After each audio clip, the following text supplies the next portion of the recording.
Internet, yes, this video is over 7 hours. And yes, this video is the ultimate chronicle, the extravagant compendium, the spicy tortilla wrap to bundle every winning game in Big Brother all together into one massive video. All 24 winning games of the mainline show to date can be found here. And I have also put the timestamps in the description if you want to hop around. For those who aren't really sure what they just clicked on or are out of the loop, before Survivor Winners at War back in 2020 premiered, I made a 4-part video series covering the roads to victory for every winner on that season. 20 Survivor winners total, and then after Winners at War finished airing, I made a second 4-part series covering everyone who wasn't on the season, another 20 winners. Well, for the most part. I have since updated that list with a new part for seasons 41 to 45 to catch us up to speed, and ever since I first began that project, I've wanted to tackle this same idea for Big Brother. The last thing I ever said for that video series when I closed it out was, what if I one day did this for Big Brother? After 4 years, I finally went all in, and as a result, this is the biggest video series on my channel by far. Despite Survivor having nearly twice as many winners, my Big Brother Road to Victory series is over twice the word count, with many of my longest single videos contained within. And just like Survivor, this video is every part, all 8 of them, stitched together. It's a lot. It's more than I expected. Retrospectively, I can kind of see why I waited all this time, but I am glad that I tackled this behemoth. And hey, maybe in a few years we'll be back for a new part as the road to victory goes ever onward, but until then, whew, enjoy.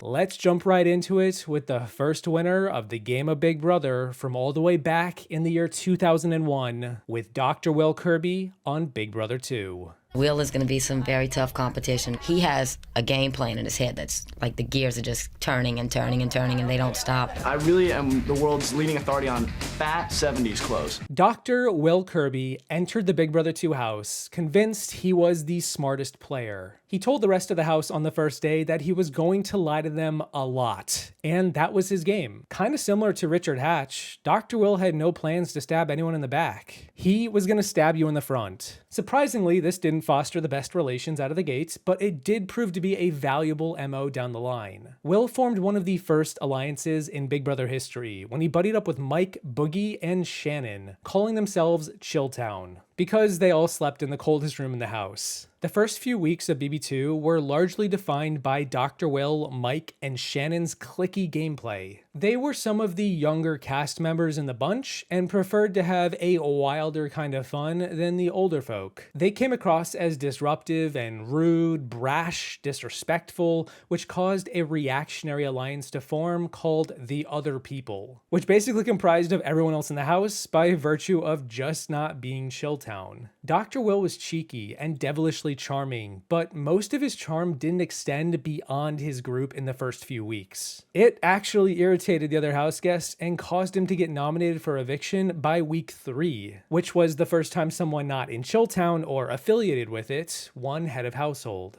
Even though Mike Boogie won the first HOH of the entire game, he and Will were blindsided in the very first eviction when their pawn went home. In week 3, he actively encouraged Shannon, his fellow ally and showmance, to blow up her game so that he could make it further. They were both nominated on the block, and they both agreed he stood a better chance to win, and she was evicted instead of him. Week 4 didn't prove to be any better for Will, however, when his best bud, Mike Boogie, was nominated and was the primary target for eviction. Will wanted anything but to see Mike get evicted, and he did his best to campaign for him. However, because of Chilltown's soured reputation, many players such as Hardy and Nicole swore they were just playing to get Chilltown out. They weren't even trying to win, they just wanted Will and Boogie gone. Dr. Will realized he would actually benefit from Boogie going home because then he would be completely alone, have no allies, and was disliked by everyone. Wait, hold up, what?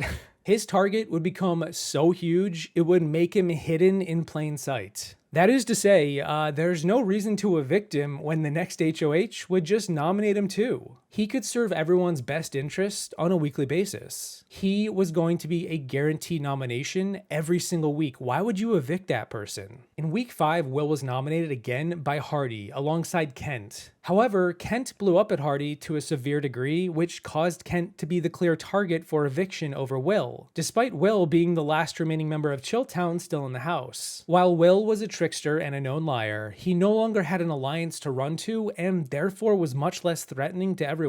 Likewise, Will began to plant seeds into other house guests' heads that would prove to be his biggest and best strategic play for the second half of the season. He made sure everyone knew he was not liked by anyone and that the jury would never reward him the win. In essence, he was the perfect goat to take to the end to get slaughtered. And in tandem with Kent blowing up, it worked, and Kent was evicted. In week 6, Nicole won HOH and decided not to target Will, despite her vows prior to making sure she would take down the remains of Chilltown. She targeted the only other powerful duo still remaining in the game, Krista and Monica, and was able to form a powerful alliance with Hardy, where the two of them swore to a final 2 to the end. Will went on to evict Krista that week, despite promising earlier in the season that he never would, and he actually felt pretty bad about it. And just like that, all of a sudden, Dr. Will was in the final 5, where his endgame would take center stage. Hardy yet again won HOH and nominated Bunky and Will. Bunky because he was getting on Hardy's nerves and was becoming more and more of a competition beast,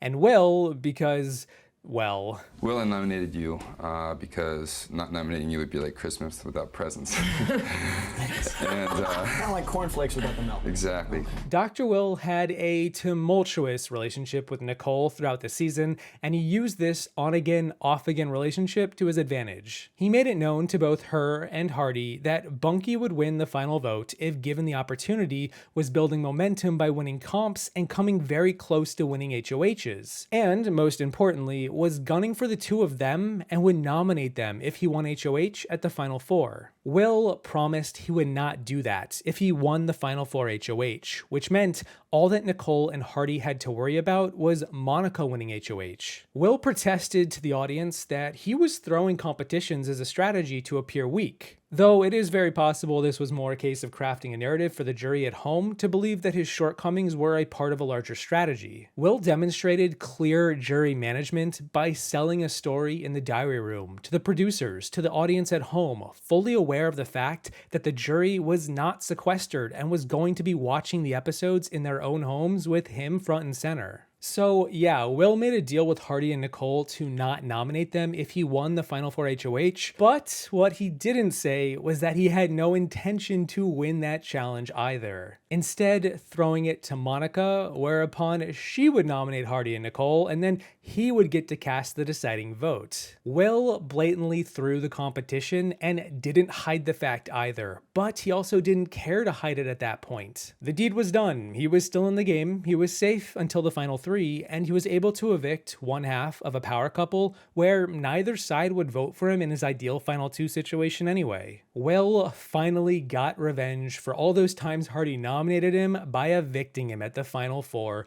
and Nicole was now in a lose-lose situation where she was choosing the winner of the season, either Will or Monica. At the Final 3, Nicole won the final HOH, and she took Will to the Final 2 merely as a game move because she figured she stood a better chance. And while she did likely stand a better chance, she still stood no chance. Will had been planting seeds all season with all the right people that he was a goat, he couldn't win, the jury would never reward this guy. Did you see his behavior at the beginning of the season? But then again, the jury weren't in the game anymore, they were back at home. They were watching Will in the diary room. And when Dr. Will is showing himself to not really be a hypocrite, to actually be the same person he said he was going to be on day 1, you know, it's kind of refreshing to reward somebody who's going to be consistent the whole time and not be such a hypocrite. Nicole, whatever happened to evicting the rest of Chilltown? Will's jury Q&A was fairly on point and in line with who he was. His answers weren't really amazing, but then I get the feeling that we didn't see half of what was actually said anyway. He had what many jurors would say was an abysmal final speech and parting words before the jury voted,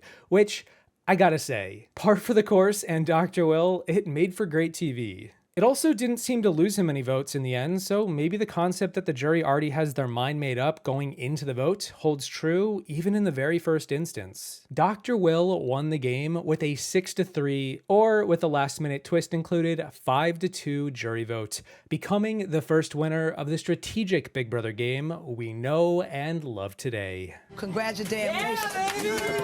All right, I just have to make it official. Congratulations, Will. By a vote of 5-2, you are the winner of Big Brother 2. To me, this show was really fun. I know a lot of people were relying on it for financial freedom, and for me, it was just, a summer. So I'm going to have a lot of fun with it. I'm going to waste it. Let's talk about the winner of Big Brother 3, Lisa Donahue. Lisa entered this season with a totally different approach to the previous winner, Will, where she aimed to be her honest self through and through. She intended to apply her wits and be smart about it, but with a conscientious approach. She appeared innocent but savvy, and right away, she did something Dr. Delicious never did. She won the first HOH competition of the summer. Lisa was the first HOH, and it was her responsibility to set the stage for the game to come. Lisa used her social game to join a massive alliance that would control the numbers in the house. This alliance involved half the house, 6 members, known as the Cartel: Lisa, Eric, Roddy, Kiara, Josh, and Tanya. However, Jerry won the first ever veto and chose to use it on Marcellus out of guilt, the only time the veto would be used all season, and so Amy was put up as a replacement. Ultimately, her alliance decided to send Lori home as Amy wasn't much of a threat, and Lori had a mouth to her. Lisa quickly found herself in a showmance with Eric, a firefighter, and they began to get closer. Alongside Roddy and Kiara, who also fell into a showmance, the two duos linked up. These 4 became a voting bloc that would attempt to control the game going forward. The Cartel Alliance lost their first member in Tanya in week 2, meanwhile Roddy took out Amy in week 3. And unfortunately, week 4 is where Lisa's game begins to get dicey, and it's one of the only 2 times in the season where she was in peril of being evicted. Jerry won the HOH that week and decided to set his sights on splitting up the couples, and to do that, he nominated both Lisa and Eric for eviction. Kiara, Lisa's next closest ally after Eric, wins the veto and has her hands tied on whether to use it on Lisa. If she does, Roddy likely goes up and will be evicted, and Kiara is closest to Roddy. Kiara doesn't use the veto, dooming Lisa and her showmance to being split up, and what happens next is perhaps the most pivotal moment in Lisa's journey to winning the season. I've kind of fast forwarded up to this point in the game because much of what happens with Lisa's game changes dramatically in week 4. Leading up to it here, it just sort of is on autopilot. Enter Danielle Reyes. Danielle was by all means a mastermind of the game, and she recognized that Lisa and Kiara, despite being allies, had a bit of a rift between them with the circumstances at hand. Danielle had Jason and Marcellus's votes on her side, and given that only 6 people were voting this week, Danielle could also work with Jerry to get what he wanted, to split up the couples as the tiebreaker HOH vote, which meant she could control whether Lisa or Eric would be evicted. Danielle realized that the old remnants of the Cartel Alliance were going to evict Lisa and keep Eric in the game because they thought he was a stronger player, and so Danielle pretended to go along with them. However, when the votes came in, it was tied 3-3, and Jerry broke it to send Eric home, sparing Lisa. What this did was show Lisa who was really on her side. Roddy, Kiara, and Josh anticipated Lisa leaving, but now that she was staying, she was faced with the reality that her allies had all just tried to evict her. Danielle was 2 steps ahead of the Cartel. Danielle explained to Lisa what happened, that Kiara voted to evict her and then lied about it. Lisa became indebted to Danielle and attached herself to her for the rest of the game. Danielle was now Lisa's closest ally, where Danielle was the self-titled Queen of Darkness. Lisa was then anointed the Princess of Darkness. This single relationship would prove to be the second most important of the season behind Danielle and Jason, as it's when Lisa officially begins to wake up to the BS around her and formulate a plan to go to the end. Plus, her showmance was now evicted. That will definitely clear your mind. I am going to officially crown myself the Princess of Darkness in this house. And I need to seek out my own selfish revenge. Conveniently for Lisa, Kiara then won the next HOH and targeted Josh for eviction. It was kind of a bizarre week, but the best part is how Lisa gets into an argument with Josh, and she stands her ground against him. She also won the veto this week, which was a nice middle finger to Josh. With Josh now evicted, the funny part is that a new twist emerged where one of the previous players could return to the game, and in the end, it came down to the players in the house being able to vote between Amy and Eric to return. In one of the most surprising moments of the season, Lisa chose to vote for Amy to come back, not Eric. She had fully embraced her new role and figured that if Eric returned, it would only paint a larger target on her back. Eric was kind of in the rearview mirror for her. Her game was only full speed ahead. She was the Princess of Darkness. Eric couldn't be a part of this. Lisa needed to lay low and let everyone else take their shots at each other, and that's exactly what began to happen when Amy returned to the game. Amy returns and wins HOH and targets Kiara and Roddy, and Lisa is ready for revenge. She wants Kiara gone, and that is what happens, even denying Danielle a chance to flip the script and blindside Roddy. Jason then takes out Jerry in the next week, and Marcellus finally takes the big shot at Roddy at the final 6, the perceived hotshot frontrunner, with Lisa, Danielle, and Jason all voting to evict him. More than that, however, Lisa also begins to communicate strategically with Danielle through sign language. They both knew it, and it was pretty amusing to see it play out. At the final 5, the plan was for either Amy or Lisa to win the HOH and take a shot at Marcellus. But then Jason won the HOH, oh well, and then Marcellus won the veto. Crap. This meant either Amy or Lisa was being evicted. Lisa was in a trio with Jason and Danielle, so she was assuredly safe, but still, it wasn't the outcome they had wanted. That is, until one of the worst moves ever made happened, where Marcellus felt so confident that he was staying against Amy that he didn't use the veto on himself to take himself off the block. Lisa had legitimately promised him that she was voting out Amy either way, and Marcellus loved Lisa and didn't want to put her on the block for no reason. Amy was the clear target. She was going home. Marcellus also had Danielle's assurance that she was voting out Amy too, so then he figured, why not? He did not use the veto on himself, and the biggest blindside ever occurred where Danielle did vote him out. Lisa, however, did still vote for Amy, but Jason then broke the tie, and Lisa was now in the Final 4. The Final 4 round didn't have a veto in Big Brother 3, and when Danielle won the HOH, this meant Lisa's fate was in Jason's hands. Danielle and Jason ultimately decided to evict Amy and take Lisa to the Final 3,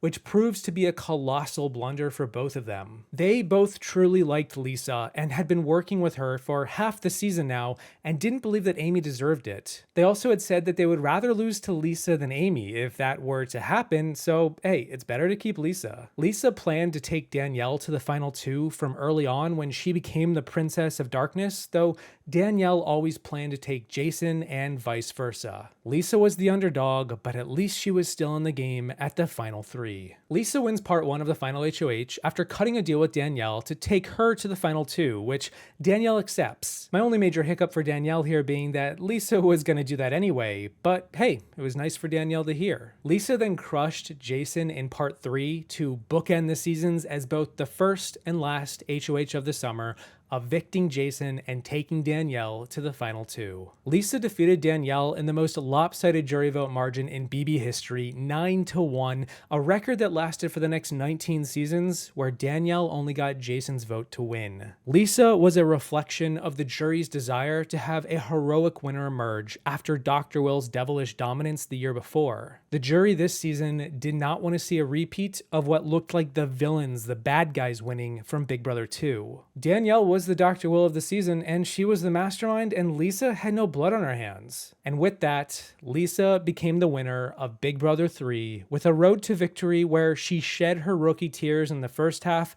to become a strong +1 to the power duo of the season, rode alongside them to the end, and then beat them when it mattered most. Congratulations, Lisa, by a vote of 9-1. You are the winner of Big Brother 3. In the summer of 2003, we saw Jun Song take the crown as she pioneered one of the most dynamic ways to win the game of Big Brother, a strategy called floating. Jun entered the season having not seen the show before, only hearing about Dr. Will from season 2. She was ready to play the flirt card, connect with the guys, and maybe hook up with someone. That was until she was faced with a Horrifying realization. Her ex-boyfriend of 6 years, G, was also on the season as a twist. The season was cast with ex-lovers thrown into the game, and while not every player had an ex, Jun did. And as she said herself, she was now asexual for the summer. But she knew that she could use G to her advantage and work with him. They would communicate in Korean to one another and play up their animosity toward each other to create an illusion of distance, when in reality, they were pulling the strings to stay safe. The original 8 players to enter the game, not as exes, formed an alliance called the Original 8. Very original.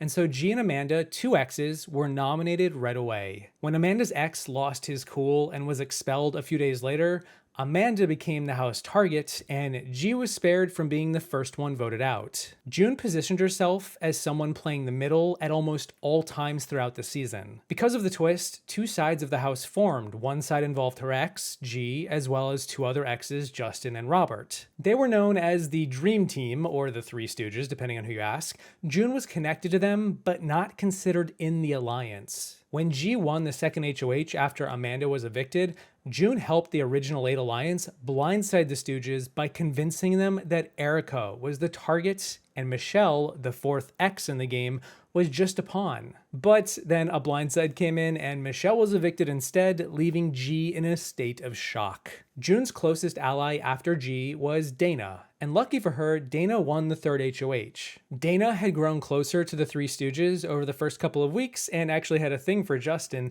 and decided to flip the script on the Original 8 alliance. Jun was in full support of Dana's decision to ruffle feathers. Jun didn't really fully trust Dana after they did have a bit of a tiff in week 2, but then if Dana does betray the Original 8 alliance, this is going to increase animosity toward her, and Jun doesn't really mind that. They ultimately land on getting David evicted, a strong guy from the Original 8, and Dana is now considered a traitor. Mind you, Jun was right there with Dana that week and was happy Dana split the house in 2, but Jun was never a primary target behind all of these bigger players. It also helped that Jun purposefully planted herself often in the kitchen. She was a good cook, and nobody wanted to take out the cook. Jun was able to always see who was going where because the kitchen was central to the layout of the house, and this allowed her to keep tabs on all the movement. With David gone, the new twist of the sequestered jury, no longer at home, now sequestered in their own jury house, was now forming, and the numbers were perfectly lined up for Jun to exploit them. She had Dana and the Three Stooges on one side, and then the remnants of the Original 8 on the other, Jack, Erica, Nathan, and Allison. Jun was really close to Jack from that side. They would secretly have meetings every morning to discuss strategy, and this kept her on their good side, as Jack was a prominent figure for that side of the house. The pendulum of power swung again, and Allison won HOH at the final 9, and her sights were squarely set on Dana. Allison also settled on nominating Jun next to Dana, as it was clear the 2 women were close, but little did they know, Jun was never in danger and was okay with this nomination. The Three Stooges also liked Jun more than Dana, partially thanks to G leading the charge and helping her out, and this kept Jun insulated on all sides. Dana was unanimously evicted from the game. Not a single person voted to evict Jun, although Jun did shed a tear for her fallen ally. It needs to be said that the best case scenario for a player like Jun, who is playing the middle, is for the power to swing back and forth between both sides of a split house. And that is exactly what happened for the rest of the season each week. The next 6 HOHs from the jury to the finale land on a repeated pattern of a Stooge winning, or a Dream Team member, then an Original 8 winning, back and forth, and then finally Jun winning. It is the perfect landscape for a player to find themselves floating between both sides. Justin then wins the next HOH at the final 8, targets Nathan, and lands his shot perfectly. However, Jun begins to get called out for her snake-like gameplay, where Nate calls her out publicly for playing both sides and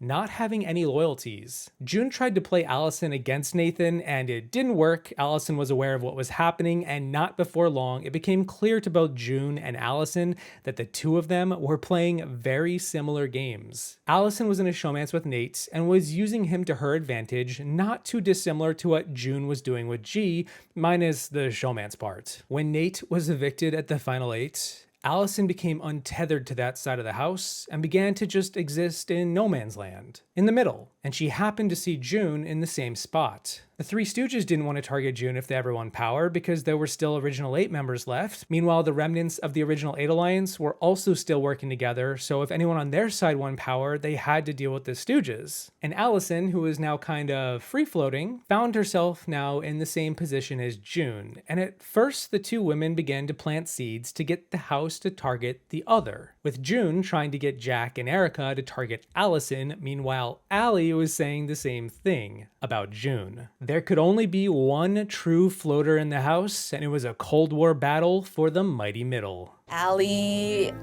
and I are, kind of two peas in a pod as far as being the two floaters right now. I would rather be with you in the long run than anybody else in this house. Right. Jun and I are aligning together. We are going to be friends. I don't think it's a bad idea, but personally, I can't stand the girl. Floating is a perilous activity. We may have two floaters in the house. We want Jun with us, and we think that she is. I really have no qualms about going back and forth in this game. It's worked for me until now, and I'll see where it takes me. I'll see how far I can kind of slither along. Except Erica won HOH and decided to take out the Stooges, targeting Justin. Similar to Nate in the previous week, Robert now became furious with Jun and her clear lack of loyalty to anyone in the house. Except, little did he know, G was still cool with Jun, and he helped to mitigate some of the blowback. The pressure was ramping up on both Jun and Allie this week as the two floaters in the middle, but then Jun won the veto and she gained a lot of respect for it. Between herself and Allison, this key veto win gave her a leg up in the eyes of the house as Jun had a spotlight on her and came up clutch when she may have needed it. Justin was evicted, and then the pendulum of power swung again, and G took out Jack at the final 6. He wasn't going to target Jun. Meanwhile, Jack and Erica were a close duo. Jun also purposefully tried to get G to target Allison to throw him off from her alliance with Allison. Jun knew that her best bet to win the game was next to Allie in the final 2, and she had to protect her from being a target, at least as far as going forward went, and Allie generally had the same feeling towards Jun. Two floaters are stronger than one, especially when the house seems to respect you two the least. Jun wins the final 5 HOH, her first and only HOH of the summer, and she decides now is the time to target G. He was the biggest threat and a guaranteed vote for her on the jury, and his use for her was at its end. This week also had a weird structure where the veto was held before Jun's nominations, and when Allison won the veto, Jun was still able to nominate her for eviction. Allison was then forced to use the veto on herself, hi Marcellus, to take herself off the block, which meant both G and Robert, the two final Stooges, were up for eviction. Jun ultimately wanted G gone and got her wish, believing the final 3 women of herself, Allison, and Erica would seize the day. And then Robert won HOH and everything tailspinned. Well, sorta. Jun needed herself or Allison to win this final veto, and the funny thing is that Jun actually did win the veto, but it turned out she had a wrong answer to the comp, and it had to be rerun, and she wasn't allowed to compete. But then on the redo, Allison crushed the comp, and all was well. Mind you, Erica and Robert planned to take Jun to the final 3 anyway, but then Jun was drawing dead. Her game was hinged on Allison being in the final 2. Jun and Allie had to settle on evicting Erica, and at this point it was clear what needed to be done. Beat Robert at the final HOH. And they did. They both beat him in part 1 and part 2, and hilariously Jun then threw the third part of the final HOH pretty obviously to Allie so that she could get more blood on her hands, leaving Robert feeling bitter. And that's what happened. The jury despised both Jun and Allison. At one point, they had remarked how the worst possible outcome for the season was these two women being in the final 2. And that's what happens when the 2 best players finesse the house. They get to the end. Jun was unapologetic and went for Allie's jugular in the jury Q&A because that's what Jun does. She played heartless and was okay with that. She won over Allison by a vote of 6-1. and is one of the most iconic floaters the game has ever seen. Congratulations, Jun. By a vote of 6-1, you are the winner of Big Brother 4. Let's talk about Drew Daniel, the winner of Big Brother 5. Similar to the previous winners, Drew plays a very social game mixed with the most competition wins of any winner yet. He mimics the style of Jun from the previous year, where he aims to be in the middle of the house at most times while also doing the opposite of Jun, trying to be as inoffensive and unremarkable as possible. And that's not a slight, it actually pays off for him. Drew entered the game wanting to be on everyone's good side and basically did his best to never piss anyone off. Drew instantly bonded and broed down with 3 other guys: Cowboy, Jace, and Scott. One of Drew's allies, Jace, won the first HOH, and their alliance, the Four Horsemen, basically served as the villains to the rest of the house, kind of like Chilltown and Boogie actually, and were able to evict a seemingly strong player in Mike, nicknamed the Dawn, in the first week, as he was perceived as one of the bigger strategists out of the gate. Drew subtly tells Jace, the HOH, about how the Dawn wanted Jace out in the following week. This happened because Drew was already on good terms with both the Dawn and Diane. Another very important cog in Drew's winning wheel that we'll talk about in a minute. Another important footnote about Drew's game is how the veto players were determined each week. Instead of being a random draw, the HOH and the 2 nominees would each get to pick 1 player to join them in the competition. Nicole picked Drew to help her in week 1, and of the 8 times players could get picked to play in the veto all season, up to the final 6, Drew was selected by either the HOH or one of the nominees each and every week. It is a testament to his social game that he was always considered an option to someone in the house, especially as early as week 1. Drew also finds himself in a showmance with Diane early in the game, a showmance that would take the both of them all the way to the final 3. Diane was positioned on the other side of the house, and this connection allowed him to get eyes and ears on a lot of the other players. The pre-jury portion of Big Brother 5 largely circles around the Four Horsemen Alliance and their inevitable demise. In week 3, Drew inadvertently wins the HOH, not exactly what he wanted to do, given he was all about being good with everyone, and now he has to show his cards. Except, he really struggles to do so. Drew visibly struggles so much to decide who to nominate that the rest of the cast begin to feel bad for him, giving him their sympathy. And this isn't really intentional by Drew, he is actually conflicted. And as a fence sitter, he does what people in the middle do best. He nominates 2 players on opposite sides of the house. Holly and Nokomis both go up, and Drew is telling both sides what they want to hear. His own alliance, the Horsemen, chew him out for this move, saying that it was a strategic blunder, but the reality is Drew saw the writing on the wall with the Horsemen and didn't think that he could go the distance with them, so he decided to try and keep them at bay by playing the middle and keeping up the appearance of a wounded deer. Holly was evicted in week 3, and Drew showmanced Diane 1 HOH in week 4, leading to her easily targeting and eventually evicting Scott, one of the Horsemen. In week 5, Nokomis wins HOH and targets Jace, with an ingenious plan established by Marvin to backdoor him. Basically, Nokomis nominates 2 pawns, 2 players who she didn't want to get evicted, and the 3 of them each pick players to compete in the veto. All 6 of these players are on the same page. Whoever wins the veto uses it on one of the nominees, and Jace goes up and gets evicted. There is nothing he can do to stop it. And despite being a former ally of Jace's and one of the Four Horsemen, Drew gets picked to play, and everyone throws it to him. A bold move given he was supposed to be allied with Jace and was telling Jace what he wanted to hear,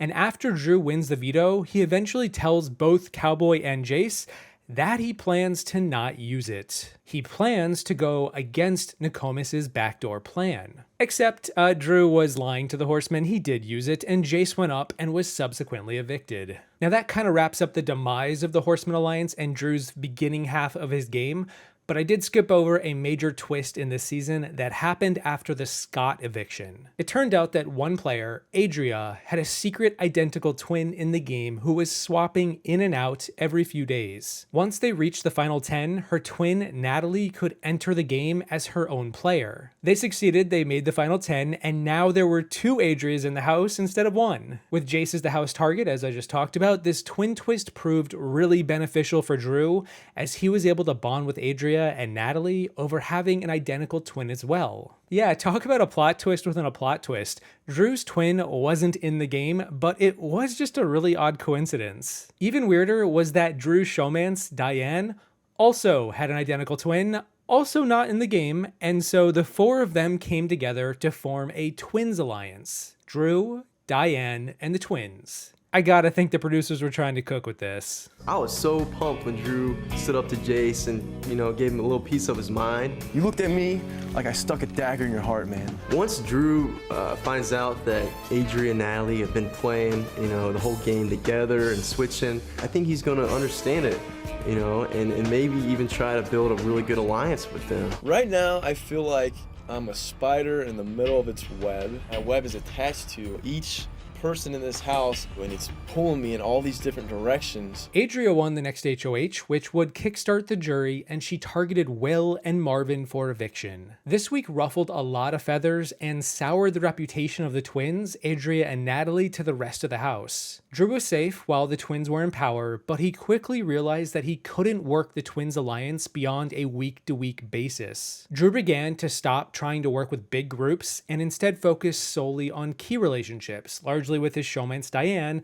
and Cowboy, the other remaining horseman. With the demise of the Four Horsemen alliance, Cowboy was a lost puppy in the game with no allies, and so he flocked to Drew, and the two of them solidified a final two. Will was evicted as the first juror, and then Nokomis and Marvin proceeded to take out both of the twins in back-to-back HOHs. Drew was with the house on removing the twins from the game after they heel-turned and became villains, and it bought him time to regroup and lay low. At the final six, Drew began to fire on all cylinders as he entered the endgame. He won the HOH, the first ever fast-forward week in Big Brother history, with a shortened HOH reign. He targeted Marvin, as Marvin was the biggest threat left and a wild card. And hey, just like that, in a very quick HOH reign, Drew landed his shots and Marvin was sent packing. It should be mentioned also that Drew nominated Diane this week as a pawn next to Marvin. He was annoyed with Diane as this weird moment occurred around this time where Marvin tried to create drama with Drew and Diane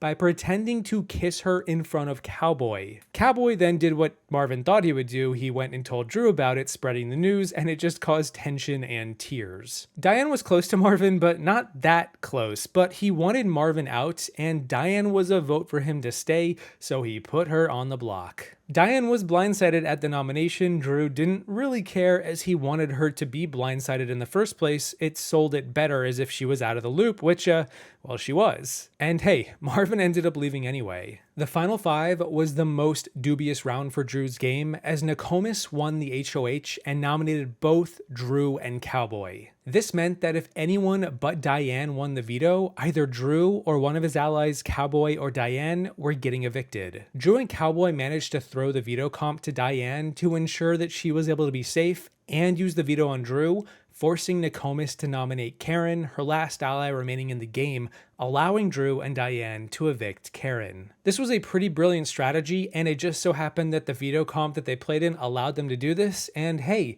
this is ideally what happens when you go into a final five. You throw it to the person who's not on the block. Drew won the Final Four HOH, and Cowboy won his first ever comp, the Final Four veto, meaning Nokomis was now toast. Oh, and by the way, I didn't even mention this at the beginning of the season, but Nokomis was Cowboy's sister. But, okay, this is gonna get weird. Going into the season, they didn't know each other, and they happened to find this out, that they were related, as they compared personal stories. Yeah, it is pretty wild. This season went hard on family therapy twists. Cowboy was loyal to Drew and Diane, and so he evicted his sister at the Final Four, insisting on taking Drew to the Final Two. Meanwhile, Diane, the other player in the Final Three, was also planning to take Drew to the Final Two. Drew intended to throw the Final Three HOH to avoid having to cut either of them, and instead earn their jury vote by having them cut each other, but he once again happened to win the HOH after both Cowboy and Diane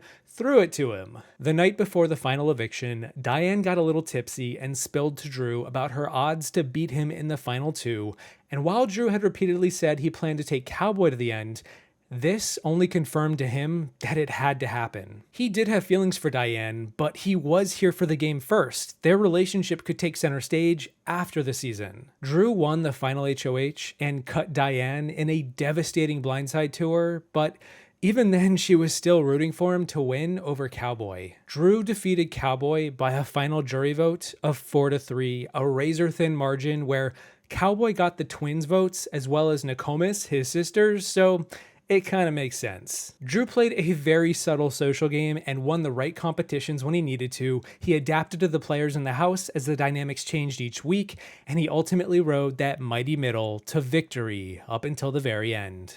And the winner of Big Brother 5 is Drew. Congratulations. You are the official winner of Big Brother 5, Drew. Big Brother 6 was won by Maggie Ausburn, where she created, helmed, and led an alliance for most of the season up until that same alliance crowned her the winner in the end. Maggie's overall road to victory is one of the more unique journeys compared to the previous 4 winning games before her, where those 4 winners had fluid houses with shifting dynamics.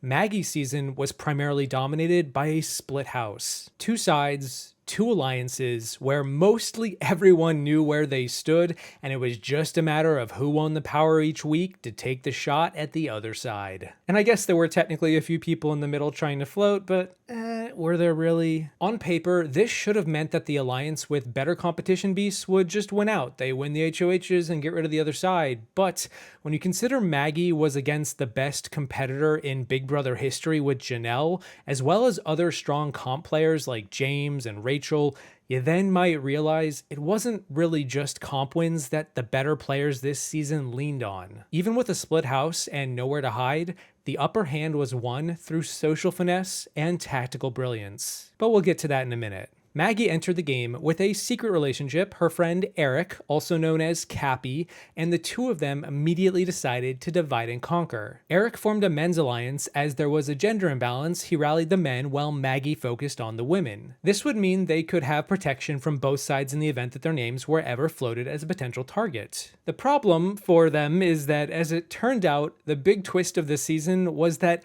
everyone in the game also had a secret partner, and so Maggie and Eric's strategy didn't offer much protection when everyone was already looking out for their implicit number one. That said, Maggie still formed bonds with several players in the early weeks outside of Eric, particularly with Yvette, April, Beau, and Jennifer. She was even picked to play in the first veto competition by Rachel. And then there was James, a player who was closer to Eric at the time, but he was also a keen strategist who decided to openly play the middle. In week 2, Eric won HOH, meaning Maggie was secured until week 3. Eric, however, wasn't liking Michael, a guy that he was supposed to be allied with, and so Eric took a shot at Michael by nominating him. Michael was kind of a creep, and several of the women didn't like him, and Eric, who was mostly allied with the women at this point, decided to do something about it. A huge blowup occurred, but ultimately Michael was sent packing after a lot of heavy words were exchanged. In week 3, Kaycee won HOH, and Maggie was supposed to be good with him. The plan was to send Janelle out right after Michael. The two of them were pariahs, they were a showmance, but the problem was that Kaycee was increasingly finding himself on the outs too. Michael was his pre-existing friend, and with Michael going out in week 2, Kaycee felt a personal vendetta to now target Eric, Maggie's number one ally. Kaycee initially targeted James for being a strong player who was playing the middle. James had a budding reputation for playing both sides, and after Eric and Kaycee made a deal not to target each other, James became the next best option. James was nominated alongside Maggie, although Maggie was a pawn and not the target. Maggie was considered a big threat by Janelle and Kaycee, but Kaycee had other schemes in mind to start taking shots. The power of veto competition unfolded, and in a weird twist of fate, Kaycee, Janelle, and Howie all threw the competition to James. They systematically eliminated both Maggie and Yvette from the comp and allowed James, the target, to win the veto, meaning he was now safe. Maggie immediately realized what was happening. Right before the competition, a new strategy had been formed by Kaycee to get James off the block and replace him with Eric. This would go against the deal that Kaycee had made with Eric, but at the same time, Eric was perceived as the biggest threat in the house. He had just ended his HOH reign where he held a lot of power, and now he was exposed. Maggie knew she and Eric were screwed, and when she confronted Kaycee about it, Kaycee didn't hide from the truth. You're not the target. You were the bait. Kaycee, you sealed my fate. No. I sealed your partner's fate.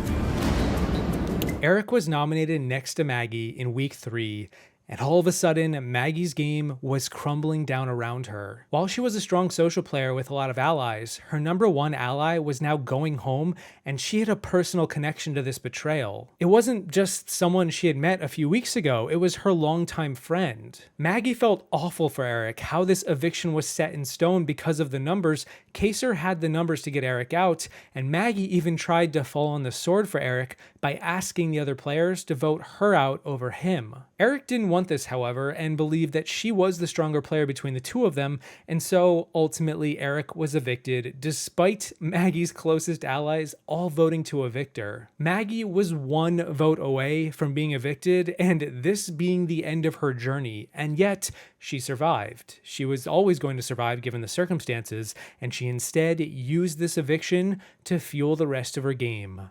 A game that would lead to her becoming the winner. Maggie retaliated by forming an opposing alliance with all of her closest allies who weren't working with Kaycee. She pulled in Yvette, April, Bo, and Jennifer, and the 5 of them became known as the Friendship. Now they were at the final 11. They were outnumbered, but not for long. Maggie clutched it up and won the week 4 HOH and cut a deal with both Howie and Rachel, 2 players in the opposing alliance, to protect each other going forward. Maggie planned to avenge Eric, just as Kaycee had avenged Michael. She also heavily interrogated James, the man in the middle, as to his true allegiance, but well, she could read right through him and knew that he wasn't trustworthy. James was so spooked by Maggie believing she was a cop of some sort, but she wasn't. She was a nurse. Maggie nominated James and Kaycee, with Kaycee as the target, and once James's girlfriend won the veto and used it on him, Janelle went up as a pawn. Kaycee, the head of the Sovereign Six Alliance as they were known, was evicted. Both sides had now lost major pieces, except in Maggie's case, she was the true leader, not Eric. Eric was treated more as a martyr for the Friendship. Their desire to exact revenge on his behalf was the fuel they needed, and Maggie was more than willing to keep them together to protect herself at all costs. Howie won the next HOH and wanted to target Maggie as a new twist was revealed where a previously evicted player would come back into the game. This kind of threw a spanner in the works for everyone. It was basically either going to be Eric or Kaycee, and they knew it, and America was voting, and well, little did the players in the game know, they adored Kaycee. Rachel argued that Maggie should be evicted as Eric could return, and when it all but seemed guaranteed Maggie was going to be going up as the target, at the last second, she pulled Howie aside in the HOH room and cut him another deal for protection. Maggie argued that James is the biggest threat to everyone as he's playing both sides. He can't be trusted, and he will target Howie and Rachel going forward. And he is way more of a physical threat, so you know he's going to be winning these competitions. She used James's middleman position against him, and with an offer of protection too, Howie decided to accept the deal and target James. Janelle was even on board with this plan as well. Howie nominated James and Sarah, James's girlfriend, and even though James did go on to win the veto and take himself off the block, dooming his girlfriend in the process, it needs to be said that this single move where Maggie gets Howie to nominate James and Sarah over herself and April is one of the most tactically brilliant moves ever pulled off in Big Brother history. By securing all Friendship members' safety for the week, Maggie was guaranteeing the Friendship would take up 5 of the final 9 spots in the game. Well, of course, there's also this twist with potentially somebody coming back, so that does kind of change it, but this is definitely helping that. This meant that if only one member in the alliance reached the final 2, they would have 4 votes locked in the jury to vote for them. Maggie didn't actually have to worry that much about jury management. This was her management. She had a solid alliance that was rallying around her and would crown her the winner if she just got to the final 2. That said, April and Jennifer were having a tiff with Yvette. This was one of the rougher weeks for the friendship as cracks did form, they always do, but it was Maggie who held them together and convinced them to strategically stick together. Without Maggie, I can't say that Sarah's eviction is guaranteed, although it should have been, but hey, kudos to Maggie for hurting these cats. And of course, the asterisk on top of this entire play is that we are about to re-enter the week with Kaycee coming back into the game, but, well, as we're about to see, that's a whole different story. Everything in this game is about deals and securing yourself more than just 1 week. Do I need to be worried? About what? About me. But I can't trust anything in this game. I don't have a partner. The goal of this week is to ensure that no one from the friendship gets nominated. That way, if someone does come back and it is Eric, we will have a strong friendship. Maggie said, if I put up James and Sarah this week, no matter who comes through the doors next week, whether if it's Eric, I'm safe from Eric for another week. They're going up. They're going up. Your word. They have my word. They're going up. Okay. They're going out of here. You give me your word that they are going up. They're going up. And Sarah's and James's keys will be the 2 that are not in the box. Okay. Sarah was evicted, and of course, the one wrinkle in the plan was that Kaycee returned to the game.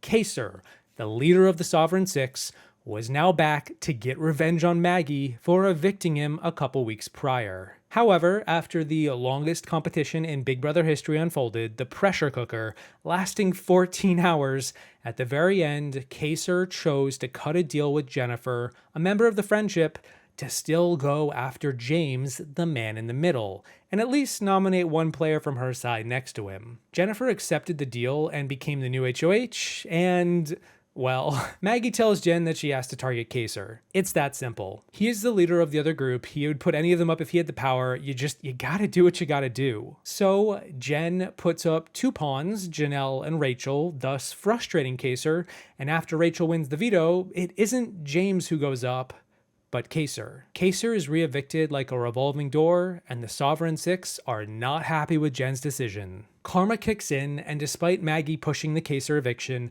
Janelle wins HOH and targets Jennifer. Maggie is nominated next to her, but Janelle wants revenge, a lot of revenge this season, and Jennifer gets it served cold. She is evicted, and the game is tied up 4-4 on both sides. The season basically unfolds from here in like a ping-pong-like fashion, with 2 alliances trading HOHs the rest of the way. Bo wins the HOH at Final 8 and evicts Rachel, then April wins and evicts James, then Howie wins and goes after the last pair in the house, that being Yvette and Bo. Maggie wins the veto this week at the Final 6, and if she uses it, April is gonna go up instead. Maggie admits it's probably better for her to cut April and keep Bo and Yvette, as they would act as a shield for her going into the endgame. They were the last remaining pre-existing duo in the house.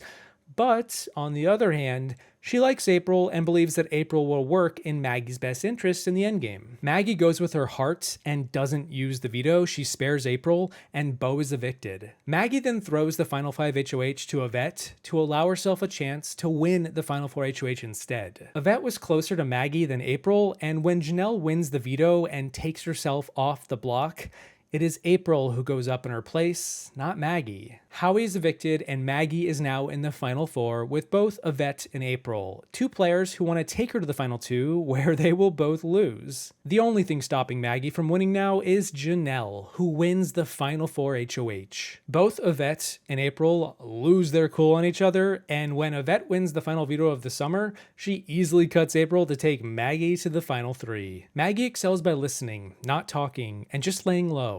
She had planted seeds all summer, kept her alliance in check, and strategically outfoxed everyone in the game. Maggie had an iron grip on her alliance, so much so that a pact was made from the beginning that if any of them betrayed another and didn't take one of the friendship members to the Final 2 if they had the power, the betrayer would lose their jury votes. And because Maggie was in the final 3 with Yvette, and Yvette had just won the final HOH by a hair, like the closest it ever could have been, she knew she had to take Maggie to the final 2 to stand a chance at winning the game. Because if she caught Maggie, the leader of the alliance, she was destined to lose. But then we're not talking about Yvette's road to victory, are we? Yvette wins this final HOH by the closest hair in the history of the show.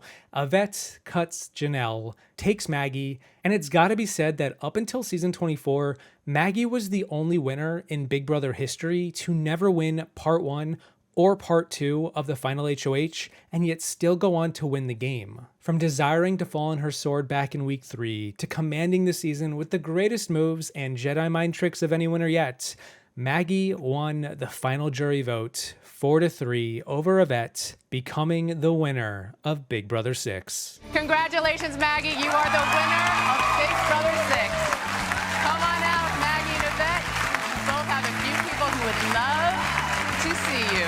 Season 7 was the first all-star season of Big Brother, where 14 previous players returned to the house to play the game all over again. Some of the players were fan favorites, others were handpicked by the producers, and then we have house guests such as Mike Malin, also known as Boogie, originally from Season 2, who was cast largely because Dr. Will Kirby, his best friend from Big Brother 2 and the winner of the season, would only play on this season so long as Boogie got to play too. And I think that this road to victory is going to be one of the more unique ones in the entire series. It's important to start right here because almost the entire season of All Stars is dominated by this duo, Dr. Will and Boogie, and it's their Chilltown reunion bad cop, good cop dynamic that encapsulates much of the narrative from the premiere to the finale. Boogie's road to victory is almost entirely intertwined with Will's game and vice versa. They basically serve as one player with 2 heads, and it all started as early as the preseason when the cast was being selected. Dr. Will entered this house with a massive target, the only previous winner,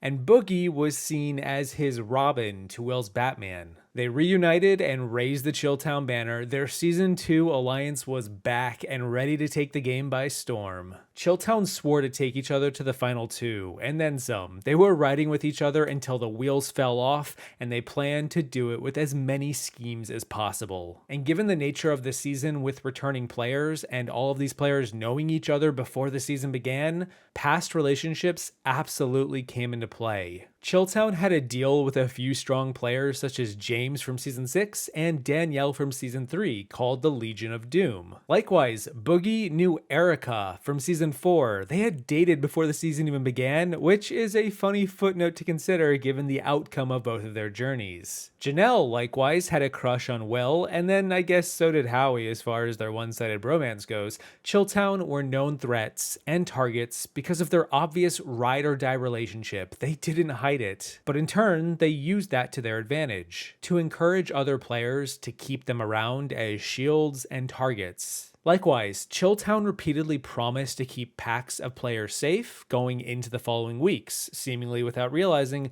Will Kirby does not care to win comps ever, thus his true power was always with his silver tongue. Nonetheless, the Season 6 alliance of Kaycee, Howie, James, and Janelle, the Sovereign 6 or the Sovereign 4, was a massive target and they kept winning HOHs. Janelle and also Jace from Season 5, they were the first co-HOHs and they evicted Allison. Meanwhile, Kaycee won the second week and targeted Nokomis. Chilltown made a pact with Kaycee and Season 6 that week to protect each other going forward. Together, they made up half the house going into week 3 and would instead target the rest of the house, the players who had no allegiance to anyone and were thus dubbed floaters. Dr. Will loved to play risky and repeatedly asked to get nominated. He wanted to lower everyone's guards so they wouldn't take him so seriously about how much his heart was in the game. Boogie didn't do this, but he went along with it to support Will, knowing the guy was just sort of playing to the cameras, and ultimately this was just serving in Boogie's best interests. James won HOH in week 3 and nominated Will alongside Chicken George, wanting the Chicken Man out of all people,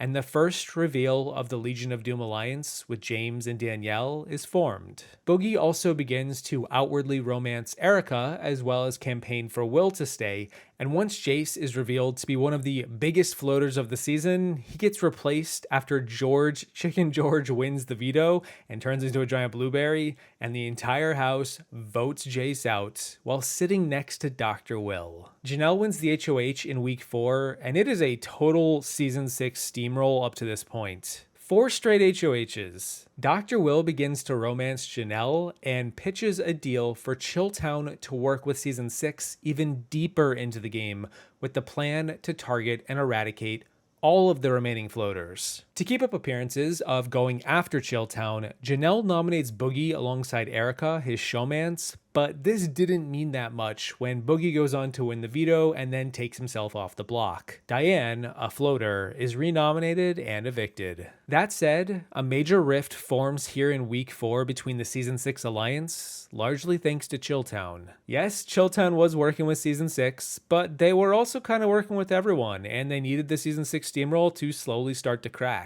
And guess what? They finally cracked that steamroll and split them up.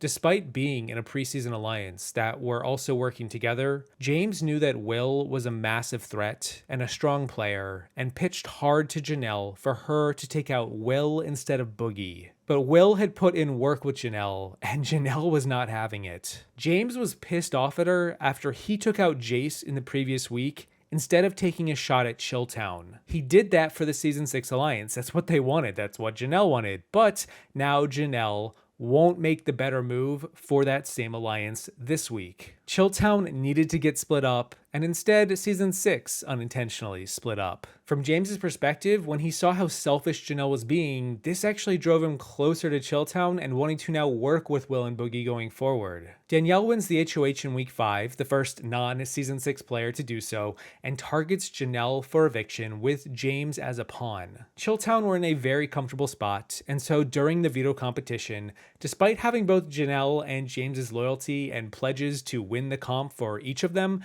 they instead both threw it to win gifts. This is going to be a recurring trend for the both of them. Janelle wins the veto, Danielle is annoyed, and thus Kaycee is again evicted pre-jury for the 3rd time in 2 seasons. Janelle turns around and wins the next HOH and targets Danielle and Erica, working alongside Chilltown to take out these pesky floaters. Chilltown decide they want Marcellus out next and begin to drive a wedge between him and Janelle, attempting to break up that friendship. They also throw the veto yet again, this time to save Danielle from eviction, the exact opposite of the previous week, as she wins the POV and takes herself off the block. Janelle is annoyed. And then begins Operation Double Date. With Will showmancing Janelle and Boogie showmancing Erica, the two decide to take their romantic partners and use them together in tandem to target each other. Chilltown is on a little mission right now called Operation Double Date. And the way it works is I get very close to Erica, Will gets very close to Janelle using our charisma, good looks, and winsome personalities. And what these girls think is that they're winning our hearts and they're manipulating us, but what we're really doing is ripping their hearts out of their chest and squeezing the blood in the pocket of their cheap blouses before they can blink twice.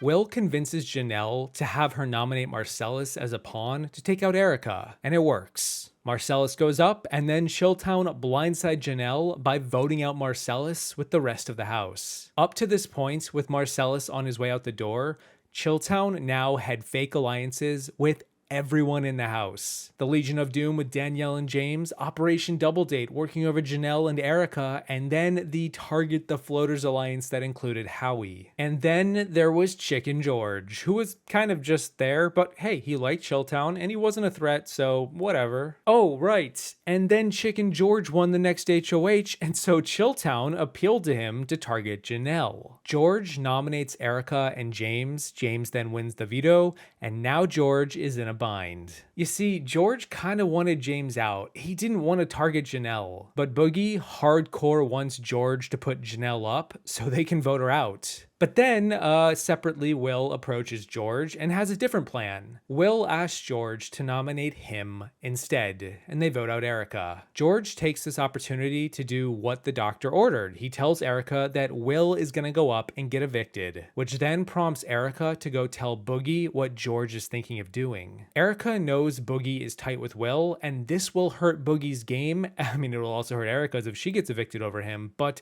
she doesn't want either of them to go, even though Dr. Will is also targeting Erica. And so as all of this is happening, all of this swirling and confusion and miscommunication right before the veto ceremony, Boogie approaches George and essentially strong-arms him into not nominating Dr. Will. Chilltown has a major miscommunication this week, and it is their second sloppiest week all season. It's also probably important to note exactly how Boogie strong-arms George here to do what he wants. From the previous week, Boogie won a secret power in the game called the coup d'etat, which would allow him to overthrow either of the next 3 HOH nominations if he so desired. Yeah, it's pretty overpowered. Boogie wanted to hold on to this power through George's reign, but also subtly threatened George to do what Boogie said, or there would be consequences. Basically, Boogie was about to be HOH for 2 straight weeks, given George folds to Boogie's threats and doesn't nominate Will, but instead nominates Howie. The coup d'etat power is a minor part of Boogie's overall story, given it doesn't actually come into effect, and he also has it stripped from him, you might not know this, by the producers after he tells Will about it, which he wasn't allowed to do. Part of the rules of having this power was that it had to remain secret from everyone. But then he told Dr. Will, trying to be sly, he wasn't sly, there's cameras and microphones everywhere, and this fact kinda never made the episodes, and it never really mattered anyway. And hey, it's not like George knew any of this. The threat of the coup was enough to get him to fold. George liked Janelle and didn't want her gone, and so Howie was collateral damage. Chilltown told Howie and Janelle that they were on their side, they were going to vote to evict Erica, but then they work with James and Danielle, the Legion of Doom, to instead blindside Howie and Janelle. Boogie wins the final 7 HOH and puts up James and Janelle, with Janelle being the clear target. They just blindsided her again, and she's gotta go. That said, Will begins to see the value in keeping Janelle as long as possible, given she is a major target for everyone else. Everyone wants her out now, given she's on an island with Howie leaving. Will and Boogie decide to scheme one step further and pitch to Janelle to work together to reach the final 3. They're the best players and the biggest threats. They should all be working together. They form a trio and bring Janelle into Chilltown. They call her an official member of Chilltown now, Population 3. And then they throw the veto to her and get her off the block, proving their loyalty. Boogie nominates George in her place, and James is livid. He is now getting backstabbed by his closest allies. Again, a recurring trend with Chilltown. And with James about to leave, Chilltown now plan to pit Janelle against Danielle and vice versa. Also, I think it's worth pointing out as we get into the endgame of Boogie's game that he still intends to take Will to the final 2, although he is open to the idea of cutting him if it meant that he would win. But he really doesn't want to do that, and all signs are pointing to it not happening, which is a final 2 scenario where Boogie assuredly loses to the doctor. Erica wins the HOH at the final 6 and targets Janelle thanks to Chilltown forming a final 3 with her, bringing Erica into Chilltown 2, population still standing at 3, just from a different perspective. Meanwhile, Chilltown pandered to Danielle about protecting her from Erica and Janelle. Meanwhile, Chilltown also butter up Janelle and tell her that they are protecting her from Erica. They plan to ensure that Janelle wins the veto, which she does. Chilltown lie a ton to Danielle this week about wanting to keep her over George. There is a major good cop, bad cop vibe happening, and in the end, they evict Danielle. A double eviction hits at the final 5, and Janelle wins HOH, and Will gets her to target Erica, his biggest threat remaining in the game. She does. But then in the veto, Will loses it by a second, breaking his thumb in the process, perhaps the only comp that Will desperately tried to win across both seasons. And I think that if you outline what happens in this alternate timeline where he does win this veto, Well, I don't want to get ahead of myself, but he is likely a 2-time winner. Erica wins the veto instead, and George is evicted as neither Will nor Erica are voting Boogie out. Boogie then wins the Final 4 HOH and punches his ticket to the Final 3, and all he wants at this point is for Will to join him. And thankfully for him, Janelle also wants Will in the Final 3 with her, so all sights are set on Erica getting evicted yet again at the Final 4. Janelle wins the final veto of the season, and Chilltown are thrilled for her. They had worked so hard all season to build up so many fake alliances and side deals, and it was all coming to fruition. As Will put it himself, Janelle was Will's Frankenstein's monster, and she was doing Chilltown justice. Both Will and Boogie brought Janelle and Erica into secret meetings in the storage room and talked about how they had to be the Final 3.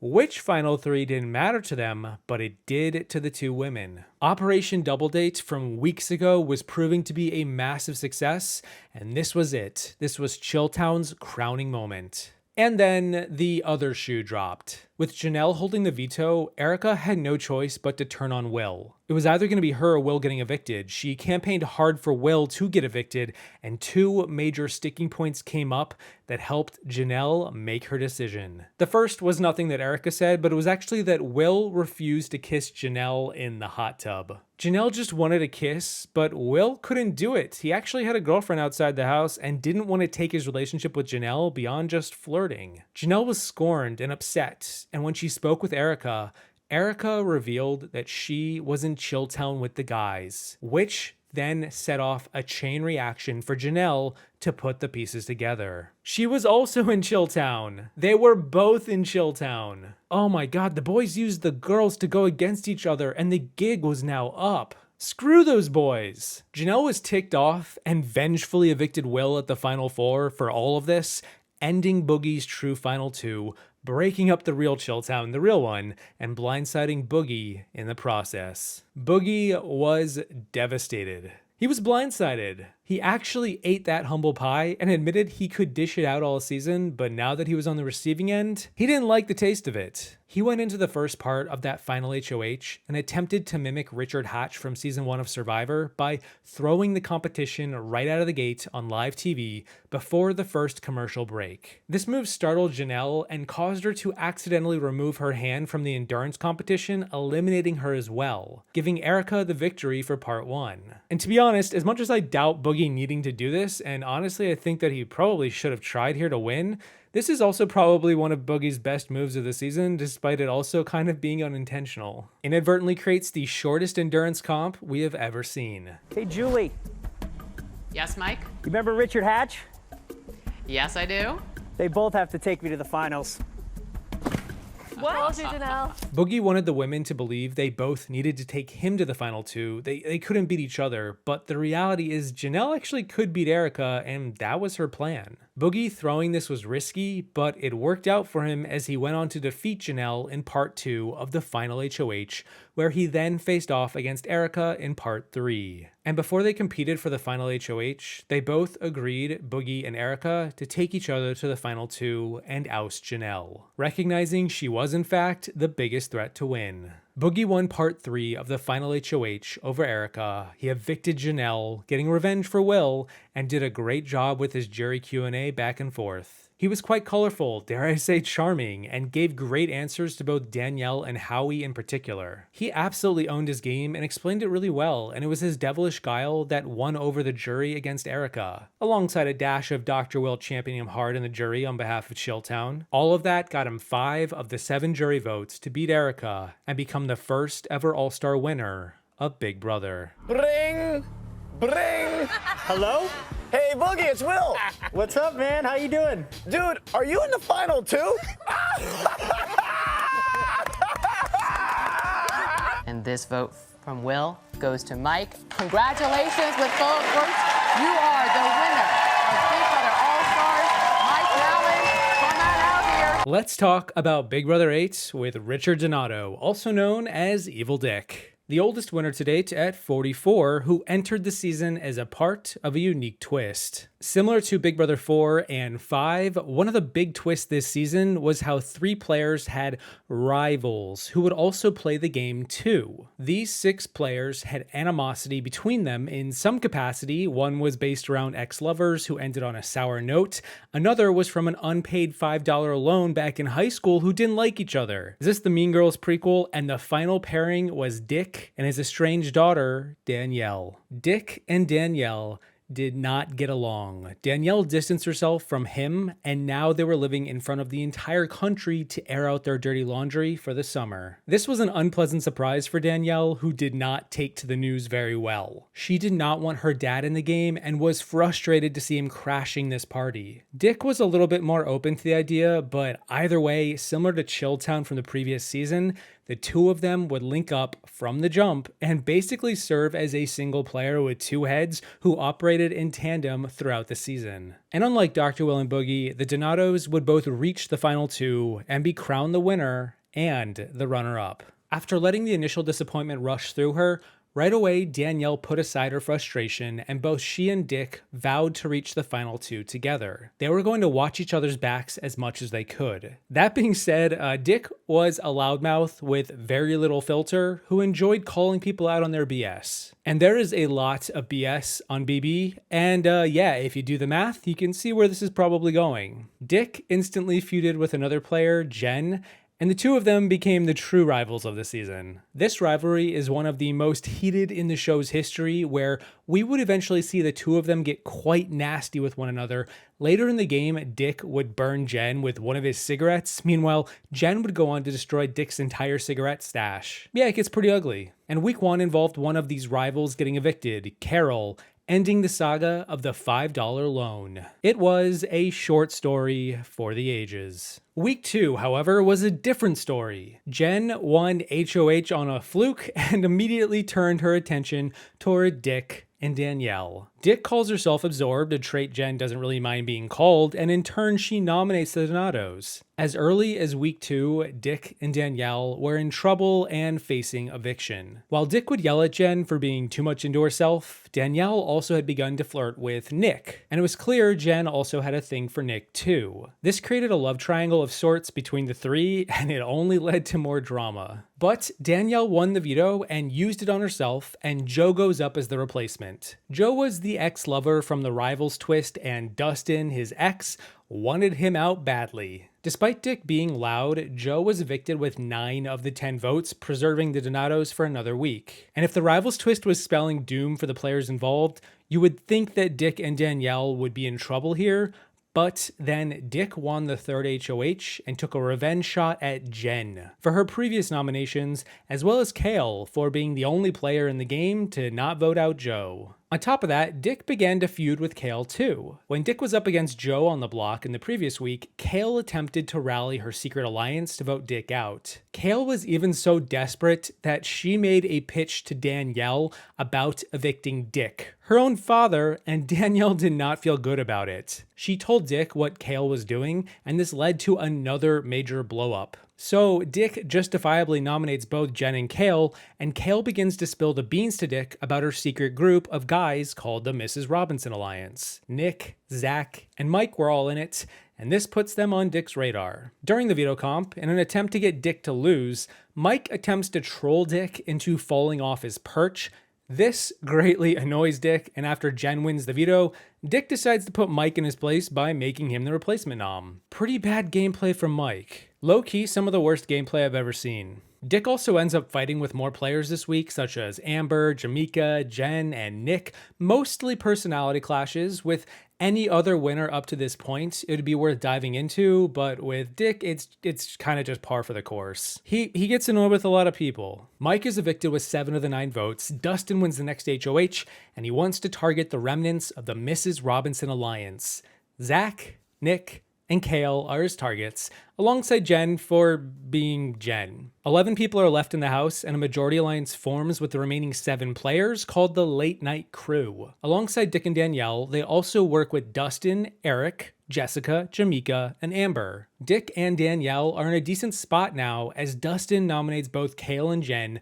the same nominations that Dick made in the previous week. Before the veto comp, Jamaica was selected to play, and she promised Jen that she would use it on her if she won. Jamaica then won the comp, and so she does use it on Jen, with Nick being put up on the block in her place. In the midst of all of this, another big fight emerges between Dick and Jen, and then Danielle is brought into it. Jen and Danielle argue about the Nick situation, this love triangle, about her father being rude to Jen, and Nick then gets involved to defend Danielle as a knight in shining armor of sorts. Dick also then gets so upset that he pours a cup of iced tea on Jen as he exits stage left. And despite the tea being spilled, this is where the game begins to get juicy. You see, between Hale and Nick, Dick has strong reasons to get either of them out. On one hand, Hale has been against Dick since as early as week 2. She was the sole vote against him, she had an alliance that was against him, her ally in Mike antagonized Dick in week 3. On the other hand, Nick was a major distraction for his daughter Danielle. Nick was a target,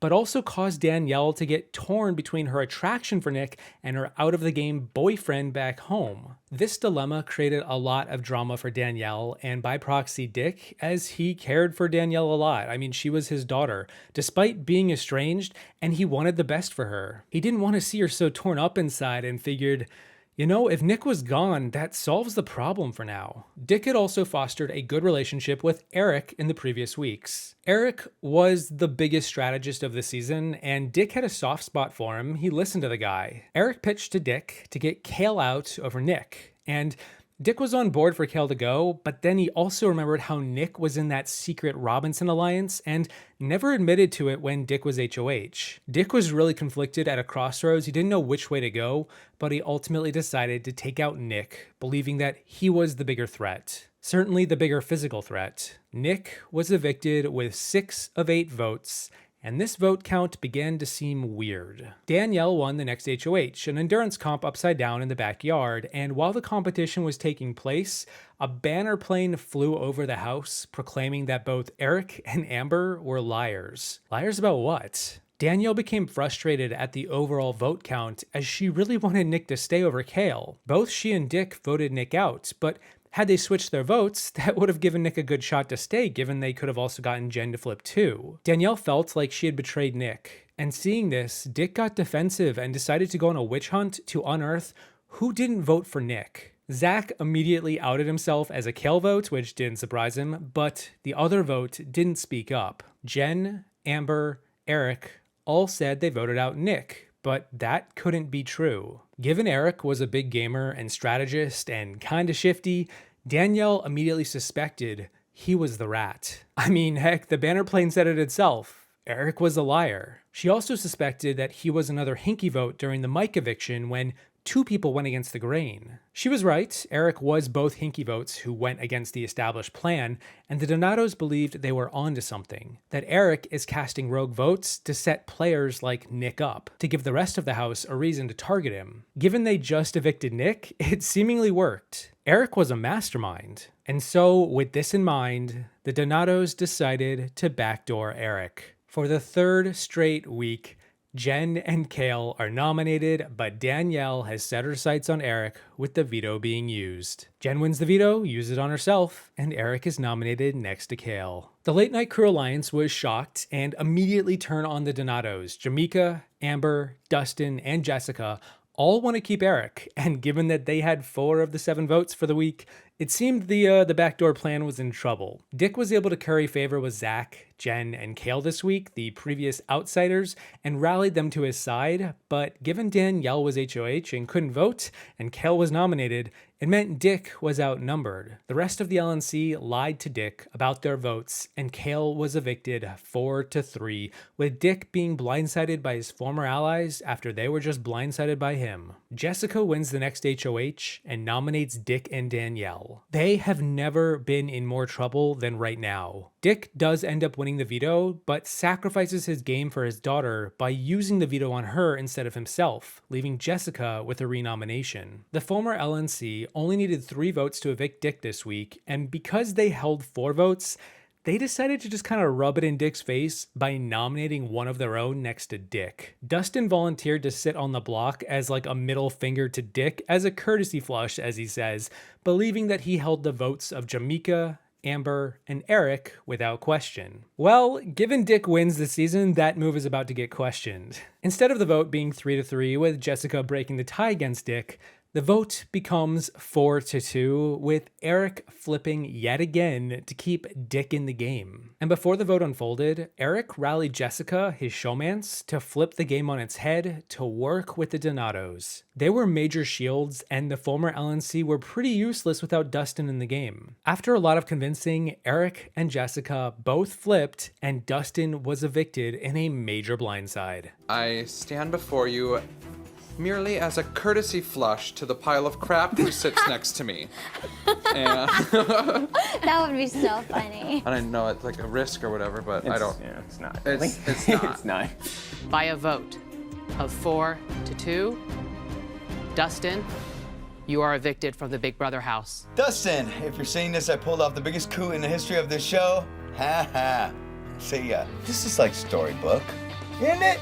Danielle wins the next HOH at the final 8, and the foursome of the Donatos plus Jessica and Eric work together to cull the other half of the house. Amber and Jamaica are nominated first, then Danielle wins the veto and decides to take out Jen instead. Dick is more than okay with this decision. Jen is a wild card who just can't be trusted. Her allegiance is always up for sale, and so Jen is evicted unanimously, the first unanimous vote of this season. Finally, Eric stuck to the plan. Jessica then wins the next HOH and nominates Amber and Zach, but in truth, she actually now wants to pull the trigger and take out a Donato for real. She works alongside Eric to make this backdoor plan happen, and then Eric wins the veto and isn't so sure about using it anymore. Wait, why not? He's fine with keeping the Donatos around for a few more weeks, honoring their Final Four deal. Jessica is annoyed at Eric, but doesn't have the power to stop him, and so Amber and Zach are left on the block. Zach strikes a deal with Dick and Danielle to work with them going forward, and in return, they will keep him over Amber. They decide to take up Zach on his offer, which proves very fortuitous as Zach wins the next HOH and targets Jessica. The Donatos decide to play the other 4 against each other, striking a deal with Zach to not nominate each other at the final 5. Danielle wins the veto and doesn't use it, and another big blindside is delivered when Jessica is evicted at the hands of the Donatos, leaving Eric all alone. Dick wins the final 5 HOH and puts up Eric and Jamaica as per his deal with Zach, and after Zach wins the veto, Eric is sent packing in a double eviction right after his showmance. Dick had also cut a deal with Jamaica to have a ceasefire protecting himself against everyone but Eric, and it worked out. Dick and Danielle were now together in the final 4. More than that, Zach reveals that he wants to take Dick to the final 2, planning to take out Jamaica. He then also wins the final 4 HOH and puts up the Donatos, proclaiming that he would be the muscle who would finally split them up. It is kind of a weird tonal shift, but hey, Zach knows that he's in the final 3, so it doesn't really matter much. Danielle clutches it out and wins the most pivotal veto of this season, securing both herself and her father's spots in the final 3. Zach proves to actually be quite the muscle, as he beats both the Donatos in a difficult endurance comp for part 1 of the final HOH, crashing in like a dolphin and pushing Dick to his limit. Dick then beats Danielle in the second part to face Zach in part 3, the one comp for all the marbles. Dick manages to just narrowly defeat Zach as he erupts in celebration, knowing that he and his daughter have just accomplished the unthinkable. They reached the final 2. Zach was evicted in 3rd, and this officially became this season of the Donatos. Dick would go on to consider this a victory no matter if he won or Danielle did. He was against his daughter after all, but he still managed to beat her in the final jury vote 5-2, becoming the champion of Big Brother 8. And normally I would move to Big Brother 9 at this point, but there's one last thing to mention about Dick's game that might be pertinent to understanding how he managed to get here. It is time to reveal the big twist of Big Brother 8. One of you has a secret. One of you is not all you appear to be. I'm the big secret twist of Big Brother 8. I'm called America's Player. You see, unbeknownst to Dick, Eric wasn't actually a real player in the game. He was being controlled by America each week to vote a certain way, complete certain tasks for money. When Eric cast those hinky votes in the pre-jury, It wasn't some master plan, it was actually on behalf of America's wishes. Eric was known as America's player, and he had no agency over his own votes. So when you think about this season, when Dustin was evicted over Dick, because Eric flipped to prevent the tie, it was because America wanted to save Dick, not Eric. When Eric won the veto at the final 7 and decided not to backdoor Donato, it was because America wasn't able to vote, and thus Eric couldn't use it. I've actually talked about this a few times in previous videos, but I'm not even sure if Eric knew that. Now, I think it's also incredibly important to understand that Dick's game went sideways when he turned on his own alliance, based on correct reads that Eric was going rogue. Votes Eric otherwise would never cast if not for this twist. This actively hurt Dick's game, but at the same time he was saved by sheer luck and a favorable edit when America had tasked Eric with protecting him again and again. Dick is humbled in the finale by this realization. Eric admits that he never would have done half of this had he controlled his own votes, but such is the life in the Big Brother house. Expect the unexpected, as Evil Dick was now the latest champion. Congratulations, Dick. You are the winner of Big Brother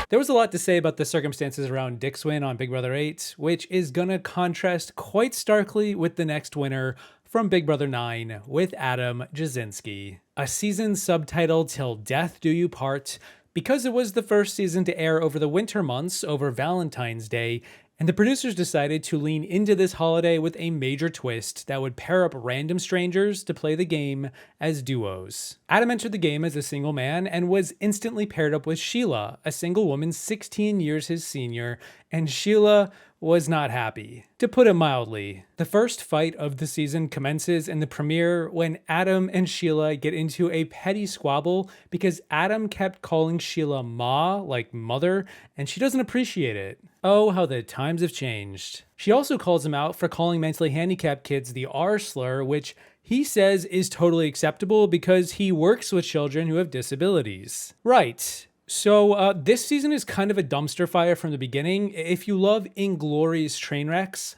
buckle up. Because over the span of the next 33 episodes, by my estimation, there are around 27 different fights in the house that at least make the edit. Almost one every single episode, and we don't get an episode without a fight until episode 6, 2 weeks into the season. And because this season is such a hot mess, a lot of the gameplay in the first half is just kind of all over the place, and Adam very quickly gets lost in the commotion. Adam is almost the first player evicted from the season due to this fight with Sheila. Another duo, Jen and Parker, were given the sole power to evict any other duo they desired by day 3. Initially, they planned to evict Adam and Sheila for all of this ruckus, but then the worst player in Big Brother history emerged, Jacob, and he was swiftly evicted instead for calling Parker, the current HOH, a snake. Regardless though, Adam and Sheila don't begin the game on great terms. They almost get evicted by day 3, and they continue to not like each other despite being forced by the producers to work together for the next month. Adam mostly floats around the house for this entire month too. There's so much drama and pettiness between almost all of the other players, and despite his rocky starts, Adam manages to avoid almost all of that drama. The only recurring storyline with Adam is his continued feud with Sheila, where he accuses Sheila of being terrible at competitions. She's just bad, and she's annoyed with his attitude and how he doesn't support her. They love to hate each other. Over the next 3 weeks, Adam lays low as we see Jen and Parker, Alex and Amanda, and then Allison all get evicted. Unlike with Dick or Boogie, or frankly any previous winner, that is about the most I can say for Adam up to this point. He is kind of just coasting. At the final 9, when the jury is starting to form, the duo's pairing breaks apart and Adam is now a free man. He no longer has to work with Sheila, and he can buddy up with whomever he pleases. Adam connects best with Matt and Ryan, and the 3 guys become a trio. On the flip side, however, is a majority alliance of Sharon, Joshua, Chelsea, James, and Sheila. The last player in the puzzle is Natalie, a woman who is playing the middle, both sides, but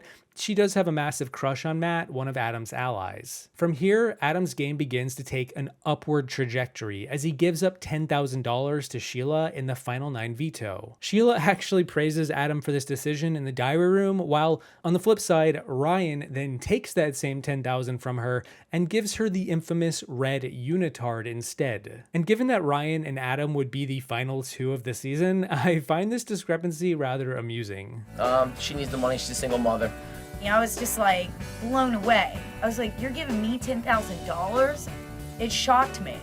And it made me look at Adam differently too. Ryan was the HOH that week and nominated 2 players from the other side, Chelsea and Herren. Throughout the week, Sheila begins to realize that the side of the house that she was working with were taking her for granted. Chelsea in particular annoyed Sheila quite a lot, and this caused Sheila to decide to flip. Alongside this, Natalie became overwhelmed with her crush on Matt and sided with Adam's group too, meaning they now went from being down 3-5 to being up 5-4. Upon joining Adam's side, Sheila would talk with Adam in a special moment where she apologizes for all that she's done to him in the season up to this point and says that she truly thinks that he is a good guy. They make up and settle their differences, and for Adam's game, it is one of the bigger moments on his road to victory. James is backdoored at the final 9, and the biggest player on the other side of the house is now gone. For about a minute. A twist popped up where the house could decide to bring a previously evicted player back into the game. They could either vote to have James come back or a mystery house guest that America voted on. James' side of the house all voted for him to return, which was 3 out of 5. Meanwhile, you would expect Adam to keep James evicted and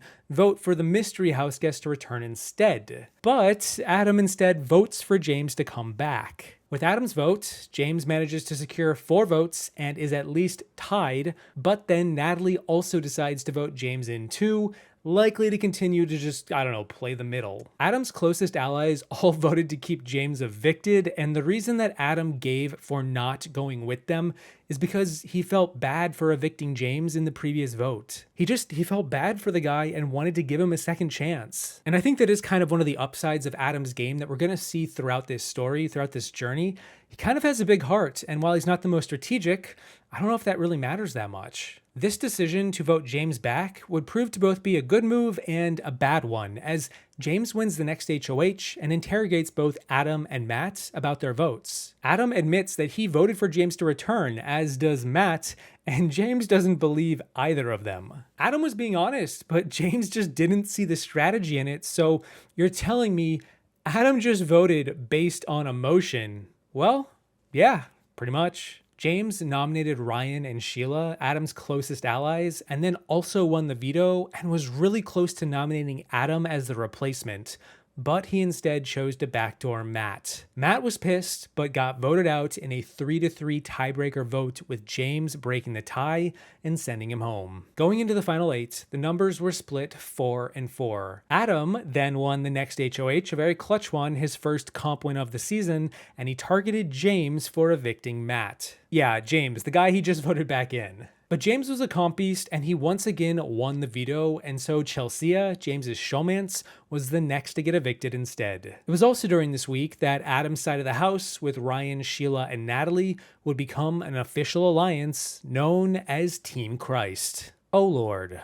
Natalie wins the HOH at the final 7 and yet again targets James. Almost as if Adam and Natalie shouldn't have voted for him to return to the game, huh? But James yet again wins a 3rd straight veto and takes himself off the block, and so Joshua gets nominated and evicted instead, the next strongest player allied with James. James does get emotional at the final 7 and argues with Natalie and Adam about being a perpetual target despite not really doing anything to deserve it. I mean, other than winning like 3 straight vetoes and being a comp beast and probably the front runner to win the season, but Adam argues back that James is just that. He is a comp beast, and it's just how the numbers have broken out. But Adam is kind of a soft teddy bear in a way, and he feels for James and his plight. This sentiment carries over into the final 6 when Adam wins his 2nd HOH of this season. Given the numbers were 4-2, the nomination should have been simple: James and Herren. Instead, however, James tries to appeal to Adam's softer side to avoid the block, and surprisingly this works as Adam nominates Herren and Sheila instead of James. Sheila loses her shit on Adam for this dumb move and explains to him how the numbers breakdown could now royally screw their alliance. If James wins the veto, he takes down Sharon and the two of them control the votes. Adam suddenly realizes how dumb his move was and apologizes for it, and while they do forgive him for his blunder, it does kind of speak volumes to his strategic game. His social game is fairly decent as his allies are quick to forgive and they still like him a lot, as does the forming jury, but this move could have easily blown up in his face, and given James had won the past 3 vetoes, it wasn't looking good. However, Ryan won the veto and took down Sheila, and James went up and was evicted. Sheila won the final 5 HOH and targeted Sharon for eviction, but she also nominated Adam as a pawn to return the unpleasant favor he did to her in the previous week when he put her on the block. Adam, however, then won his first and only veto competition of the season, guaranteeing himself a spot in the final 4. Sheila was now at a crossroads. She could either work with the 2 women or the 2 men. The problem was that Natalie was shifty and was trying to play the middle, and Sharon was never on Sheila's side for much of the season, so Sheila drifted towards Adam and Ryan more than Natalie. Sheila renominated Natalie and decided that she was just playing too hard way more than Sharon and should go ahead of Sharon. Natalie retaliates by making a decent case for why Sharon should go, enough of a case anyway that Adam was actually being swayed to keep Natalie and evict Sharon. Adam views it as Natalie was more loyal to their alliance all season than Sharon has ever been. Like, Sharon's not in the picture here, but old Sheila from the pre-jury comes out and gets pissed off at Adam for going against her wishes. Sheila wants Natalie out for being untrustworthy and cutting deals with everyone. The final argument between Adam and Sheila happens here, and it only serves to push Adam closer to Ryan in the end, as the 2 guys become the closest duo left once they decide to evict Natalie in a 1-to-1 tiebreaker, letting Sheila cast the sole vote to break the tie against Natalie. From here, the game mostly plays out in autopilot. Ryan was the biggest competitor left, and he went on to win the Final 4 HOH, the Final 4 veto, and the Final 3 HOH too. Adam chose to vote out Sharon at the Final 4 because she was younger and more physically fit than Sheila, and now all of a sudden, the dynamic duo, who were almost evicted on day 3, were in the Final 3 together. Adam and Sheila. From enemies to almost lovers to ultimately being friends. Ryan beat Adam in part 3 of the final HOH and chose to stay loyal to his buddy. He evicted Sheila and then proceeded to stumble with his answers in the jury roundtable. Adam's answers were decent, but Ryan just was not built for public speaking, and given Adam's teddy bear nature and fairly likable demeanor all season, he had won over the jury, whereas Ryan was a bit more cold and removed. And just like that, the jury chose to reward Adam with the win in a 6-to-1 jury vote, crowning him the champion of the messiest season in Big Brother history, Big Brother 9. Till death do you part. After the round table, I have to honestly say that this is a very easy decision for me to make. I know this was a game, but I hope that honesty and loyalty and trust had something to do with this. Sheila has cast her vote for the winner of Big Brother is Big Brother 10 brought us Dan Gheesling, a 24-year-old school teacher who was a massive fan of the show. Dan took inspiration from Dr. Will on season 2 and 7 and wanted to implement some of the strategy that he learned from previous winners to make an attempt at wearing the crown himself. BB10 was a back to basics season with almost no twist to speak of, unlike a lot of the seasons prior, and Dan is on a bit of a strategic genius island with his victory, given who won just before him and who comes next. There is a lot to dive into with his road to victory. He is often considered one of the best players in the entire series, and as we're about to see, he is regularly held up in comparison to the evil doctor himself, Will Kirby, for playing one of the best winning games. Before Dan entered the house, one of the only twists all season emerged where the players were voting for who they wanted to be HOH before they even walked through the front door. Dan actually originally voted for Jesse, a big muscled guy, but due to production error of some sort, everyone revoted and Dan instead changed his vote to Jerry, the oldest man in the cast. As it turned out, Jerry would become the first HOH of the season. Dan instantly connected with Brian, and the two of them planned to create a secret alliance of 3. Together, they then roped in Ollie, another player they believed they could trust and work with for the long haul. Brian became a bit of a puppet master of sorts, and Dan was his second in command. Brian was able to steer Jerry away from nominating Dan in the first place, and instead get Jerry to put up Jesse and Rennie for having a bit of a feud in the first few days, kind of like an Adam and Sheila. Jerry obliged, wanting to work with Brian, and so right away, Brian was calling the shots, and Dan was in a pretty decent spot. Jesse, however, won the veto, and this meant that a replacement had to go up in his stead. Amusingly, Brian was pushing to Jerry for Memphis to go up, an important cog in Dan's eventual winning game, and as Brian went through the house, letting everyone know Jerry was going to listen to him and Memphis was a goner, a lot of the cast began to get sketched out by Brian and wary of his puppet master ways. Brian was cocky and high on his own supply. He had too much power too soon, and in one of the wildest opening weeks of any season, a revolution began unbeknownst to Brian and Dan, where nearly the entire cast marched upstairs to Jerry's HOH room, waited for him to arrive, and then staged a peaceful coup where they basically strong-armed Jerry into evicting Brian. Jerry felt the heat and was now awoken to the level of play Brian was pulling off, and so the gig was up.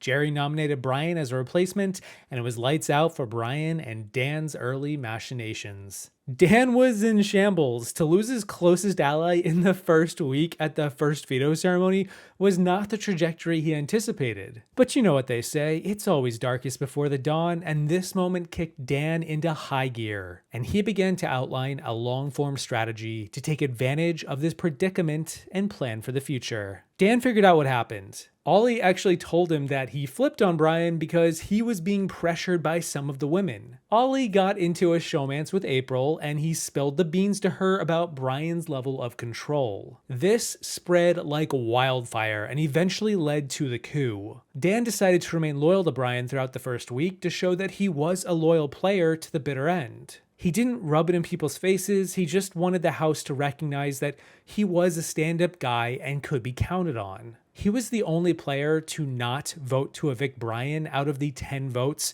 People respected Dan for his unwavering loyalty, and Dan played into it. You and Dan hit it off almost immediately. Will he survive the turn of events in the house?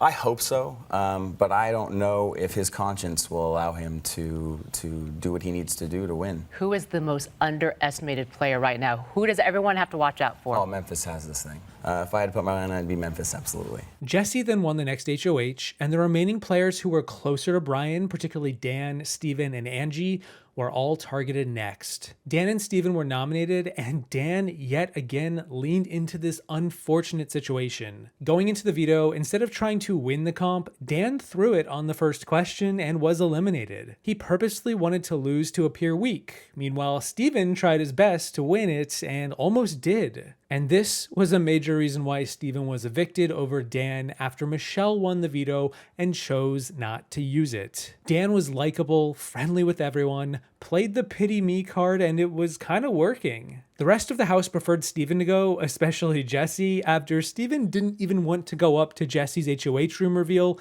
a custom that happens every week for every new HOH. Going into week 3, the house was in a bit of a divide. The massive group of 8 players that led the revolution back in week 1 to oust Brian and then got Steven out in week 2 were now fractured down the middle. On one side, you had Keisha, April, Libra, and Ollie, and then on the other, you had Jesse, Angie, Michelle, and Memphis. Jerry and Rennie were floating somewhere in the middle, the 2 older players, and then there was Dan, just chilling, creating stronger relationships with everyone. Keisha won the HOH, and the plan for this big alliance of 8 was to target Dan next. However, Dan's reputation had improved a lot in the past few weeks, and he told Keisha that he wanted to work with her, he liked her, and he offered her future safety. And likewise, she wanted to work with him too, she also liked him. She brought Dan into the fold with her side of the alliance, and instead of targeting Dan, she actually nominated Jesse and Angie, 2 players on the other side of the same alliance. This just furthered the divide, the massive divide. It drove a wedge through the middle of the house, and it stirred up a lot of drama. After Keisha won the veto and left the nominations the same, the House then decided to evict Angie, and there she went. Week 4 is where everything changed. The second twist of the season arrived, and it was a one-off secret America's Player twist, where America would vote for one player to operate this week on their behalf. Dan was aloof and likable to the audience, and he was voted to be America's Player, and he accepted it. He had to push for whoever America wanted nominated. He had to do weird tasks throughout the week, like hug Jesse for an uncomfortably long period of time, and he also lost control of his vote come eviction night. America decided who he was voting for. Dan accepted the offer, of course. It was the chance to win an extra $20,000, and this would prove to put him in a precarious position, as he now had no control over his vote, and he was about to be the swing vote in a house that was on the verge of a full-blown nuclear fallout. For those who know, this was the week of Keisha's birthday. The greatest fight in Big Brother history, where literally everyone in the house got into a massive argument. Everyone except for Dan. Dan was on the couch reading the Bible through all of it. The wall comp made its debut, and Dan yet again threw the HOH. He wasn't as slick this time, but he did manage to curry favor after giving several of the players still on the wall a fun pep talk. April won the HOH and nominated Jesse and Memphis, which makes sense given the fractured alliance that just saw Angie get evicted. Jerry then won the veto and chose not to use it to respect April's wishes, and then a big rift occurred between the faction of April, Ollie, Keisha, and Libra. Just fractures within fractures. Essentially, Libra felt undervalued by April, and there were lots of whispers and small talk gossip about how the women felt about one another. April didn't always include Libra, and Libra felt ignored at times, and so Libra vented to Keisha about this, and Keisha agreed with Libra. April was kind of annoying at times. Well, little did they know, Jesse was in the next room and heard all of this. He then immediately scurried upstairs and told April and Ollie what Libra and Keisha were saying. This then turned into a confrontation between the women about what was being said and why, and after a heated exchange, Jerry then got involved to try and smooth things over, but well, he got snippy with Rennie, who blew up on Jerry for being snippy. Meanwhile, Jesse and Keisha and Libra were all angry at each other for their eavesdropping. At one point, even Memphis was brought into it, Michelle got into it, everyone was arguing with everyone, all the dirty clothes were being aired out, and the battle lines were being redrawn before our very eyes. Nobody's gonna tell me who I can talk to and who I can't talk to in this house. I'm like, uh-huh. You don't say. She went in there, Keisha came in there, she goes, I can't believe she's talking to me like that. And then Keisha's Why like, is she so like? Hey, what did I do to her? No, just I'm wait. the one that even said it. No, I'm not cussing, but I've put myself time and time again, and I'm still getting thrown rude comments to me. You have to stop talking to people like that. Can you guys stop? talk to him. You're sticking fingers in people's faces, damn it. Okay, this It's is great. inappropriate. Happy birthday to you. Happy birthday, dear Keisha. Happy birthday to you. Anybody want cake? Since we're apologizing, I'm sorry for being honest. Do you guys even know what how the fight started or what it's about? Oh, no. I know exactly what the fight's about. Yeah. I know exactly what the fight's about. Hey, Memphis. Every day is a new day. Believe that, buddy. Suddenly, Libra and Keisha were now wanting Jesse out over Memphis. Meanwhile, April and Ollie wanted Jesse to stay for being a good little rat. Libra and Keisha were closer to Rennie and brought her in. Meanwhile, Michelle liked Jesse more than Memphis and wanted him to stay. Jerry also really didn't like Memphis that much, so he just joined up with the anti-Memphis crew. And if you're doing the math, you will now realize the votes are 3 for Memphis to go and 3 for Jesse to go. Because April was HOH and couldn't vote, this meant the 7th vote to determine who stays and who goes falls to Dan. Which really meant it fell to America. Oh God. This is peak Big Brother. Dan had to cover his butt given he had no control of his vote. What if America trolled him and had him evict Memphis for whatever reason? It was unlikely given they wanted Dan to push for Jesse to get nominated earlier in the week, but still. Dan told both sides of the house that he was working with them, but he likely knew Memphis was staying, and this opened up the most important connection for him in the entire game. Dan approached Memphis to form a Final Two alliance. Because Memphis was a strong player who could win comps and was always looking out for his own best interests similar to Dan. Dan knew that he could rely on Memphis, he could predict Memphis, and he liked the guy enough on a personal level too. Memphis was the perfect Robin to his Batman, and the two locked in a Final Two, calling themselves the Renegades. Jesse was evicted by a vote of 4-3, and as you can imagine, a big fight broke out right after. Dan hid in the back room and played the woe is me card quite well. He wanted to garner sympathy and push the notion that he just wasn't a good player. He didn't know what he was doing, and he shouldn't be taken seriously as a serious contender. In reality, Dan just wanted to be underestimated as always, similar to when he threw the veto back in week 2 or played up the loyalty card from not turning on Brian. He wanted to push a persona, and so far he was succeeding. Jerry did consider him the worst person in the house though, and began to call him Judas for betraying Jerry's side of the house after swearing on his religion. Hey, all's fair in the Big Brother house. So immediately, I went to my room and put my head over my pillow. I need to start drawing out some sympathy. I think if people see that, it may buy me one more week. If they start bringing me up, say I'm in here, I'm ashamed, I'm embarrassed, you know what Yeah. Why'd you do it? Why? Why? Why did you lie? Why? Why'd you do it, Dan? I'm a weak player in this game, and people came to me and I guess I'm embarrassed. Michelle won the next HOH and targeted the two loud ladies in Keisha and Libra. Dan was able to lay low despite his betrayal, and even though Jerry won the veto and really wanted to use it to get Dan out, he chose not to use it to respect Michelle's wishes to evict Libra first. Libra was evicted by a vote of 6-0, and the two sides were now even 4-4 going into the final 8. And Dan was still throwing competitions, even this deep into the season, because in an amusing turnaround during the next HOH, his entire alliance were the final 4 in the comp. Dan comfortably threw the comp, and Rennie became the next HOH. She wanted to target April and considered using Dan as a pawn to avoid, currying more ill will with the rest of the house, but Dan really didn't want to be a pawn, and so eventually they settled on Jerry going up instead. Dan went into this veto comp realizing he probably should start winning comps soon, and, well, that's exactly what he did. His first attempt at winning a comp, and he beat out Jerry to wear the veto. This meant April was now a goner, and Dan's side of the house held in numbers. During the final 7 endurance HOH, it came down to Dan and Ollie. Ollie was desperate to win after his showmance April was just evicted, but Dan really wanted to win it too, and so the two of them cut a deal. Dan would get the HOH key, but Ollie gets to make one of the nominations, and if the veto gets used, Ollie gets to decide who goes up as the replacement. Ollie also gets to protect one other player from ever going up, and he chose Michelle. Dan takes the deal, and Ollie drops, making Dan the next HOH, his first HOH of the season. Given the only players not in his alliance were Ollie, Michelle, and Jerry, this meant Dan was obviously putting up Jerry, and Ollie requested that he also put up Memphis. Dan had to smooth this over with Memphis, who wasn't happy to hear this. Memphis just wanted Dan to go back on his word with Ollie. Who cares what Ollie wants? But Dan wanted to be a little more subtle. He wanted to keep up appearances after all. They had the votes to keep Memphis. Why not create artificial distance? Memphis reluctantly went up next to Jerry, but the good news was that Memphis then went on to win the veto, pulling himself off the block. Ollie now requested Dan to nominate Keisha instead, and that was a part of the deal they made. And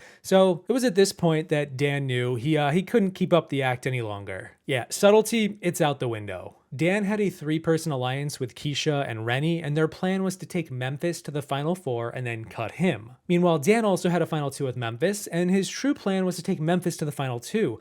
Dan was well insulated within this 4-person alliance, and he didn't want to strain both his relationship with Memphis and Keisha for almost no gain. And I say all that as context to understand that he was between a rock and a hard place now, despite being the HOH and technically holding all the power. Dan chose to make lemonade out of lemons and hatched a scheme to cause chaos. He asked Ollie, Michelle, Rennie, and Keisha to each say the other's name at the veto ceremony to have them all point their fingers at each other. He wanted to ask them and have them reveal publicly who would they nominate if they were in his place? After the finger pointing happened, Dan would then betray his deal with Ollie and nominate Michelle. Known as Veto Nomination Roulette, everyone said their corresponding name for who should get nominated in Memphis's place, and then Dan put up Michelle. Ollie lost the bet. The deal was too good to be true, and now Ollie, Michelle, and Jerry were once again livid with Dan. Of course, Dan retreated to a calmer environment as the house turned to chaos. As he says himself, you don't light the fuse and then wait for the bomb to explode. You get out of there. Now, the thing about anytime when you gamble, you're taking a risk. And in this house, someone's gambled with someone else's safety. And unfortunately, you better know who's making a bet for you. And in this case, Ollie, you lost the bet. Michelle, go on the block. It was my goal to cause utter chaos and confusion by the time the ceremony was over so that there would not be a target on my back. Let the chaos ensue. Have you ever seen someone light a fuse to a bomb and stand by it to watch it blow up? No, I got the heck out of there. Michelle was evicted, and it was revealed a double eviction was about to go down. A trivia HOH ensued, and Dan couldn't play as the outgoing HOH, but that was okay because Keisha won and nominated Ollie and Jerry. Dan then kicked it into overdrive and won the veto, chose not to use it, and just like that, Ollie was evicted right after Michelle in one fell swoop. Speedrunning his betrayal. This now meant Dan's ideal Final Four was in the Final Five, and all they had to do was beat Jerry at the next HOH. Which of course means that Jerry won the next HOH and was gunning for Dan. Yeah, Jerry rose to the occasion, clutched it out, and won the next HOH, and then nominated Dan for eviction. But before he did, Dan and Memphis concocted a plan to play into that artificial distance by having Memphis pitch a deal to Jerry to work together to the final two. Jerry didn't have any allies, he was all alone, so he took this offer, this quote-unquote olive branch, and nominated Keisha next to Dan, the best case scenario other than Jerry just straight up not winning HOH in the first place. If Dan could throw the veto yet again and get Memphis to win, this would mean both Dan and Memphis would control the eviction this week, and Jerry couldn't do anything about it. And that's exactly what happened. Just like that, Memphis took Dan off the block, and the Renegades were now in the Final Four. Dan convinced Memphis to evict Rennie and take Keisha, mostly because it was best for Dan's game, given he had a stronger relationship with Keisha than Memphis did. Also, Keisha was better at comps, and they couldn't let Jerry win the veto. Except, that's not what happened at the Final Four. First, Dan won the HOH and punched his ticket to the Final Three. Second, he then nominated Jerry and Memphis and left Keisha off the block to keep up appearances. Third, he then won a luxury comp where he could have a private dinner with either any of the Final Four or one of the jury members. He lied to the Final Four, to Jerry, Memphis, and Keisha, and he didn't tell them about this jury dinner option because, well, he didn't want them to view him as having smoothed over a juror in his favor. And then he went by himself, or at least that's what he told the Final Four, and had dinner with Michelle. He got Michelle to laugh, they had a nice little chat over some food, and he tried to win her back to his side because he felt bad for how she was collateral in the ordeal with Ollie. Maybe it worked, maybe it didn't, but either way, nobody back in the house was gonna know about this. And then, finally, fourth, he threw the veto yet again to Memphis to ensure that Memphis would get the blood on his hands when the biggest betrayal of the season would occur, where Memphis became the sole vote to evict Keisha over Jerry. Jerry was altogether not that great at comps. He was not a physical comp threat, and the Final Three HOH usually had several physical components to it. Even though Keisha would take Dan to the Final Two and Jerry wouldn't, Dan was willing to hedge his bets that the Renegades could take down Jerry. Certainly easier than taking down Keisha. And Dan looked at it as Keisha would be more difficult to beat in the jury than Memphis, so if Keisha were to win that final HOH, it would be tougher for Dan. Whereas banking on Jerry winning the final HOH, well, probably not as bad. Memphis was on board with this, and after a lot of tears were shed by Keisha, he voted her out, and then there were three. Dan won the endurance in part one, and Memphis absolutely destroyed Jerry in the trivia comp in part two. It wasn't even close. I think it's one of the biggest disparities in the history of the show. This meant that the Renegades were now in the final two as Dan went on to win part three, beating Memphis in the jury trivia, evicting Jerry once and for all. Dan always knew that Memphis would be on board and would take him to the final two had he won part three because Memphis was predictable. So long as Dan could do what he does best, reframe any situation to suit his fancy and make it work, he knew that he could convince Memphis, his renegade partner, that Dan was beatable in the final 2 and he should take Dan. When Dan pulled off the veto nomination roulette at the final 7 and pissed off half the house, he did so to curry animosity against himself, which then in turn would encourage Memphis to feel good about his chances against Dan in front of the jury. Dan intentionally appeared to sink his game in order to elevate his game, distorting the view in his funhouse for everyone else to view him as something that he wasn't. He was the magic man. He pulled rabbits out of his hat. He made fake vetoes out of tin foil just in case he needed a prop. And in the end, he sat next to Memphis in front of the jury and explained all of this. He explained his moves, his overarching gameplay, why he did what he did, and how none of it was personal. His behavior in the house on a personal level was always friendly. It was cordial, kind, respectful. He treated others with respect, the golden rule, even when they weren't so kind to him back. Remember, Dan never got into an argument. He took a page out of Dr. Will's book for a reason. He lied for the sake of the game, but not for the sake of intentionally hurting anyone. And most importantly, he was able to articulate all of that in a succinct manner, and the jury understood. Meanwhile, Memphis was tripping over his words. Just a lot of word salad. Dan not only won the season and was crowned the champion, but he received every vote from the jury, winning 7-0 over Memphis. He never received a vote against him all season. He voted correctly at every eviction outside of Brian in week 1, which, he weaponized to his advantage, and his trajectory from the premiere to the finale was nothing but an upward climb where he continuously gained speed until he won. It kind of felt like he pulled a rabbit out of a hat based on where he began in week 1, and yet the same could be said for his inspiration, Dr. Will. And it's kind of amusing how in the end, it all came full circle. The winner of Big Brother 10.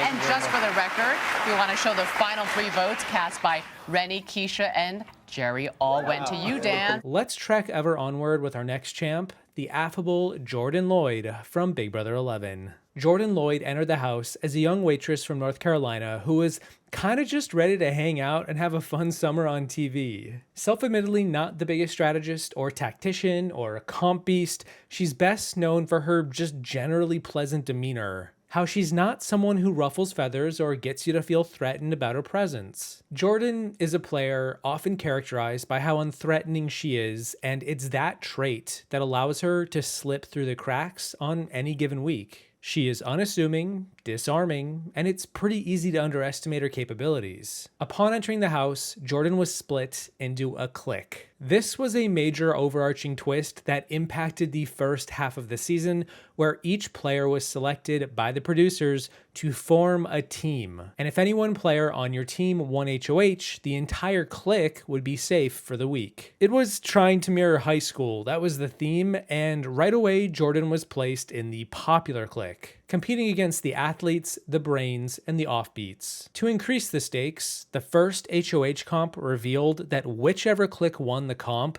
they would get a 4th player to join their clique, a mystery returning player from a previous season. And while we almost saw Jessica from season 8, or Cowboy from season 5, or Brian from season 10, we ultimately saw the athletes pretty handily win the first comp, and Jessie from season 10, the prior summer, was brought back and made the first HOH of the season. The athletes were now the dominant faction out of the gate, and to buck the trend usually seen in high school, they instead teamed up with the Brains clique to pick off the offbeats and the populars. This meant that Jordan was now in trouble right away, but given that she was never viewed much as a threat, instead Lydia from the offbeats became the initial target. Jessie nominated Lydia and then Chima as a pawn to pretend to distance himself from the Brains group. In truth, Jessie and the athletes were working with the Brains, particularly with Chima and Ronnie, but they didn't want the rest of the house to know. And when I say the athletes clique, I really just mean Jessie, Natalie, and Russell. Their 4th member, Jeff, didn't vibe with his other 3 clique mates and was mostly excluded from the strategy talks. You could say they were being a bit cliquey. This left Jeff feeling on the outs. However, Jeff found solace in an attraction to Jordan. Jeff and Jordan began to flirt with each other in week 1 and formed a strong connection that would prove to be the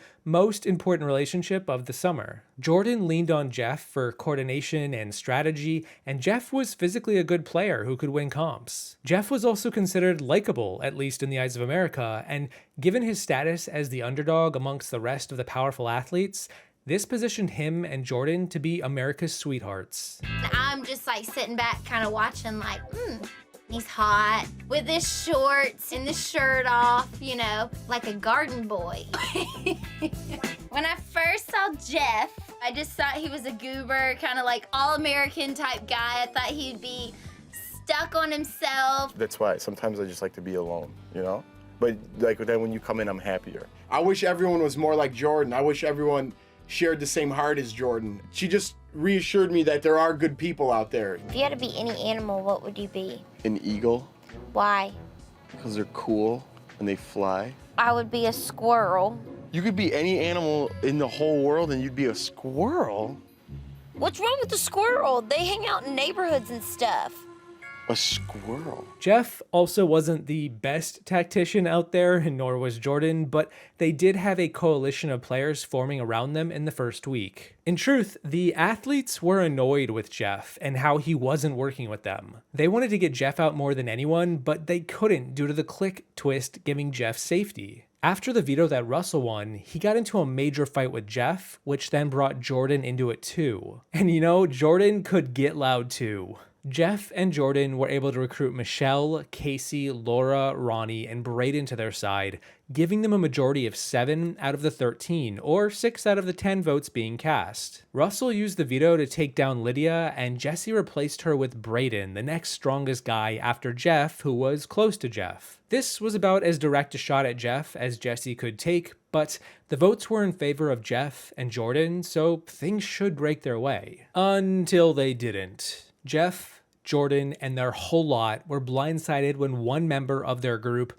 flipped to tie the vote, meaning Jesse could now evict Brayden in the tiebreaker. This outcome would set the stage for much of the rest of the season for Jordan, as she was now in the minority and had to basically sit and watch for weeks as her closest allies all got picked off. In week 2, Ronnie won HOH and nominated Jeff and Laura for eviction, revealing that he was the player who flipped his vote on Jordan's group. He betrayed Jeff and Jordan. Despite feeding them info from the other side throughout all of the first week, it was now clear where he stood given his nominations. Jeff did go on to win the veto and take himself off the block, but to drive home the point that Ronnie wasn't with them, he nominated Jordan in his place as a pawn, intending to get Laura evicted second. This will be a recurring trend for Jordan's game all season, as she'll go on to get nominated 4 different times, but she will never get evicted through any of them. Jordan is never the highest priority target in the house, ever. Not even in the final 3. Certainly not with 12 people in the game either. Laura is evicted with 8 of 9 votes. Jordan only receives a single vote from Natalie, who is trying to stir up trouble. Jesse then wins the 3rd HOH, his 2nd of the summer, and Jeff is now safe yet again. He nominates Jordan and Michelle and tells Jordan that she's just a pawn. The true target is Ronnie, the rat. Ronnie was very clearly playing both sides, and it was his time to go.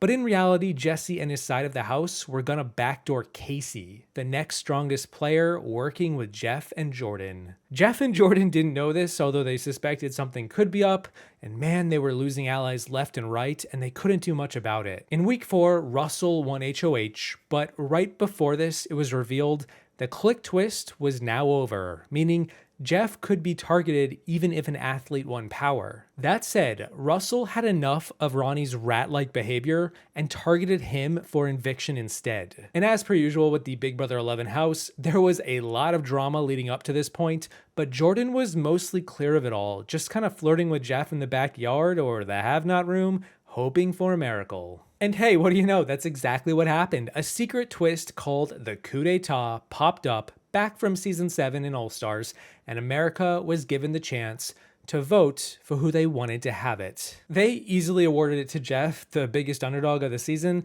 who would also use it to help Jordan too. Jeff and Jordan were still America's sweethearts and were in a major bind after 4 weeks, and perhaps this power would help them a bit. In week 5, Chima was the HOH, and she was sick of Russell's antics, his animosity toward her. Chima and Russell had a contentious relationship that was less than friendly at times, and now Chima had the chance to get Russell out for good. Russell had slowly been drifting towards working with Jeff instead of going against him, especially after week 4 when Russell chose to not target Jeff against his allies' wishes. Chima nominated Lydia and Russell with the intent to get Russell out, and it seemed like this was certainly going to be the case after the veto was not used, but then at the live eviction, Jeff stood up and revealed he was given the secret power everyone was speculating about. Jeff had the power to dethrone the HOH and nominate 2 other players of his own choosing instead, and that's exactly what happened. Jeff took down Lydia and Russell and replaced them with Jesse and Natalie, his closest ally. Jesse was the clear target, and with 3 of the 5 votes to evict,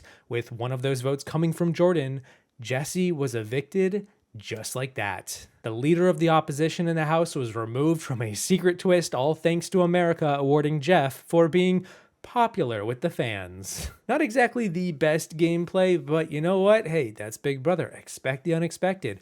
Jordan's game massively benefited from this. Her and Jeff gained Russell as an ally, and Jesse was now gone, the strongest player on the other side. To make matters even better for Jordan, her ally Michelle won HOH and targeted the remnants of Jesse's alliance with Chima and Natalie. Chima, however, didn't take too well to all of these events unfolding. Understandably, she was annoyed at Jeff for using the power, but even more so annoyed at the producers for introducing this power in the first place, let alone making it earned through a popularity vote. She was so annoyed by this outcome that she decided to stop playing the producer's game and instead began to get in their way. She put blankets on the cameras to block their view, she threw her microphone into the pool which destroyed them, and she stopped responding to production calls for her to go to the diary room. Chima was despondent, and after enough time had passed, the executive producer got on the intercom and called her in, and she obliged, and the producers decided to expel her from the game. Mind you, Jordan is all just kind of there through everything. She's just coasting along, has a group of allies who are winning stuff, and things are now falling her way. She is a number in an alliance, and that's pretty much it. Well, until the final 7, where she wins her first HOH of the season, her first comp of the season,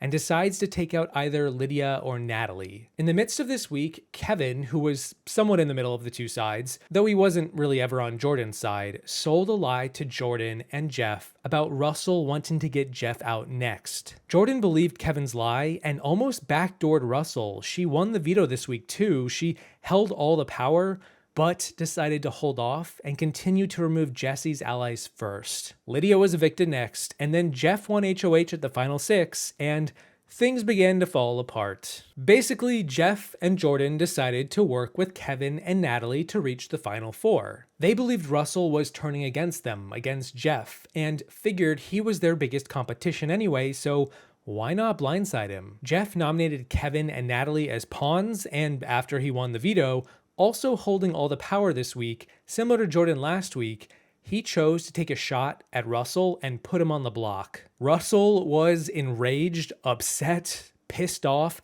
and it was all because of a lie. Mind you, Russell was likely Jeff's biggest threat down the line anyway, and with the numbers dwindling, I can see why getting Russell out could be a good idea. But it turned out to be a mistake. Russell was evicted 3-0, and Kevin won the final 5 HOH and immediately targeted Jeff for eviction. He told Jordan that Michelle was the target, but after Michelle won the veto, Kevin nominated Jordan next to Jeff, and the gig was up. The gig is always up. Jeff and Jordan had pressed their luck a little too much, relying on Kevin and Natalie to back them, and even then with Michelle now being safe, there really wasn't much they could do anyway. Jeff was evicted over Jordan, and Jordan was sad. Yeah, but on the upside, she was now in the final 4, and still not considered the biggest threat to win anyway, so who's to say this can't turn around? Natalie and Kevin wanted Michelle out next, as they believed that she was a bigger threat than Jordan. After both Kevin and Natalie won the HOH and the veto, Michelle was evicted next to Jordan, where Jordan had now escaped the block 4 times. Going into the final 3, Kevin won the first part of the final HOH. Meanwhile, Jordan pulled off an upset and beat the remaining athlete in the house, Natalie, in part 2. She just had to defeat Kevin in part 3, and she was likely the winner. Her social game all season was decent. She had allies in the jury, she had Jeff, and she knew that Natalie wasn't all that popular anyway. I mean, hey, Jordan was the OG popular. How could she not be more popular than Natalie? In truth, Natalie had rubbed a lot of people the wrong way and was caught in this weird season-long love triangle between Jesse and Lydia, and now with Lydia and Jesse in the jury house, it turned out that Lydia didn't like Natalie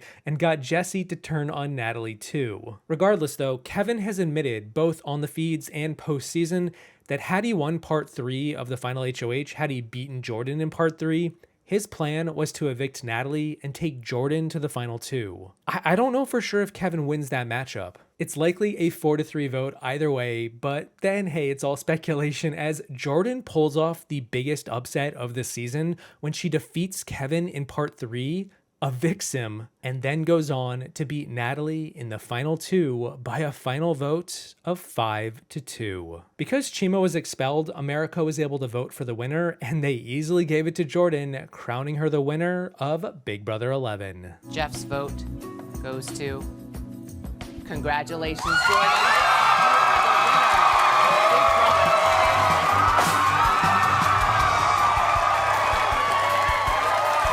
With Big Brother 12, we have Hayden Moss, one of the more dominant winners in the franchise's history. A contrast from Jordan in the previous year, Hayden was at the top of the pecking order within his alliance, and his alliance controlled the pace of the season from week 1 all the way to the finale. But unlike many other dominant winners, Hayden was a key cog in the machine that dictated the boot order more than just the sole manipulator dominating from the top. Hayden's alliance, the Brigade, were a strong team who equally worked in tandem, with Hayden contributing about as much as any other member. In a way, there are almost 4 variations of Hayden this season between the Brigade, but as we'll see, there are key differences that set him apart from the rest that result in him being the winner, and not any of them. Hayden was fresh out of college and entered the season as one of the most athletic guys in the cast. And out of the gate, he proved that by winning the first HOH of the season involving a team-based zipline comp, where his team let him be the first to wear the key. Unlike in the previous season, Big Brother 12 wasn't divided into any sort of groupings. Every player was there for themselves. But the new big twist of the summer was how one of the players out of the 13 was secretly working to sabotage the group. They would be trying to make the game tougher for everyone, serving as a production plant of sorts known as the Saboteur. The Saboteur's first act was to turn off the lights in the house, making it pitch black, and then locking the storage room door where all the food was. Really, the Saboteur was more of just like a prankster living in the house who didn't really have a vested interest in winning the season. They only needed to reach the halfway point, and then they would win a lot of money and just leave the game. This twist intended to create doubt amongst the players, not sure who they can trust, but well, as we're about to see, it ultimately flopped and made no difference to anyone's games, least of all Hayden's, except for one key point. By the end of the first day, late at night, Hayden was talking to a lot of the cast and feeling out who he might potentially want to work with. And between himself, Lane, Enzo, and Matt, the 4 of them were in the HOH room, and they all came to the decision to work together as a formal alliance. And this is what I'm talking about with the Saboteur.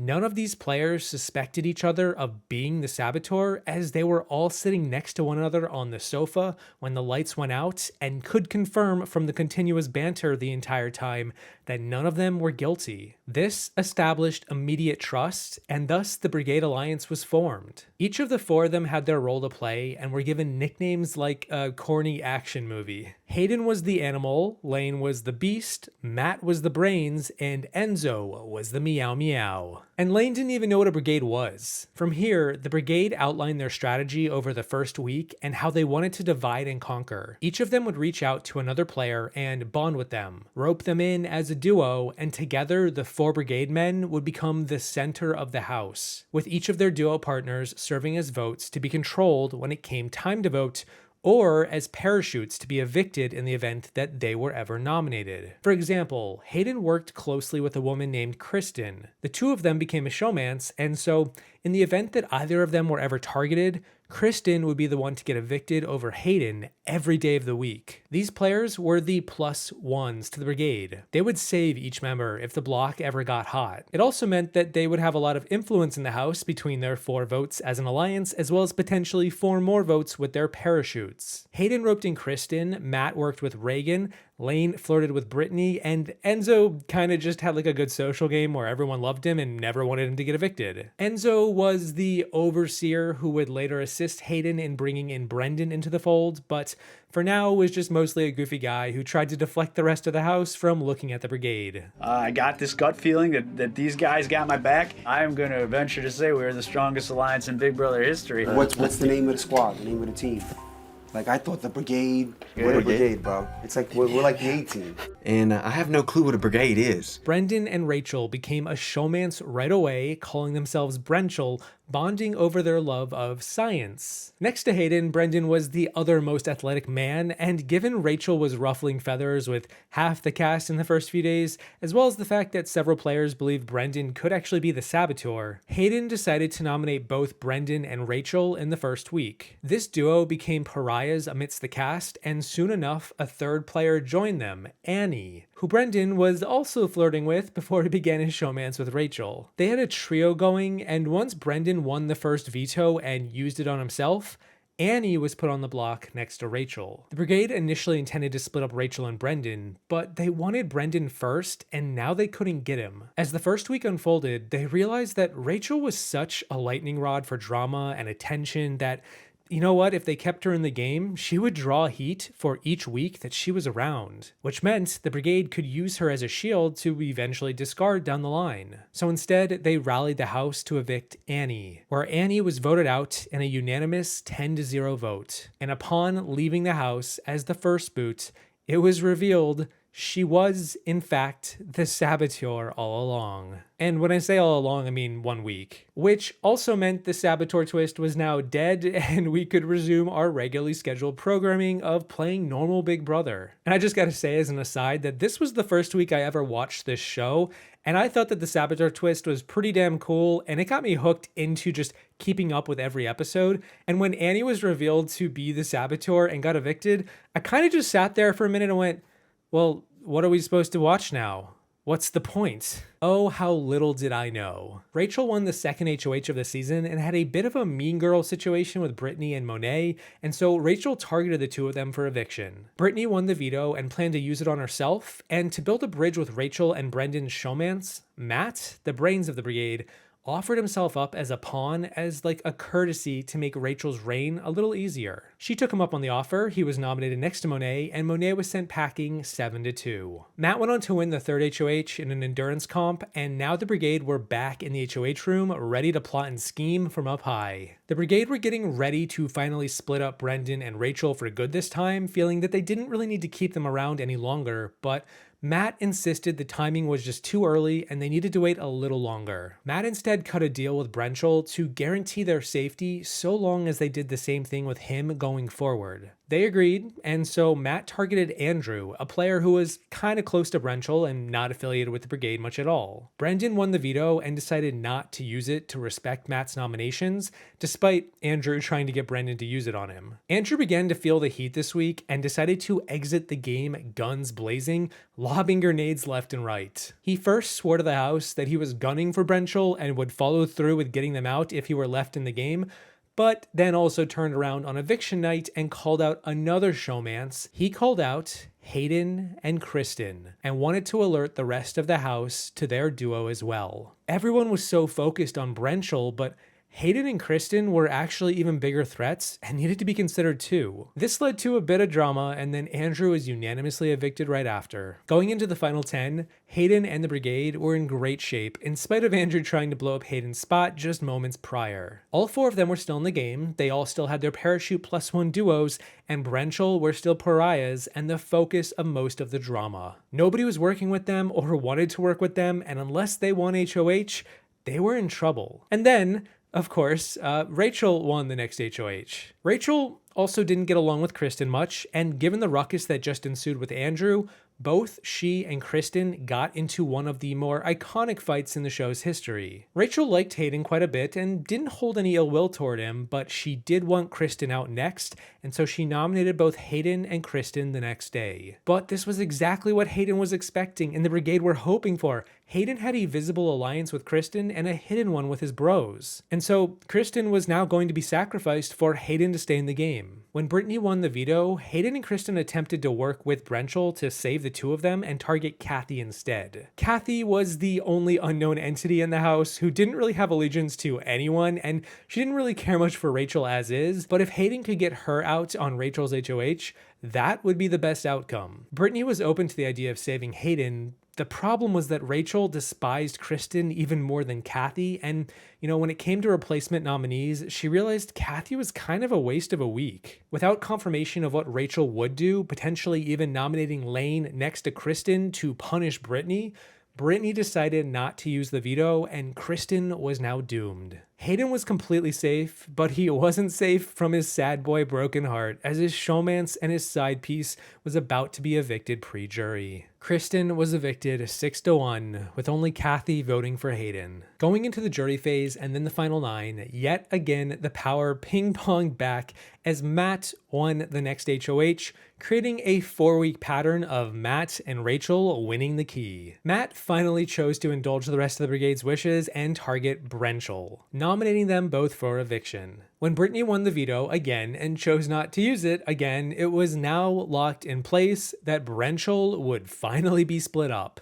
They had served their use as a gigantic shield to distract from the brigade all summer, and now it was time for them to go. Rachel was the main target given her comp record, and she was evicted 6-0. However, knowing that Rachel was about to leave, both Hayden, who now didn't have a parachute alliance with Kristen evicted, decided to get closer to Brendan and bond with him. They had tried to work together the week that Rachel nominated Hayden, but now they actually had an in. To Brendan, Hayden was a lifeboat with Rachel about to leave. Matt was their new common enemy.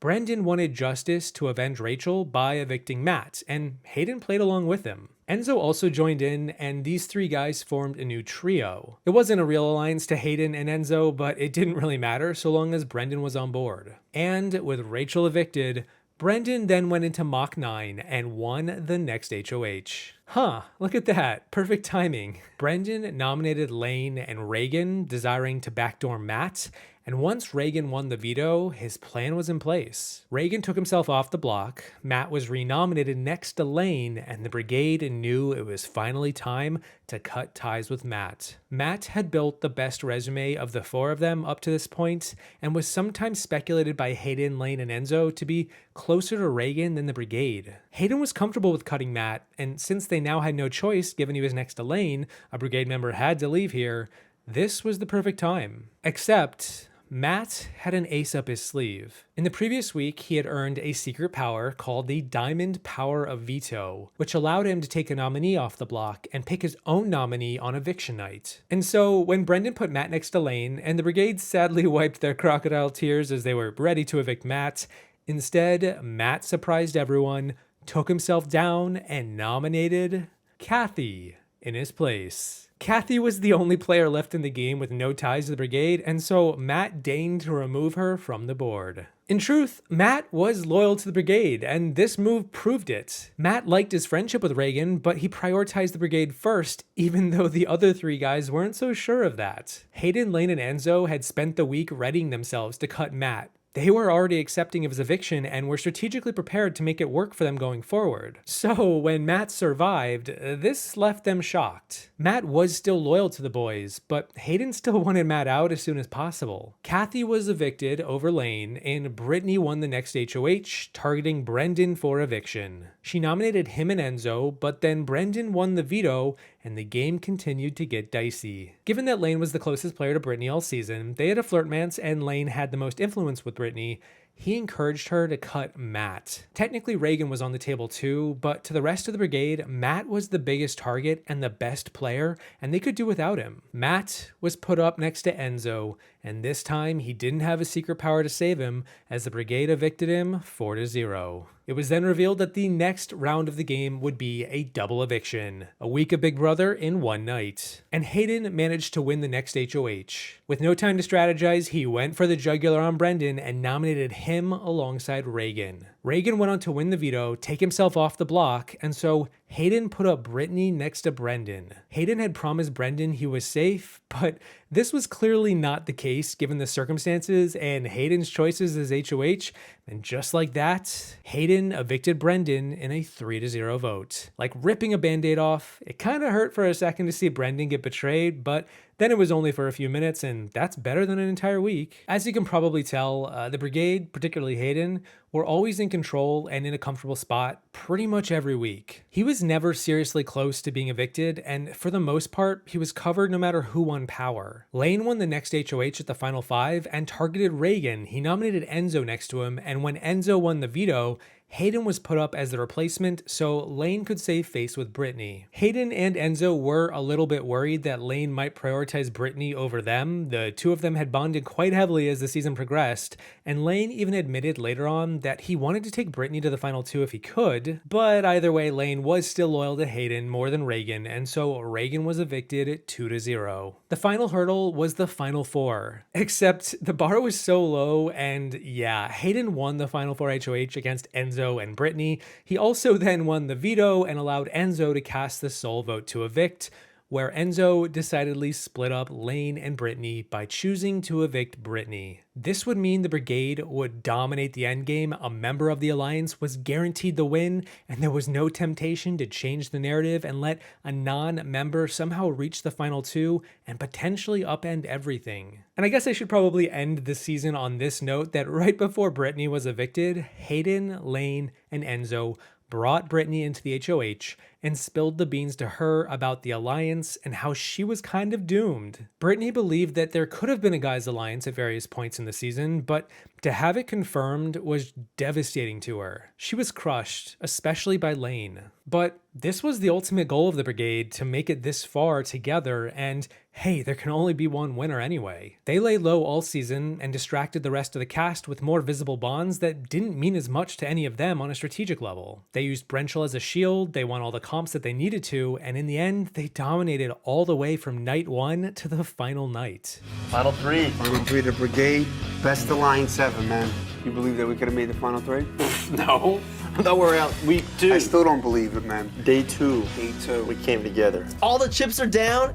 The entire game's riding on this one competition. Me versus Lane. If I can beat him, I got a good shot to win 500 G's. Brittany was evicted, and later that night, Hayden emerged victorious from part 1 of the final HOH. Meanwhile, Lane defeated Enzo in part 2, and together, Hayden and Lane agreed to take each other to the final 2, believing Enzo had a strong social game where he didn't burn almost anyone all season and had a lot of jokes up his sleeve and could possibly beat either of them in front of the jury. Hayden won part 3 of the final HOH and chose to cut Enzo, leaving Enzo with a decade-long question of what could have been had he only reached the final 2 and had his chance to pitch to the jury. And in front of that jury, Hayden lapped Lane with his answers. Lane came off as unserious and aloof, kind of like he was playing a character. Meanwhile, Hayden spoke with conviction and owned his answers. There's actually quite a juxtaposition between the two of them. Hayden took it very seriously, and Lane was just kind of there. Hayden was seen as the most consistent player all season. He wasn't the leader, but he was strong in all facets of the game and excelled over his closest allies when it came down to the wire. In a close final vote, which is kind of fitting for the brigade,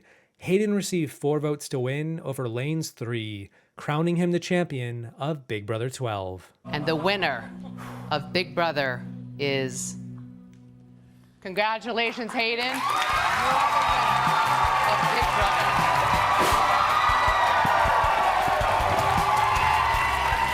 With Big Brother 13, the producers sought to bring a few familiar faces back into the mix from the past few seasons. Teased as having dynamic duos from seasons past, speculation arose that a returning player season was on the horizon. While we just saw Jesse return from BB10 into BB11, Big Brother 13 was looking to up the ante. However, the season began with 8 new faces entering the game first, and surprisingly they were paired up into duos out of the gate. Similar to Big Brother 9, the players would play the game as duos. They would be nominated as duos, but they would win competitions as individuals and vote as individuals. Only one would serve as HOH each week, and whoever won the veto and wanted to use it would have to save both players and take them off the block. And to make this even more convoluted and I guess interesting, if your partner was evicted, you would earn a golden key that would send you straight to the jury phase of the game.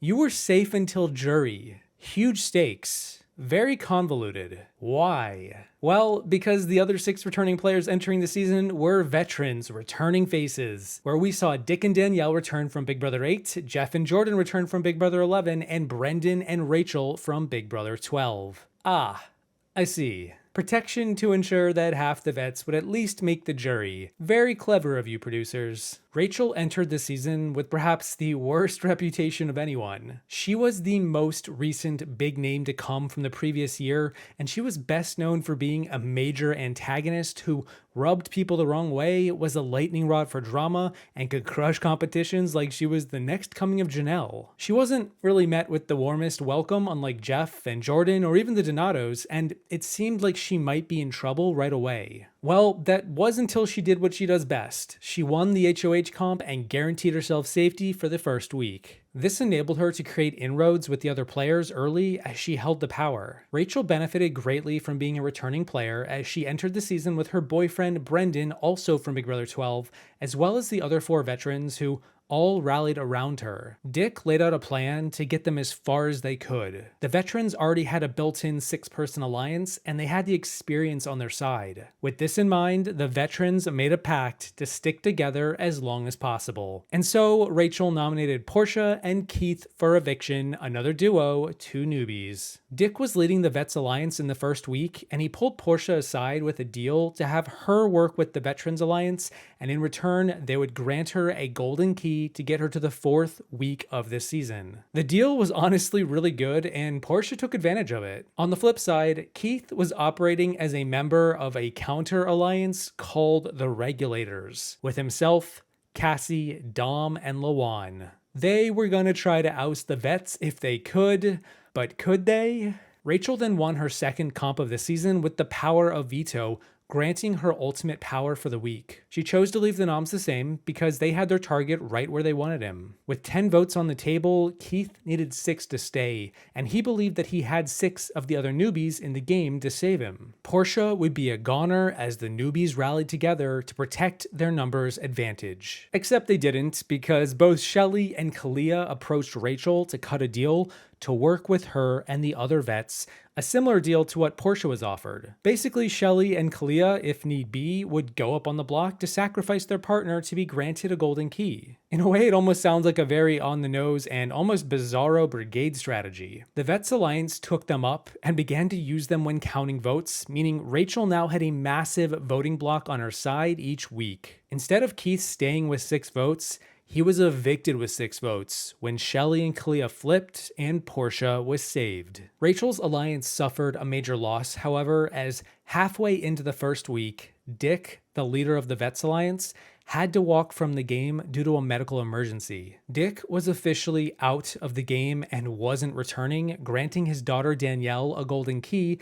She was now safe for 3 weeks, meaning if a regulator won HOH, there was a 50% chance that Rachel was going to be touching the block. This was a big setback for the vets, but on the flip side, she had gained 3 numbers with Portia, Shelly, and Kalia, so it ultimately proved to be a net positive and a good first week overall. Jordan went on to win the next HOH, and this proved great for Rachel's game. Her alliance was still in control, they could take out another regulator, what could go wrong? Well, a fair bit, as it turns out, largely thanks to Rachel. Rachel really didn't get along with Cassie and wanted her out, but Jordan preferred to target Dom, who was a bigger threat. Jordan nominated Dom and Adam. Rachel wasn't pleased when Jordan didn't listen to her. Rachel planned to use the veto if she won it against Jordan's wishes. And during the veto comp, she made a remark about Jeff and Jordan that upset them. Jeff got frustrated with Rachel's stubbornness, and this caused Rachel to break down and cry in a bush. Honestly, there's like a 50% chance I'm just making this stuff up as I go. Dom would go on to win the veto and take himself off the block, which meant that Jordan nominated Cassie and Shelly in the end anyway, and yeah, Cassie would go on to get unanimously evicted. But it should be said that after this veto debacle, Jeff and Jordan contemplated their alliance with Rachel and debated even nominating her to just get her evicted by week 2. They really did not care for Rachel's drama. But then Rachel does her thing, and she wins the 3rd HOH, and the drama continues. Before the nominations, there was a luxury comp, and Jordan won this comp and selected Jeff, Shelly, and Kalia to join her for a viewing of an episode of some random TV show premiering on CBS. Rachel was ticked off that Jordan wouldn't take her and Brendan and instead picked their 2 fringe votes. With Rachel spurned, she decided to reach out and form another alliance with Danielle and Dom, who are now becoming a flirtmance and working together. Rachel did nominate Adam and Dom for eviction just to save face, but she secretly was being talked into backdooring Jeff and Jordan from Danielle. Danielle wanted to get rid of Jeff really badly. She just didn't get along with him all that well and realized that he was the biggest threat and the true leader of the vets. Danielle was amassing numbers with the newbies on her side, and she didn't want to deal with the vets much longer. Danielle got along better with the newbies, and so a veteran civil war was brewing from all sides. Rachel was considering backdooring Jeff now after he was thinking of backdooring her the previous week, and then to rally votes, Dom told Shelly about this plan, and everything came undone. Shelly was working especially close to Jeff and Jordan, and so when she heard this news about a potential backdoor, she ratted it to Jeff and Jordan, and this led to a major discussion between the 4 vets. Jeff and Jordan confronted Rachel and Brendan about the backdoor, and Rachel was shocked to hear them know about it. As it turned out, Dom spilled the beans to Shelly without Rachel knowing, and now that Jeff and Jordan knew, she felt most hurt by Dom and Danielle. She felt like she was being manipulated to make a wild move too early in the game, and Danielle was the biggest culprit because she was the vet.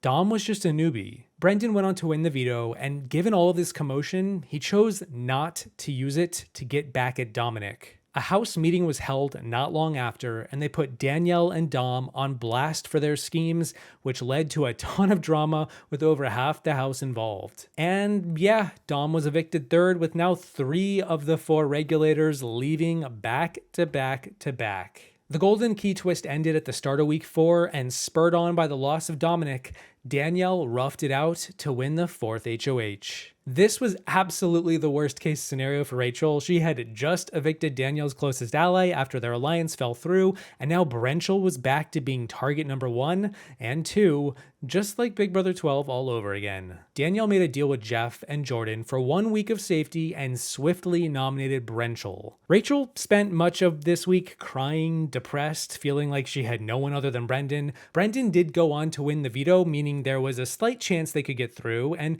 Brendan even went so far as to not use the veto on himself, but instead use it on Rachel. Rachel was safe and made it to week 5. She just needed 3 more votes to save Brendan against Jordan, and she managed to retain Portia on her side, but the rest of the newbies were closer to Jeff and Jordan, and they sent Brendan packing instead. At the top of week 5, the players learned that there was a twist involving the next person to get evicted. Despite Rachel losing Brendan, the house was still mostly against Danielle, Kalia, and Portia, which meant that the HOH was lopsided in Rachel's favor. And then Kalia won HOH, against all odds. Kalia was more Team Danielle than the rest of the vets, and knew the 2 biggest targets in the house were Jeff and Rachel. And so yeah, she put both of them up and had them once again competing against each other. Jeff would go on to win the veto and take himself down, which normally would have meant that Jordan would go up next to Rachel, and more than likely Rachel gets evicted. But it's not always that simple, especially when the players know that a big twist is about to come into effect. Lawan had this idea that the person who would get evicted this week would actually likely get some kind of power instead of leaving the game. He decided to ask to get nominated, to take one for the team, ask Kalia to smooth it over with both Jeff and Jordan as well as Rachel, And hey, if Luan went, he wasn't that big of a loss for Kalia anyway, and if he got superpower, all the better. Luan was unanimously evicted and did receive a superpower. The power to face off against Brendan in a competition to re-enter the game. To say Rachel was ecstatic would be an understatement. Brendan smoked Luan in the comp, and just like that, Brenchel were back together again, and all was well. Until it wasn't, because yet again, against all odds, Danielle won the next HOH and was none too pleased to see Brenchel reunited. She was not working with Brendan and wanted him out yet again, so here we go. Let's repeat history. The plan was simple. Backdoor Brendan. Danielle nominated Adam and Shelley, 2 newbies, with the intent to reduce Brendan's chances to compete in the veto. Adam went on to win that veto, and just like that, Brendan was back on the block like a revolving door,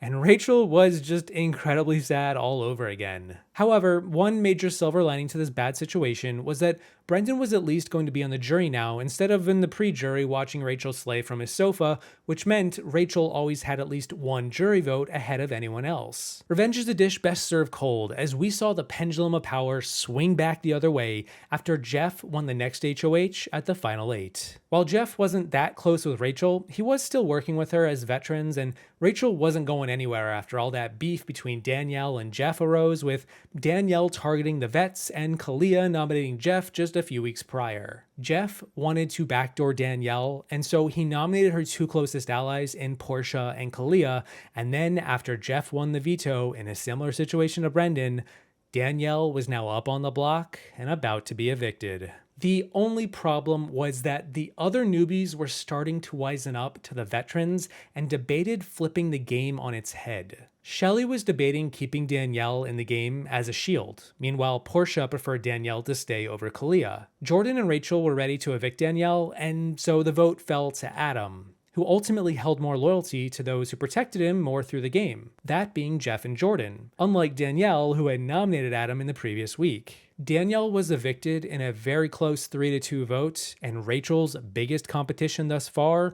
was now out the door and on the jury. As it turned out, this same eviction was a double eviction, and the HOH was a trivia comp. After surviving the block, Kalia won the HOH and went back to her old ways of targeting the 2 biggest threats to win comps in the game, Jeff and Rachel. But Kalia wanted Jeff out more than Rachel, as Rachel had spent the past week, ever since Brendan was evicted, doing everything in her power to stay calm, clear her head, and just focus on reaching the end. For the first time in her Big Brother career, well, second, although Brendan did return, she was now permanently without Brendan in the game, and she had to wisen up. Rachel began to get along better with Jeff and Jordan. She began to get closer to Portia again. She worked with Adam to bring him closer to the vets, and really, she turned a new leaf at the right time. Her game up to this point was a bit of a hot mess, but seeing herself closer than ever to the endgame, she put her game face on and went for the kill. Portia won the veto after that infamous ball pit clown shoe event happened, where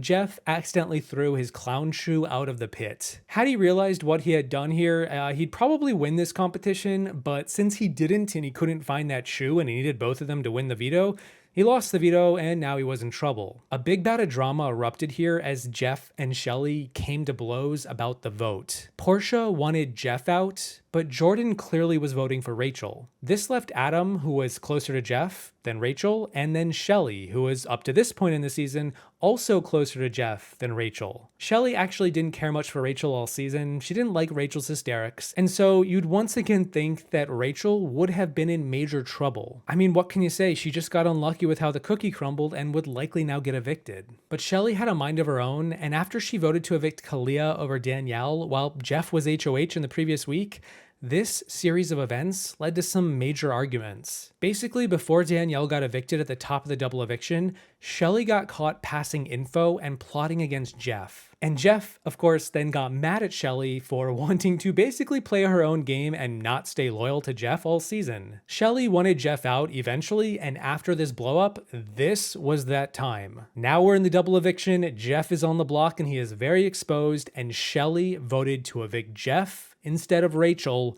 creating a 2-2 tie, meaning Kalia was the tiebreaker and she evicted Jeff. Rachel narrowly escaped by the skin of her teeth and was now in the final 6. Oh boy, the infamous final 6 of a BB13. Portia won the HOH and was still against the vets. The newbies had rallied together in the end to make the numbers 4v2. Portia, Kalia, Shelly, and Adam, who was sort of in the middle, willing to go either way, against Rachel and Jordan. Jordan was particularly upset with Kalia and Shelly after the double. Meanwhile, Rachel was just disappointed in her utter inability to win a comp. That was her bread and butter, and now she was facing eviction next to Jordan. They were surely gonna evict her over Jordan if she didn't win the veto. And then a twist popped up.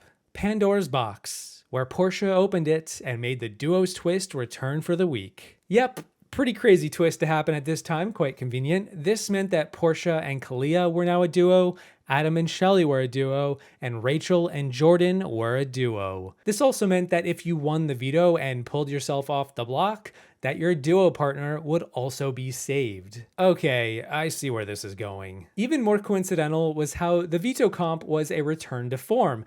It was the same comp as the first HOH of the season, a comp that Rachel won. Rachel was delighted to see this, and yeah, she easily won it against the rest of the house. Hanging on to a slippery banana was her bread and butter after all. Rachel saved herself and Jordan, and now they controlled the votes for the week and easily evicted Shelly over Adam. The final 5 HOH was another physical comp where Rachel clearly had the advantage given Portia was sitting out. Beasting it out yet again, Rachel won the next HOH and guaranteed herself a spot in the final 4. Without hesitation, she nominated Portia and Kalia, and even though Adam won the veto, and you would think that he might use it to take out Jordan, Adam also held some loyalty to Jordan and believed that she was easier to beat in comps than either Portia or Kalia. He chose not to use it, and after the votes were cast, both Adam and Jordan let Rachel decide who was getting evicted as she broke the 1-1 tie to evict Kalia. Going into the final 4, Rachel had 2 close bonds with Jordan and Portia. While Portia was at times on the other side of the house and rooting against Rachel, by this point the past was in the past, and Portia recognized going into the final 3 with Adam and Jordan would be a bit of an uphill battle. Likewise, Adam won the next HOH and was now in the final 3. If Rachel or Jordan won the veto, they were gonna cut Portia, but Portia clutched it out yet again and won the final veto of this season. Portia did debate cutting Rachel as she was strong in comps, but the two of them made a deal where if Rachel won the final HOH, she would take Portia, and this helped Portia decide to evict Jordan. Jordan was also that likable, popular jury threat with not a lot of enemies, unlike Rachel. And just like that, Portia evicted Jordan, and Rachel was in the final 3. Rachel was the biggest physical threat left of the 3, and she beat both Portia and Adam to win part 1. Meanwhile, Portia beat Adam in part 2, leaving the 2 ladies to face each other in part 3. Whether or not Portia would have evicted Rachel here to take Adam to the final 2 is a timeline that we'll never actually see, as Portia absolutely tanks part 3. Didn't get a single question right, meaning Rachel was a shoo-in for the final 2. Rachel stuck to her word, she evicted Adam in 3rd, took Portia to the final 2, and really, she didn't need to even say much in the jury Q&A because she already had Brendan, Jeff, and Jordan's votes on lock, meaning she just needed one more. Rachel did still plead her case, however, and ultimately it was the relationship she had managed to turn around with Shelly that made the difference. Shelly didn't care much for Portia either all season, but what she saw from Rachel was Rachel grow over the season and turn into a fierce and effective player who was worthy of a win. More than anything, Rachel evolved over the course of 2 seasons, back to back, into the player that she was meant to be, and her arc speaks for itself. Walking through that front door, I've been one of the biggest targets in this game. I was on the block nominated 4 times and on the block 5 times. I made strategic decisions this entire game. I have fought my heart out. When Brendan left the game, I had to reformulate my game entirely. I won 4 HOHs, 2 POVs, considered options, stayed true to my alliance, and stayed true to what I thought would be strategic game moves for myself to further myself in this game. Shelly voted for Rachel to give her that 4th vote, meaning by a final vote of 4-3, Rachel was crowned the winner of Big Brother 13. Jordan's vote goes to... Congratulations, Rachel. You are the winner of Big Brother.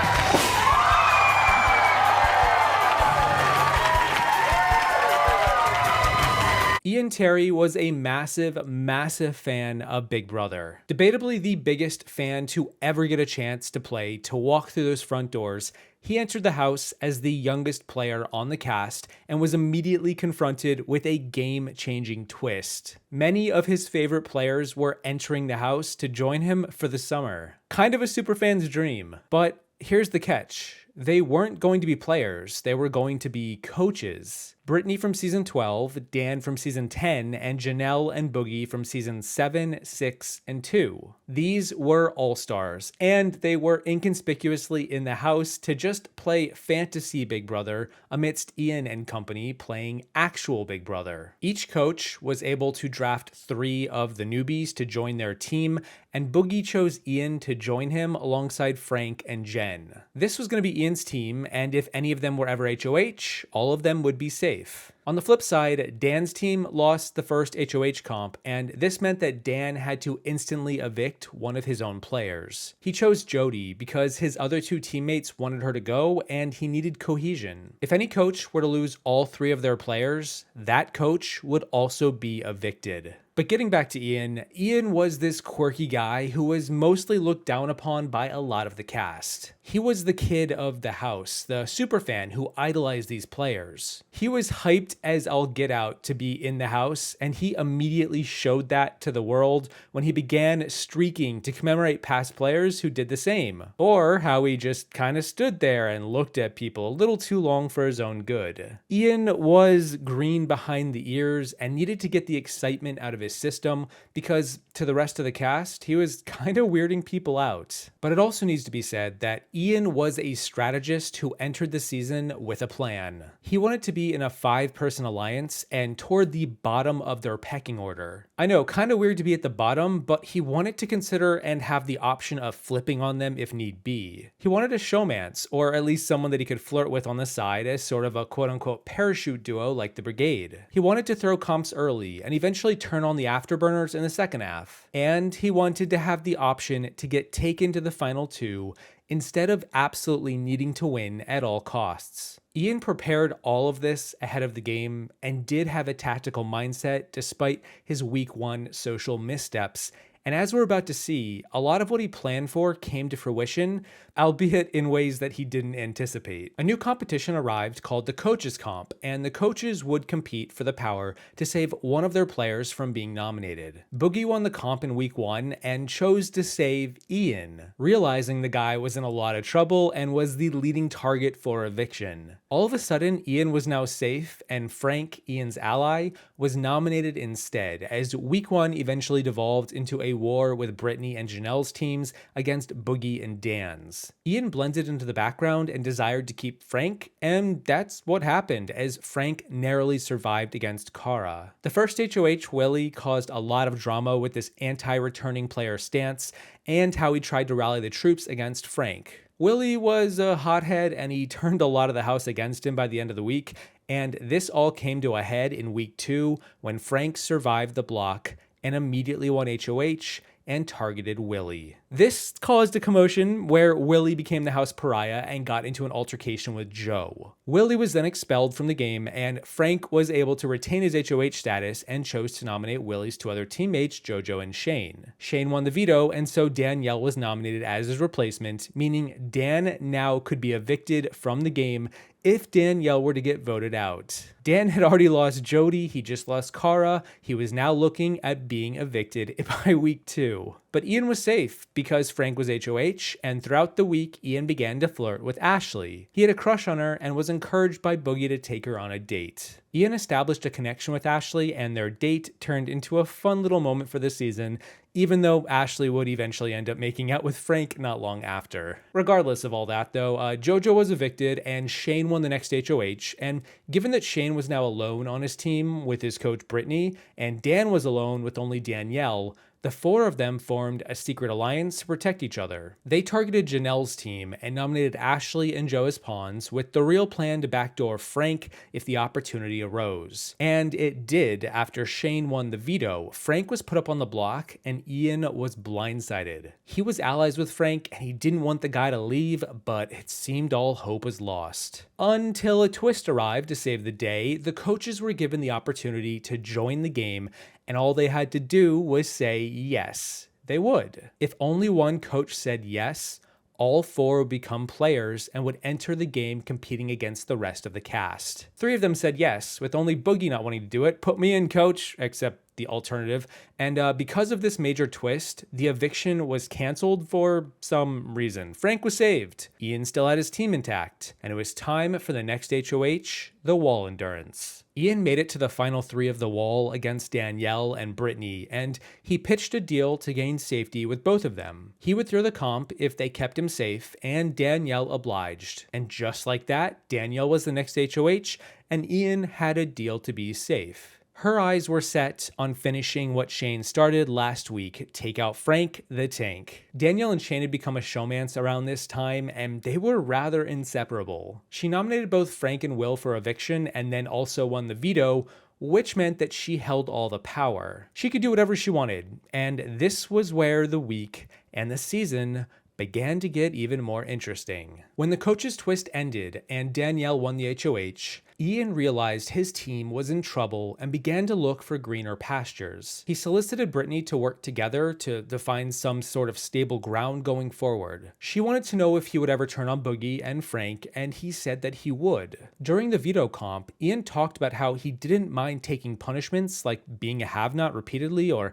having to wear this dog suit for the week and be walked around on a leash. Yeah, because this was a part of the experience of the show. He wanted it all, and if he was in the game, the rest of the players could easily rest, knowing that he would suffer for them. Ian did become a dog for the week, and he had to be on a leash at all times, and in this moment, he was then brought into the HOH room and was asked by Dan, Danielle, Brittany, and Shane if he wanted to be in a 5-person alliance with them. He did, and he named the alliance the Quack Pack. They were the locus of power in the house, although it should be said that Ian was at the bottom of the alliance and he didn't actually know it. But still, preseason he said he wanted to be in this spot, and you know, it's better than not being one at all. Unbeknownst to Ian, the other 4 Quackpackers were also in a 6-person alliance with Frank and Boogie called the Silent Six. This alliance was established when Danielle, with all of her power, decided to take down Will and blindside Janelle instead. To Boogie and Frank, they felt better about the Silent Six, given Janelle was a major rival of Boogie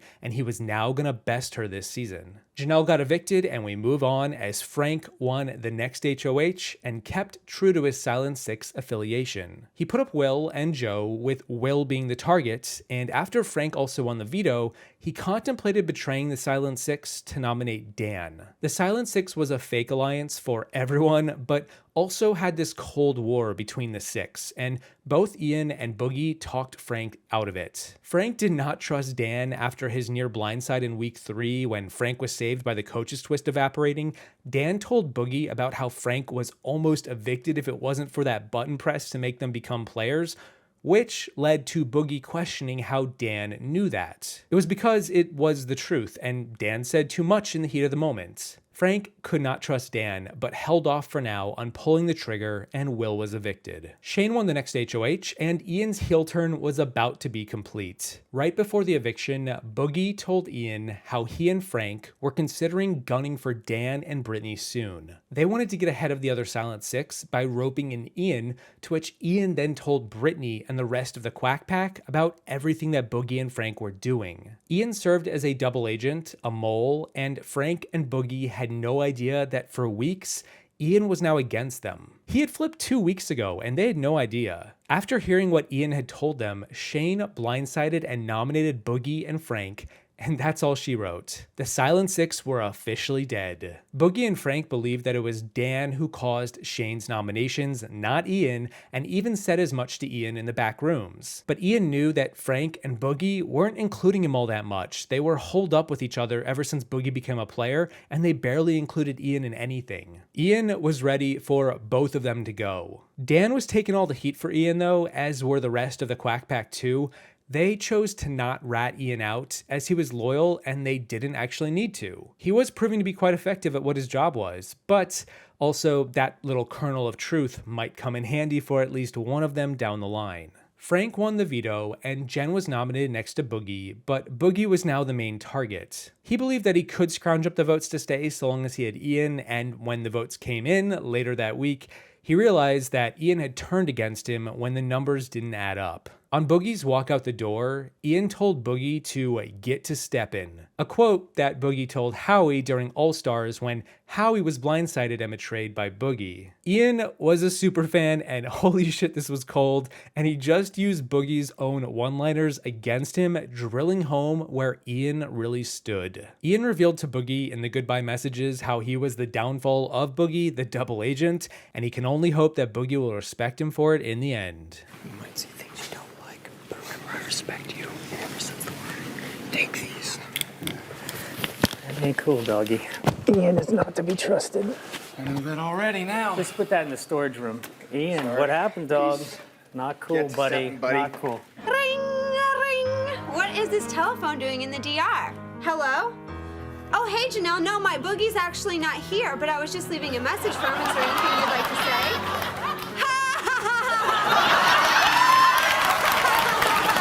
I masterminded your demise. I learned from one of the best, and that is why you're sitting with me right now. I'm really sorry. I'm not mad at him. I still love him. I'm proud of him. It was also revealed this was a double eviction, and Ian accidentally won this first HOH. He didn't mean to, but hey, now he was safe and he could finish off Frank. He nominated Frank next to Ashley, and then, of course, Frank won the veto as per usual, and so Joe went up as a pawn, and Ashley was evicted given she was close to Frank. Frank was not a happy camper. Ian had betrayed Boogie and evicted him, revealed his true allegiance, tried to get Frank out in the double, and evicted Ashley too. In Frank's eyes, how much more disappointing could Ian get? He was like the disappointing little brother. Regardless, Ian's alliances now took up 5 of the final 8, and Frank was mostly alone. He only had Jen on his side, who was kind of a nothing burger. There was also Joe, but, well, I don't know, Chef Joe was too busy in the kitchen making those same nothing burgers. Against all odds, Frank won the next HOH and set his sights on finally evicting Dan. It was Dan who corrupted Ian. It was Dan who tried to get Frank out a month prior.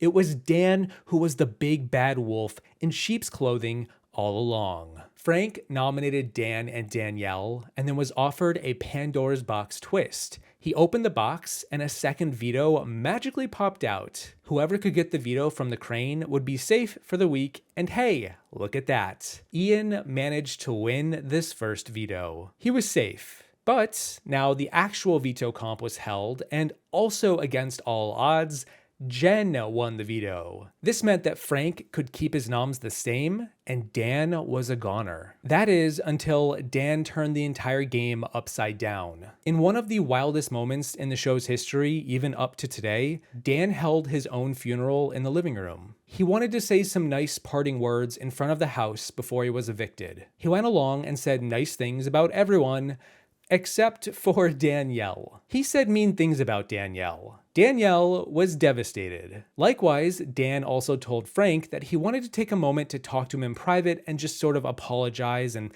you know, whatever, make up for all the stuff that's happened this season. Remember that little kernel of truth that I mentioned earlier about Ian playing double agent against Frank? Yeah, Dan revealed to Frank about Ian's involvement in everything, how Ian was working against him for weeks feeding the Quack Pack information. Dan pitched a reshaping of the house. He would rope in Danielle and work with Frank and Jen to take over the numbers going forward. Frank was wary, but decided that, he had nothing better to work with. Suddenly, Frank was now trying to save Dan, his #1 target all season, and if it weren't for Ian winning that veto ball, You betcha he was gonna be a goner here. With Dan about to be safe after Jen used her veto on him and Ian safe from the veto ball, the collateral damage now fell to Brittany. In another major blindside to Ian, Brittany was nominated at the veto ceremony and all hell broke loose. Ian and Frank got into a major fight, Ian swore vengeance on Frank, and Frank was,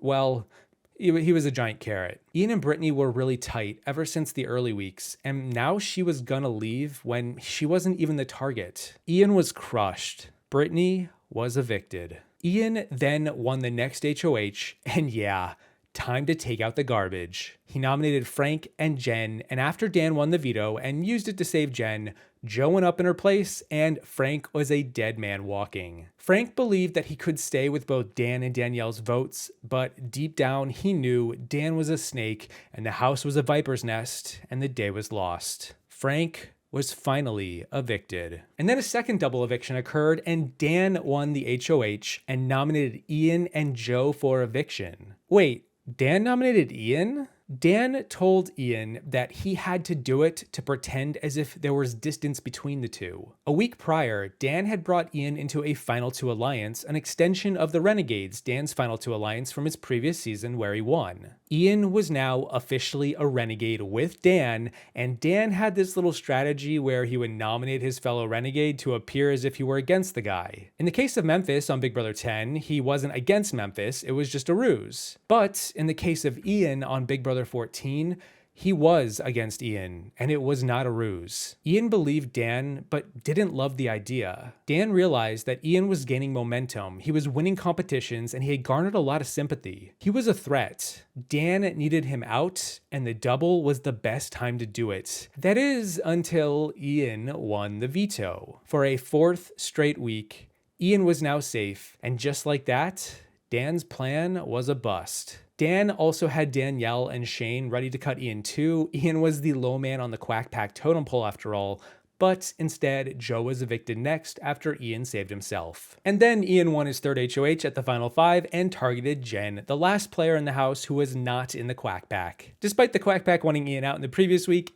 Ian didn't really know this, but he was safe, and after Shane won the veto, Jen was doomed, and easy peasy, Jen was gone. The Final Four is the last major moments for Ian's game, as he was down 3-1, all the other players now wanted him out, and he couldn't compete in the HOH. Danielle won that HOH, and then also won the veto, and given that she was in a showmance with Shane, who intended to evict Ian with his sole vote, it appeared as if Ian was finally done for. That is, until Dan showed up.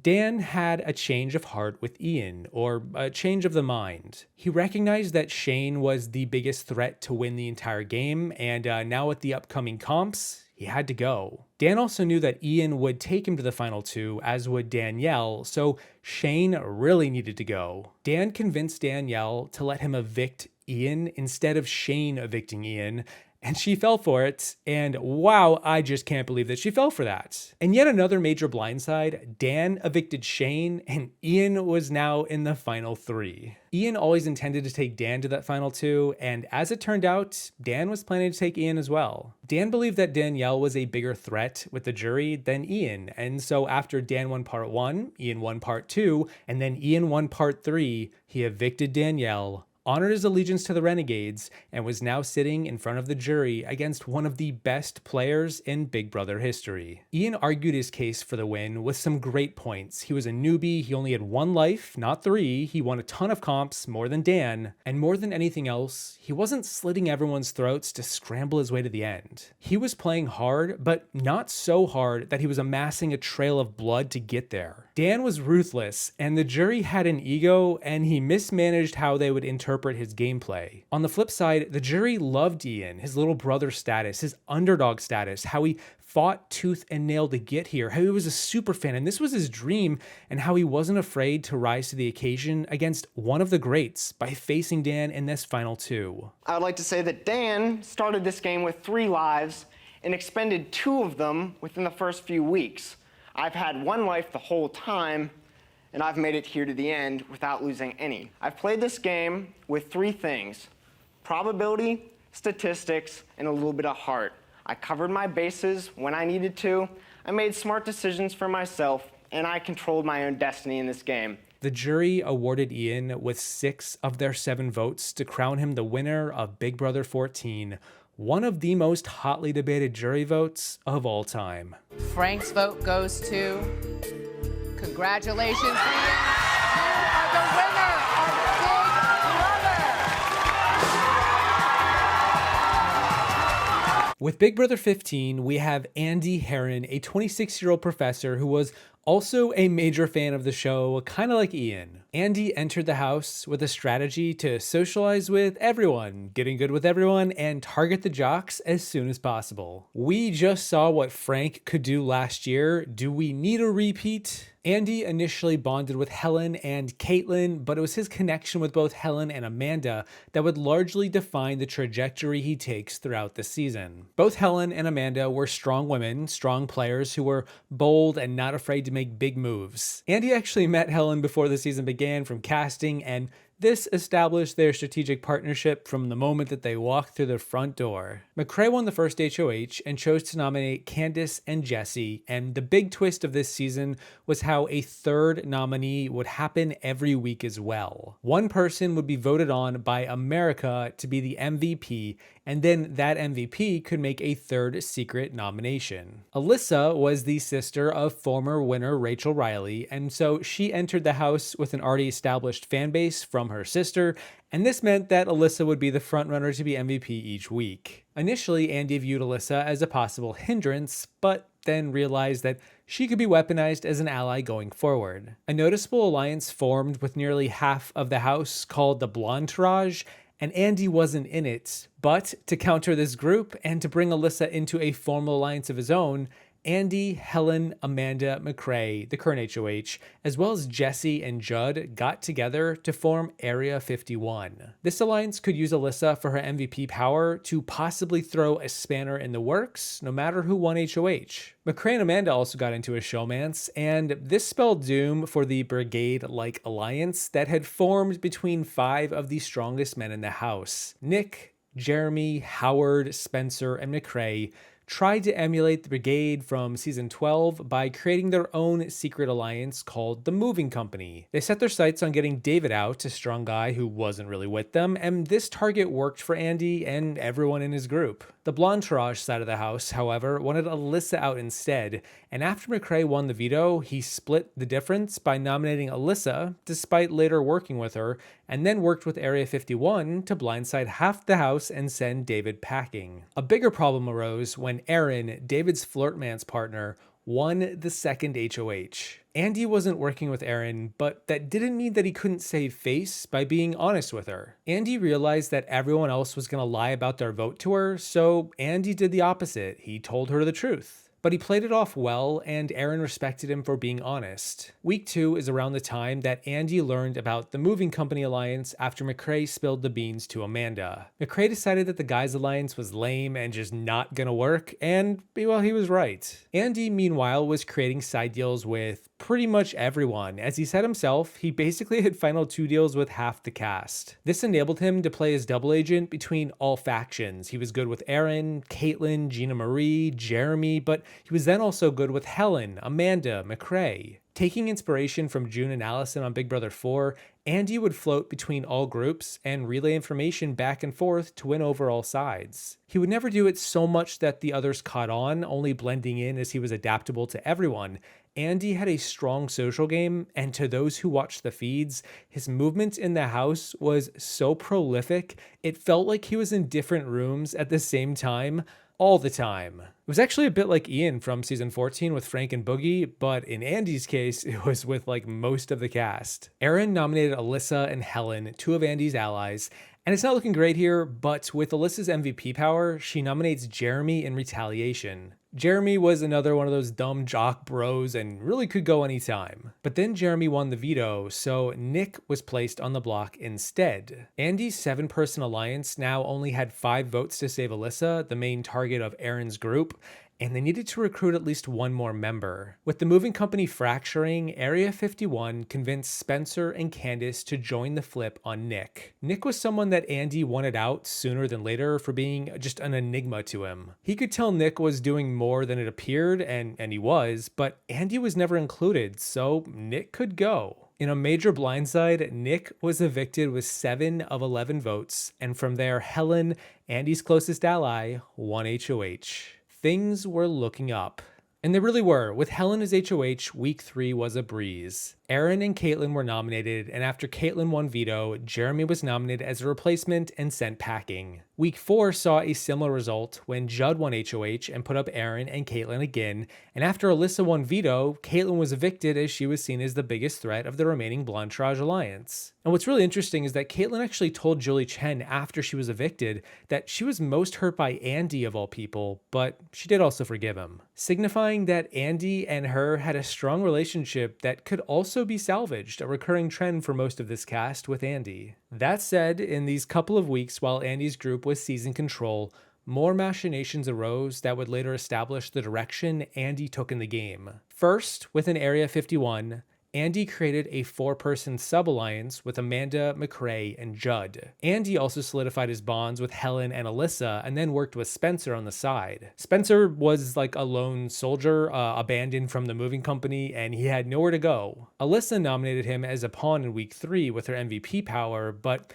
Andy used this to bring Spencer closer to him over anyone else. In week 4, the MVP twist turned on its head, and America was now voting for the 3rd nomination, and amusingly enough, Alyssa was then put on the block. It didn't really matter that much given that she ended up winning the veto, but there was always speculation that Judd may have been the MVP that week, especially after he won HOH and was becoming more of a main character, and several house guests began to doubt what Judd was up to. Why would he nominate Alyssa? How good of a liar was he? Andy began to recognize how Judd was in a similar position to himself, and despite having a 4-person alliance with the guy, Judd never got too close to Andy for Andy to want to work with him long term. Week 5 saw Aaron win HOH, and this turned out to be quite a blessing in disguise, as before the vote to evict Caitlin, Helen roped in Aaron to cut a deal with her for safety going forward. If Helen's group saved Aaron, she had to protect them, and now that she was HOH,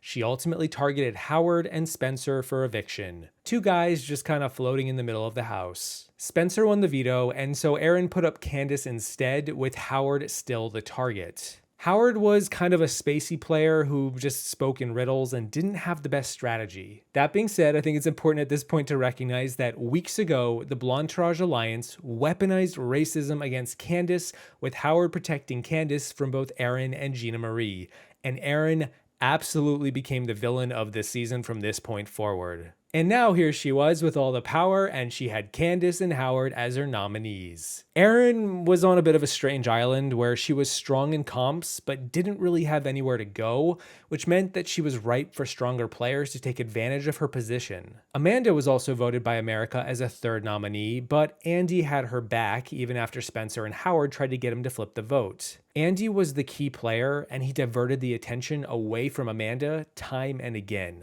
Likewise, Andy also utilized the strategy of throwing competitions. He had yet to win one and didn't really feel like he needed to, and he was right. He had friends in high places, as even when Gina Marie won the next HOH, she targeted Candace and Jesse, players in the middle of the house at this point. Amanda is again nominated by the America MVP twist, and this causes a stir, as Jesse has now joined in the fray to flip the vote on Amanda. Spencer's on board, and they think they have Andy, as does pretty much everyone, but Andy tells Amanda about this flip, and Amanda then calls out Jesse, kind of revealing Andy's position. Jesse begins to lose confidence in Andy, but that's not gonna matter much for long. After Candace is evicted, a double eviction begins, and this leads to one of the more brutal betrayals in Big Brother history, where Judd is blindsided by his closest allies. Remember how when I mentioned that Judd was speculated to be the MVP? The players never actually knew that America was nominating Alyssa and Amanda each week, and so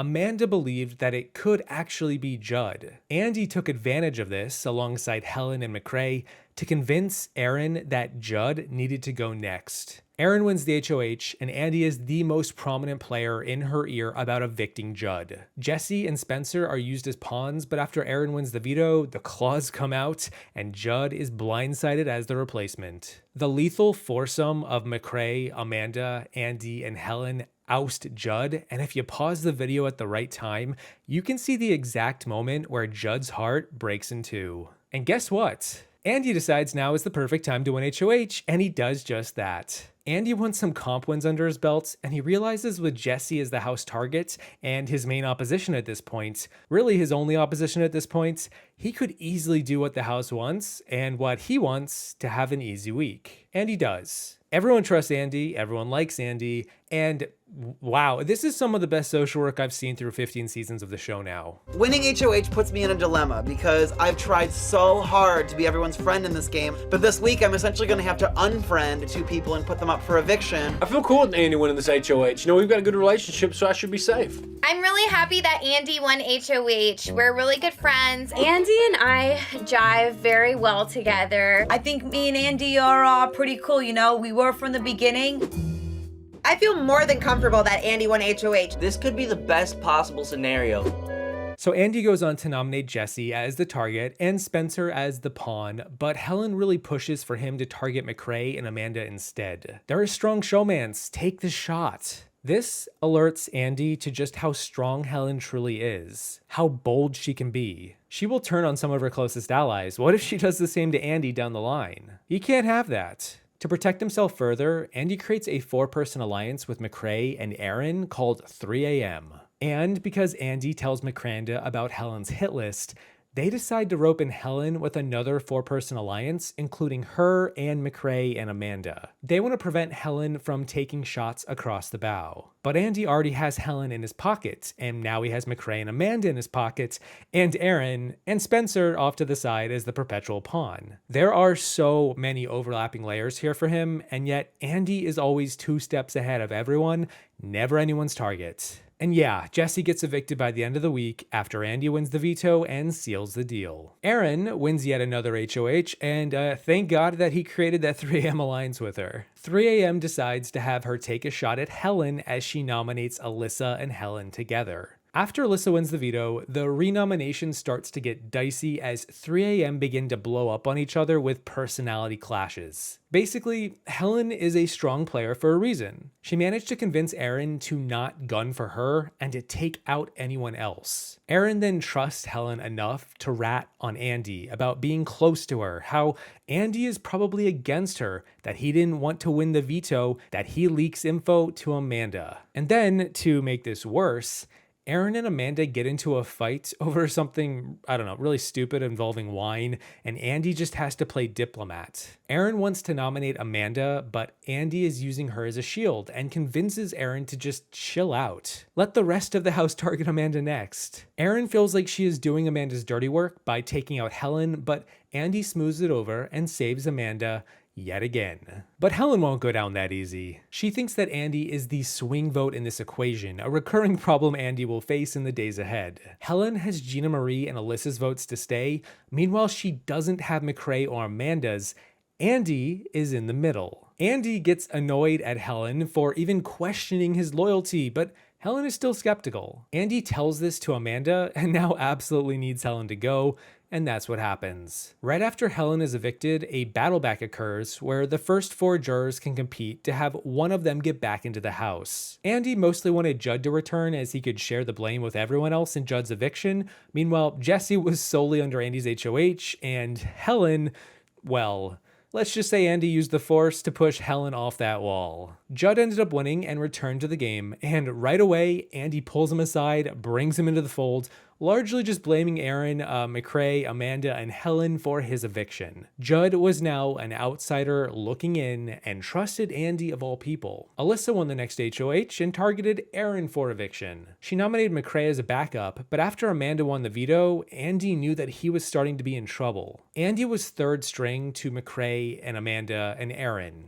This was his 3 a.m. alliance after all, and with neither of McCrae or Amanda available to be nominated, it fell to Andy to serve as the pawn against Herren. That being said though, Andy was never in trouble with this nomination and he took it like a champ. All 5 votes went against Herren, with Andy sitting right next to her, and that's all she wrote. But that's not all he wrote. Andy knew that he was safe and that 3 a.m. was a decaying alliance. And so he sought to create an endgame that would work best for him. He wrangled together the outsiders, the misfit toys, with Spencer, Judd, and Gina Marie, and together they formed a new Final Four alliance called the Exterminators. The Final 7 round is one of the most tricky for Andy to navigate. He's got McCrae and Amanda on his side, but he's got the Exterminators, and then there's Alyssa. Gina Marie wins the HOH and takes a shot at McCranda. McCrae wins the veto, and this puts Spencer yet again on the block as a pawn next to Amanda. But Andy has to play carefully to not appear as a traitor to them. Likewise, Alyssa doesn't know where Andy's loyalty lies either, as she believes that it is with McCrae and Amanda. She also thinks that Andy is playing both sides. She tells this to Judd, and then Judd also then tells this to Andy. Meanwhile, Alyssa and Amanda strike a deal to keep Amanda in the game and evict Spencer instead. This was not something that Andy anticipated happening. Alyssa and Amanda had been in so many fights over the past few weeks. Amanda was incendiary towards Alyssa,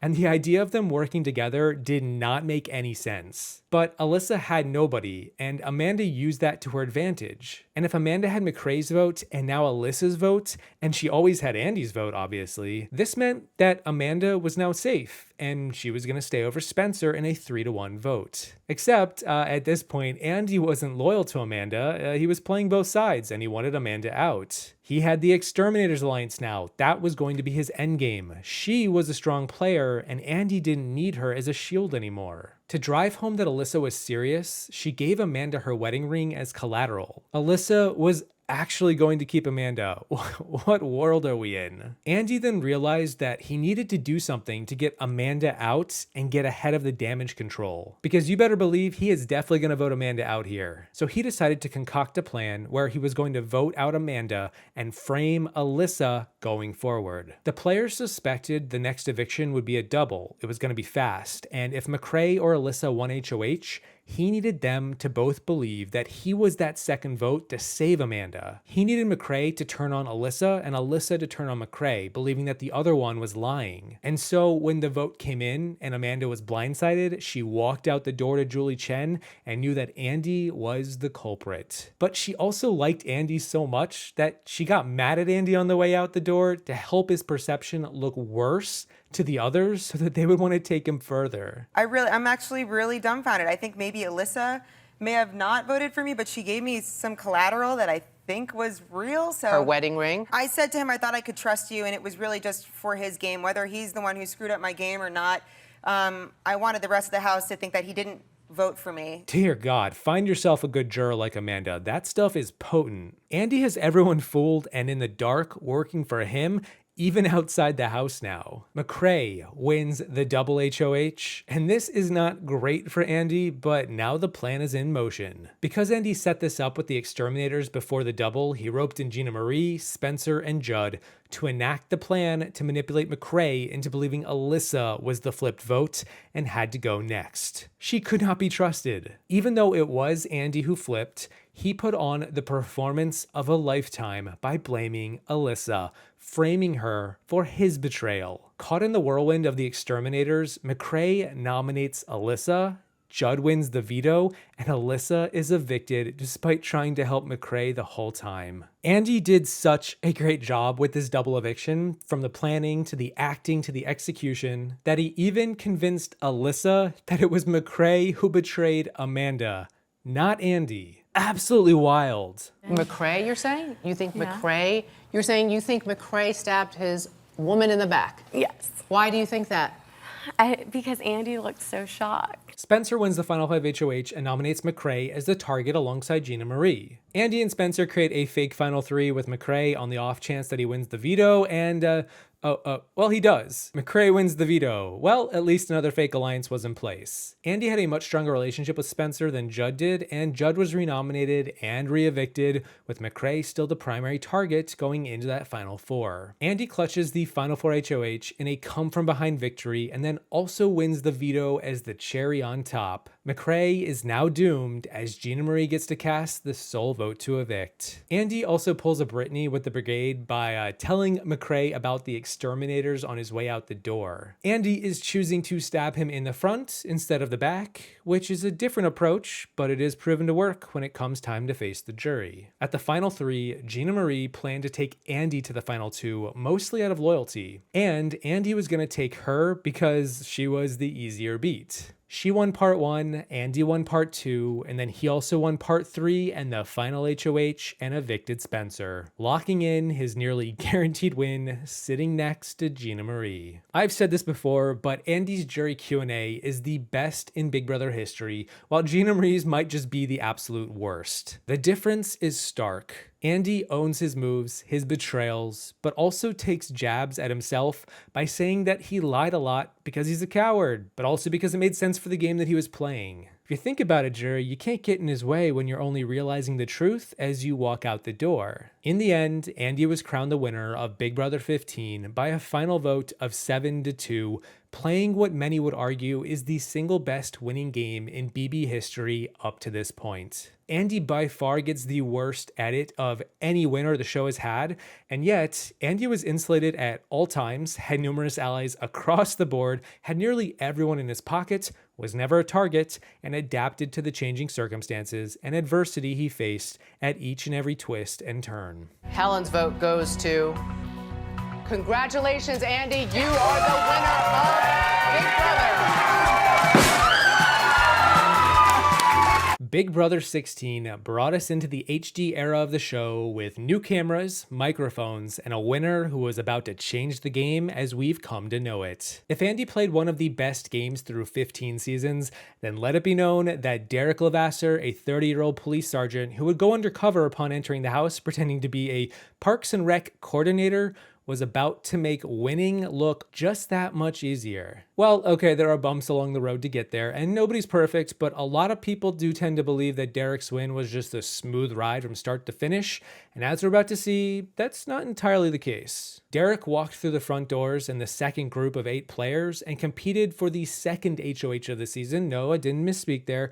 The second HOH, and Caleb won it. A new major twist was revealed where each week there would be 2 HOHs upstairs for half of the week. Each HOH would make their own nominations, and then those nominees would compete in the Battle of the Block comp to determine which HOH would be dethroned. If you won HOH and your nominees were able to win that comp, you were about to have a fall from grace, so think twice about who you put up. This also meant that you could both win HOH and be evicted in this same week, a massive wrinkle to the game. Caleb and Frankie won the first week of HOH comps and immediately decided to work together. They also decided to bring in more people to form a majority alliance off the cuff. One of the first people that they got a good impression of was Derrick, and so they brought him into a 6-person all-guys alliance called the Bomb Squad. Caleb, Frankie, Derrick, Cody, Zach, and Devin. They were going to act like this souped-up version of the brigade. Devin, however, also wanted to include a few women, and so he immediately brought in Christine and Amber. On the flip side, an all-women's alliance forms in the house to combat the men, to combat another brigade or moving company. Little did the women know, however, that 2 of the women were working with the men. Likewise, Derrick had a keen eye and noticed that the women were grouped together and likely forming something. This was confirmed not long after when Amber ratted the women's alliance out to the Bomb Squad, painting a big target on Joey, who was purported to be the leader. However, Frankie and Caleb had also already nominated Brittany, Victoria, Donnie, and Paula for eviction. Britt and Victoria won the Battle of the Block comp and were no longer nominated, dethroning Frankie. Meanwhile, Donnie went on to win the veto afterward and pulled himself off the block. Caleb, knowing of this women's alliance, put up Joey, the most vocal player on the other side of this house, and Joey was evicted in a 13-0 vote. The Bomb Squad continued to roll on as both Devin and Amber won the second HOH and chose to target more players on the outs. With 4 nominations each week, they could put up over half of the other side of the house, given the Bomb Squad now had an 8-7 numbers advantage. They nominated Hayden, Nicole, Brittany, and Paula, and then Hayden and Nicole won the Battle of the Block comp and dethroned Amber, leaving Devin as the sole HOH. It's in this same week, however, that Derrick realized Devin is a loose cannon and he just can't work with the guy going forward. Devin has the loosest of lips, and so Derrick ingratiates himself with everyone else in the Bomb Squad except Devin, as they all realized what was going on. Devin wanted Brittany to be evicted, meanwhile the rest of the squad wanted Paula out,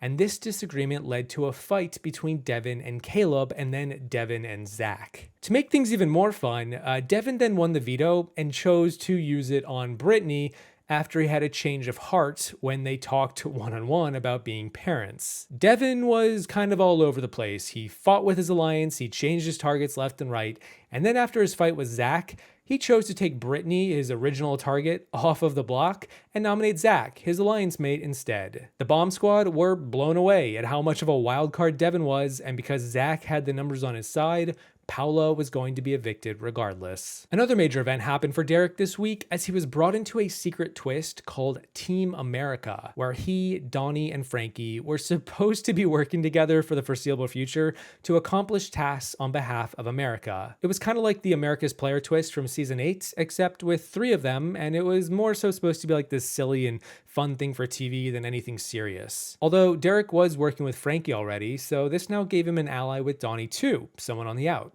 Derrick coached Zach all week on how to operate and survive the block, as if Derrick had done this all before. He equated the game to a chessboard, not a street fight, and they're moving chess pieces. Devin still believed the Bomb Squad was legit and brought in Hayden as another member out of left field to vote out Zach. But Derrick talked to each member individually and ensured Zach had the votes to stay. Derrick also tried to convince Devin, but the guy threw a massive pity party. For heaven's sake, he has a daughter. Paula was evicted, and in week 3, Derrick won the HOH alongside Nicole, and the plan is now to target Devin. But he doesn't want to nominate Devin because the Battle of the Block comp would give Devin 2 chances to save himself. That and the veto. Derrick strategizes with Nicole and basically controls all 4 noms this week. He has Nicole nominate Amber and Donnie, he then nominates Caleb and Jocasta, and the plan he sets forth is that Caleb will throw the block comp to stay on the block, and then whoever wins the veto uses it and Devin gets backdoored. He has a brilliant way of spinning these conversations to suit his best interests, and he manages to frame the strategy to Caleb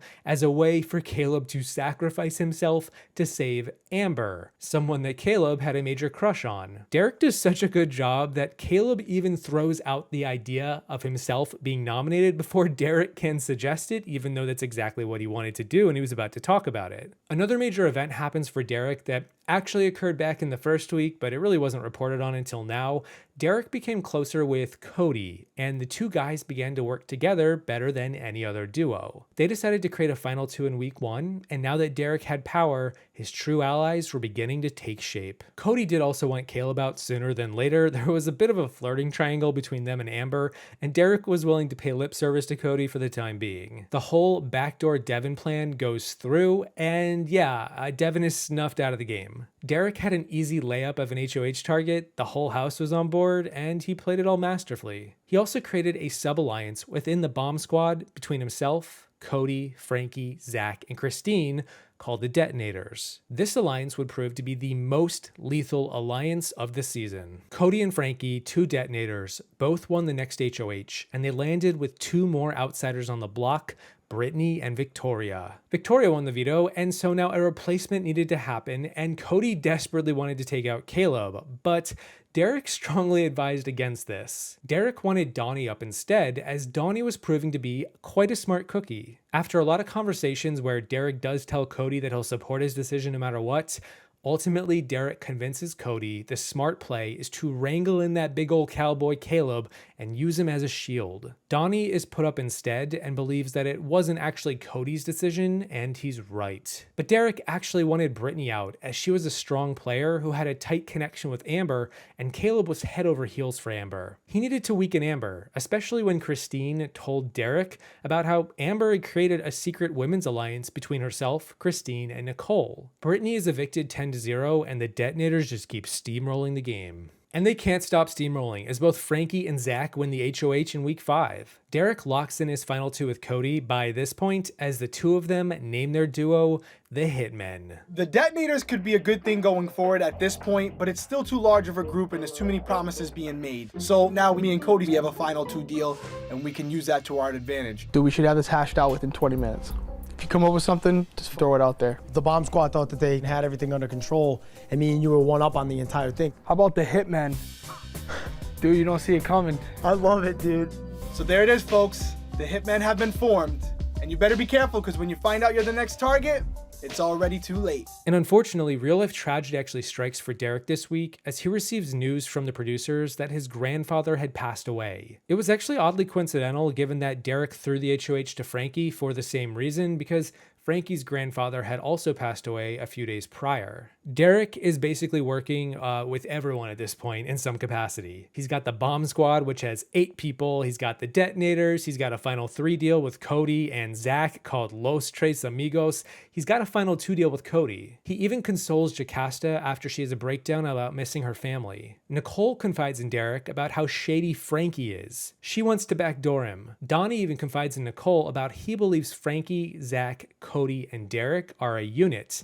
Yet Nicole goes right to Derrick to tell him this anyway. Donnie is the only person who really clocks Derrick at all the entire season, and yet still feels tied to him due to the Team America twist, which Derrick doesn't really put much stock into. And if all of this wasn't enough, Derrick even forms a 4-person alliance with Cody, Nicole, and Hayden called the Rationale, another separate sub-alliance that now looped in Nicole. A lot more happens this week too, such as Christine losing value with Derrick after she tries to use Nicole to split up Cody and Derrick if the veto gets used to take down Jocasta or Victoria. But then Nicole tells Derrick about this given their new alliance, the Rationale, and Christine drops to the bottom of the pecking order for the detonators. Cody also begins to realize how close Frankie and Christine are, and then desires to take out Frankie sooner than later despite their alliance. On top of all that, Hayden wins the veto, and because he's in the Rationale with Derrick, they conspire to backdoor Amber and send her packing. Hayden agrees to the plan, uses the veto, and just like that, Amber is backdoored. Even Caleb, a spurned suitor who was now rejected, turns on Amber after he realizes she's just not that into him. Worst case scenario happens for Derrick and the detonators in week 6, as 2 players on the outside both win HOH. Donnie and Nicole. The good news for Derrick, however, was that Nicole trusted him and their alliance, the Rationale, and so she listened to him about how to maneuver with her newfound power. Essentially, what he told her was they were going to put up a pawn to throw the Battle of the Block comp, thus ensuring their noms stay the same and the other HOH, Donnie, is dethroned. And then, of course, Caleb became the pawn after Donnie nominated him, but this time Caleb won the comp, and so Jocasta and Zach were now the current nominees. Either way, they had the votes to take out either Victoria or Jocasta, whoever was left on the block post-comp. Christine won the veto, she didn't use it, and now we get to our first major crossroads. Because this is the road to victory, we do have crossroads along the way. This isn't just a straight road the whole time. In the previous week, when Zach was HOH for a few days, he kind of got HOH-itis and behaved a bit like a tyrant. He annoyed a lot of people and imbued the long-lost spirit of Devin from week 2. Derrick and Cody debated getting rid of Zach to calm the house down, and since Zach was now on the block, he was primed for a blindside. Derrick pulled Frankie aside and decided to throw Zach under the bus to him, and as it turned out, Zach had spilled to Frankie a week prior about the 3-person alliance that he had with Cody and Derrick Los Tres Amigos. Frankie knew Zach was playing him, and Derrick convinced Frankie that Zach should be the target. That said, Derrick trusted Caleb even more than Frankie and spoke to Caleb next, and Caleb actually wanted to keep Zach for a bit longer, keep him snowed, and focus on the outsiders of the detonators like Hayden, Nicole, Jocasta, and Victoria. Derrick listened to his ally and ultimately stayed the course with evicting Jocasta instead. Derrick and Cody then decided to pull Frankie and Christine closer to them after they felt like there was a bit of a distance forming. They spilled the beans on the Rationale Alliance to Frankie and Christine and let him in on the notion that Nicole and Hayden were planning to backdoor Frankie in the previous week as he was their main target. The detonators come together to oust Jocasta, blindsiding Nicole and Hayden in the process, as Nicole really wanted Zach out over Jocasta. Zach was a tyrant and a menace to Nicole and taunted her a lot, and then a double eviction happened where Caleb won the HOH and put up both Donnie and Hayden. After Donnie won a clutch veto, Nicole was replaced, and suddenly the Rationale Alliance is doomed. Well, it was always doomed, but doubly so for Nicole and Hayden here.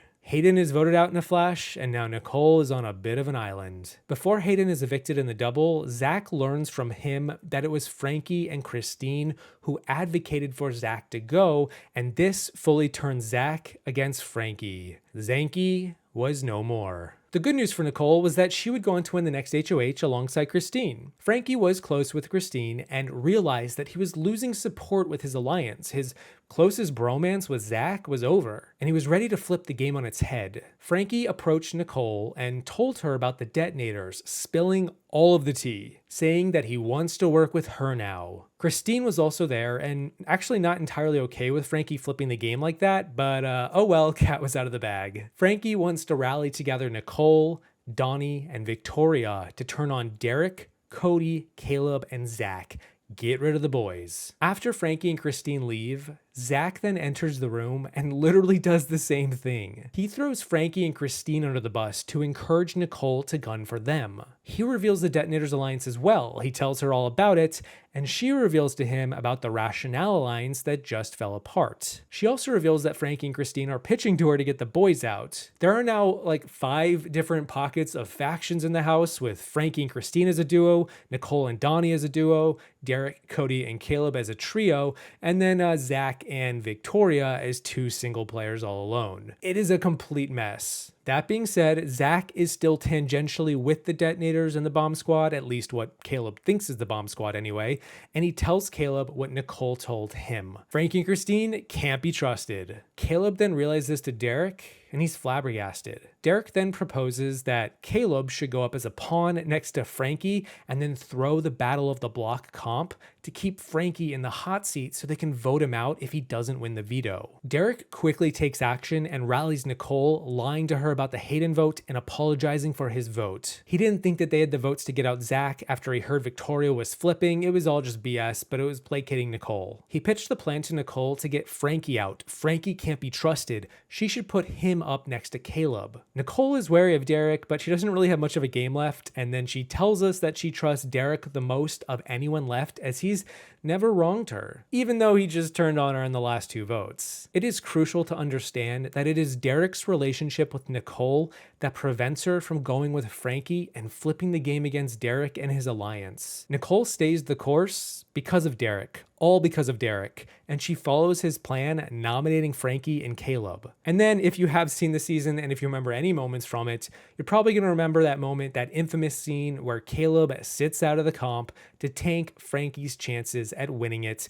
only for Frankie to then solo the comp and save himself. Frankie and Zach argue a lot, and then Frankie reveals that he is Ariana Grande's brother to everyone, which to Derrick means nothing, as he realizes Frankie's just trying to strategically divert attention away from his game getting blown up. We also learned this week that Derrick had been cultivating a relationship with Victoria for weeks, and that is what allowed him to use her as a scapegoat story during the double. Derrick snatched up the outsiders and used them to his advantage. Victoria had no one on her side, and so Derrick said, you know what, let me be her side. Her only side. And his new game plan was to take both Cody and Victoria to the final 3. Zach wins the veto and decides he wants to keep trying to find more numbers, so he runs to Victoria and he tells her all about the detonators to gain her trust. He's paranoid that he's going to get targeted down the line, and he tries to win Victoria over, and he asks Victoria not to tell Derrick any of this. Victoria feels betrayed by Derrick and tells Nicole about this betrayal. He's a traitor. He's making a fool of her. He's got all these other alliances without her. She also talks with Zach about this again and cries to him. She's really hurt about Derrick and can't believe this. Zach then continues to get paranoid and realizes Victoria might now talk to Derrick about this and he needs to cover his butt. So he talks to Derrick first and he lies about the whole ordeal, saying Nicole told Victoria about the detonators after she learned about it from Frankie. But Derrick can read people pretty well, let alone Zach of all people, and he doesn't buy it. He then talks to Nicole and Victoria in the HOH room, and he gets to the bottom of the story, and he learns that Zach is lying about how the information came out, and just like that, Nicole and Victoria think Zach is full of it. They're entirely against him now, and they believe in Derrick. Derrick then pulls Zach into the HOH and calls him out on this fake story. Frankie joins the room, and then Zach admits to his lies. Derrick is like a dad scolding a child with Zach. Zach comes clean about all of it, getting caught with his pants down. Derrick turns this lemon of a situation into lemonade, and everyone walks away on his side as Zach has now made a lot of enemies. With Zach getting off the block since he won veto, Derrick yet again creates a new plan to get another non-detonator out. He sets his sights on Nicole, as she is the strongest player on the outs who could win comps and gain momentum down the line. He creates a plan and tells Caleb, Zach, and Cody to lie to Christine and get her to nominate Nicole as the replacement. Caleb tells Christine about Nicole wanting to backdoor her had Frankie lost that epic battle of the block, and then Christine would have been dethroned as HOH. That didn't happen because Frankie won the comp, but had he lost, Christine was eligible to get backdoored. Zach and Caleb both tell Christine that she and Nicole are viewed as a pair, and she needs to get Nicole out to solidify her spot in the majority alliance going forward. And that's exactly what happens. Christine puts Nicole up, and Derrick votes Nicole out. With Christine following orders, this pulls her and Frankie back into the fold with Derrick, Cody, and Caleb, and reforms the bomb squad again. Zach is also still in the mix too with the detonators, and so despite all the drama of this week, and there's a lot of it, everyone is still loosely working together, or at least they're all working with Derrick. Victoria also trusts him a lot more after the Zach debacle, despite at one point feeling betrayed. Derrick was one of the only players to invest time in a relationship with her, and it worked to his advantage. All that was left now was Donnie. Good news for Derrick this week, he won HOH alongside Frankie, and the two of them planned to target Donnie. They wanted to make sure that whoever they nominated would win the Battle of the Block comp, so Frankie put up 2 pawns, Caleb and Cody, and Derrick put up Donnie and Christine. Also needs to be said, they used Skittles to decide who would go up next to Donnie because nobody wanted to do it, and Christine drew the the bad Skittle. Bad news for Derrick this week. Donnie managed to win this comp on his own, kind of like Frankie, without much help from Christine. Donnie was now safe for the week. Derrick was dethroned as HOH and was working with literally everyone else in the house, and one of them had to go. But Derrick was able to pivot before Donnie even won safety when he talked with Cody and Caleb, and they decided they actually wanted Zach out this week before even Donnie. So Donnie winning the comp only further guaranteed his eviction. Likewise, this random task from Team America that Twist was still happening had them hiding random clothing items from each player. This causes a neighborhood watch to come into effect where the house basically thinks that Zach stole people's clothes as some sort of like saboteur twist to cause havoc. Derrick and Frankie decide to push this agenda as an excuse to get Zach up on the block after Frankie wins the veto and uses it on Caleb. Zach is pissed off, but he goes up and he's evicted right after. Battle of the Block officially ended after Zach's eviction, and to celebrate this joyous occasion, a battle back twist occurred where the first 4 jurors would get a chance to re-enter the game. Nicole won the comp and re-entered the house, only to see Cody win the next HOH and basically turn her time into a revolving door. Derrick corrals the detonators and Caleb and Victoria and has them all focus on getting out Nicole and Donnie, and they listen. Derrick also takes his time this week to throw Christine under the bus to the rest of the alliance and cement her spot on the bottom. Donnie and Nicole get nominated, and then Cody wins the veto to have all the power for the week, and the Hitmen duo discuss possibly taking out Frankie as he's proven to be the best competitor thus far. They've noticed that Frankie has gravitated toward Caleb and already has Christine, so they need to take a shot soon, but they wait. The detonators are torn on who to evict. They weigh the pros and cons of both, but Derrick wants Donnie gone more than Nicole now, after he's come to realize that Donnie doesn't trust Derrick at all. So Donnie goes, and Derrick continues to call the shots. Caleb wins the final 7 HOH and puts up Nicole and Christine to break them up.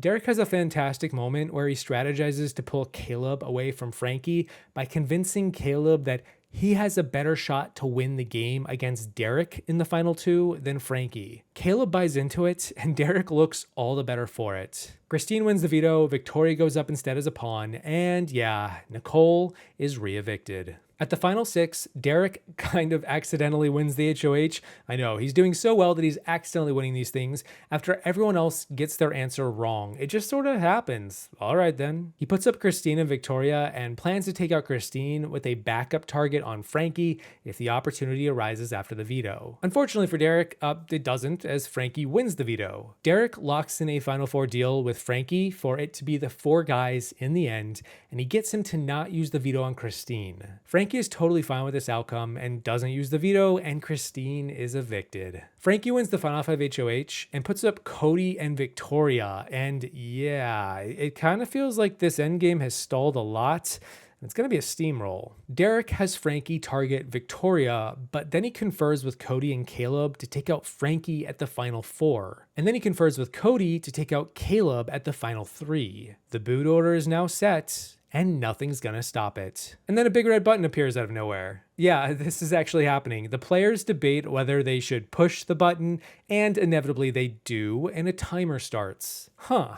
Strange. After Frankie wins the veto and doesn't use it, Victoria is doomed. However, despite the fact that she's about to go, Derrick and her basically conspire to try to make Derrick look like the weakest player left in the group, so it incentivizes Frankie to take him to the final 2. But then the big red button goes off right before the eviction, and it is revealed the week is canceled and the outcome is gonna be reset. Okay, basically because of the whole scheduling of the season needing to be a certain amount of days, they needed an extra week, so this is what happened. The HOH is replayed, and now Caleb wins the same HOH that they just played where Frankie won. Caleb puts up Frankie and Victoria, and then the exact same veto comp is held, and now Cody wins it, doesn't use it, and all of a sudden Frankie is now evicted. What the heck just happened? It's like Frankie just got deleted from the season. This was a massive twist that helped Derrick's endgame become even easier. Frankie was the biggest challenge beast of this season, and now he was gone. He was potentially the only player who wouldn't take Derrick to the end, potentially, and now Derrick was guaranteed final 2 no matter what. Derrick wins the final 4 HOH, Cody wins the veto, and now the Hitmen are in the final 3. Because Caleb is a bigger threat than Victoria, Cody evicts Caleb and gets the blood on his hands. And the funniest part is that Victoria is convinced Derrick is actually going to take her to the final 2 over Cody, despite Cody revealing their final 2 to Victoria. Victoria doesn't buy it. She's like totally snowed by Derrick, believes that they're in an alliance akin to a family. And yeah, Derrick and Cody win part 1 and part 2 of the final HOH. Cody then wins part 3, and he evicts Derrick, takes Victoria to the final 2, and wins the season. Wait, sorry. That was the alternate timeline. Can we hit the reset button? Yeah, Cody evicts Victoria and takes Derrick to the final 2, the Hitmen to the end. From week 1 to the finale, they were the main characters and this was their story. Both Cody and Derrick had decent jury Q&As, but Derrick was able to articulate his overall strategy a bit better, and he had the reputation of being the puppet master, pulling the strings most of the season anyway. So it was a bit of a foregone conclusion. Derrick won by a final vote of 7-2, and as I mentioned at the top of his segment, it was a bumpy ride, but through it all, he maintained his cool and called almost all of the shots with his Onion Alliance strategy in place. He had an 8-person alliance within the Bomb Squad, he had a 5-person alliance within that alliance called the Detonators, then a 4-person alliance with the Boys, and also Hayden and Nicole, the Rationale, and then a 3-person trio with Cody and Caleb, and then finally just Cody with the Hitmen. Derrick likened this structure of the game, this strategy, to the Wi-Fi bar symbol that you might see on your phone. He and Cody were the center of the house as often as possible, and through them, the entire season unraveled week by week. He maintained a ton of loyalty all season, was able to adapt and get ahead of the curve, could navigate through murky waters when his alliances began to turn on each other, and yet still held so much control every week, time and again. Frankie's vote goes to Congratulations, Derrick. You are the winner of Big Brother.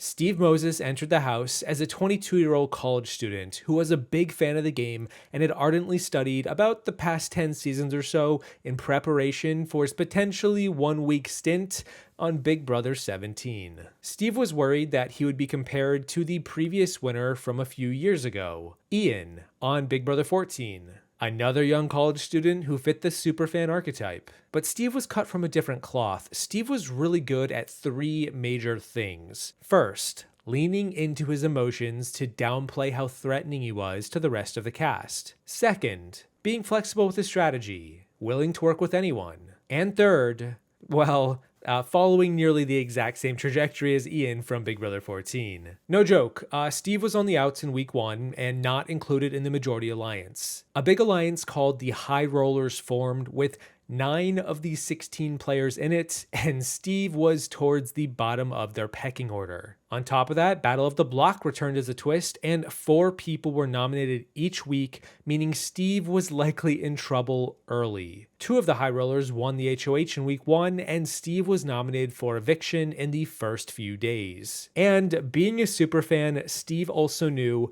this might mean that he couldn't win this season, even if he survived, because no one in the history of the show up to this point had ever survived being nominated in week 1 and won the game. But curses are meant to be broken. You see, Steve was low-key fairly good at competitions when he wanted to be. And because he was nominated and didn't have strong bonds with anyone in week 1, he took a different route. He won the first veto of the season and secured his safety going into week 2. That said, another outsider, Jace, was nominated in his place, and Steve was guilt-tripped into trying to get Jace to stay over Jackie. Steve was looked down upon by several of his fellow housemates, and he would lean into this perception time and again to allow them to underestimate him. Steve did initially connect with another outsider, John, known as Johnny Mac, the rockstar dentist, and together the two of them formed a secret alliance called the Rockstars. However, Johnny Mac was also close to Becky, and Becky didn't see the value in Steve, given Steve had no connections to anyone else, leading her to encourage Johnny to distance himself from Steve. Steve took note of this and would begin to lay out one of the longest one-sided rivalries in BB history. Becky had no idea what was about to hit her. Week 2 came around and Steve was once again nominated on the block, this time by Becky herself. Alright Becky, at this point, it's just personal. Although Johnny Mac was also nominated and not looking great for the Rockstars, however, they weren't put up next to each other, and in fact, J-Mac was in on a plan to throw the Battle of the Block to get Davon out of the game. Steve would win the Battle of the Block comp, meaning he was now safe yet again for another week via a comp win. Not exactly the route Steve planned to take with his game, but hey, it'll do. In the meantime, Steve also connected with another player in the game, Vanessa, and they formed a secret duo alliance called the Students of Sound because they both shared an interest in sound engineering. They were also both outsiders and needed each other in the early game as they didn't have much of anyone else to rely on. Throughout the early game, Steve was always towards the bottom of the pecking order in the house, but because of a lot of drama occurring around this majority alliance and people being rats and info getting leaked, that alliance fractured in half and the season began to break wide open. With Davon evicted in week 2, Vanessa and Austin won the third HOH and targeted the fractured High Rollers for eviction. Vanessa and Austin had also formed a secret 6-person alliance with Liz, Shelly, and Clay, which, if you're doing the math, that's actually only 5 people. And that's because there was a secret twin twist in this season where Liz had to survive 5 weeks and then her twin, Julia, would enter the game. On top of this, through his connection with Vanessa, Steve was brought into the fold with Vanessa, Austin, and Liz about Julia's existence. And then the 5 of them created another alliance called Freaks and Geeks. However, to avoid problems with copyright with the show of the same name, the producers would later have them change it and they chose the Scamper Squad. Some of these alliance names, I tell ya. This actually became a bit of a red flag for Steve, as he realized that the Freaks and Geeks Alliance was not actually being featured in the episodes because the producers never asked him about it in the diary room. And then, once the alliance began to become a serious thing, did the producers realize they had to include it in the season's storyline, at which point they started asking the alliance to find a new name. Regardless though, Steve's position was slowly improving from the first 2 weeks, as he now had a group to call home, alongside his side deal with Johnny Mac and the Rockstars. The Scamper Squad was also affiliated with Shelly and Clay, ex-High Roller members, and after Jeff was evicted in week 3, did we see Shelly win HOH in week 4, and finally eliminate Audrey, a source of a lot of drama on the season. And let me tell you, there was a lot going down in these first 3 to 4 weeks, but Steve is mostly just on the outside looking in. And this is his road to victory, nobody else's. Week 5 was one of the bumpier ones for the Scamper Squad, as Vanessa won HOH and didn't really want the power, as she had made a lot of inroads with the other side of the house, known as the Goblins. Vanessa decided that she was going to backdoor Austin, another Scamper Squad member, but after Austin pleaded to her for hours to not do it, to rally with the Sixth Sense Alliance, to work with the twins, she backed down and drew a line in the sand and put up Jason, a player in the Goblins who held the most sway. Jason was evicted and the battle was on, and Steve was in the middle watching as it all went down. James, a Goblin, won the next HOH and broke up the showmance that was Shelly and Clay. Clay was evicted in week 6, meanwhile Becky won the HOH in week 7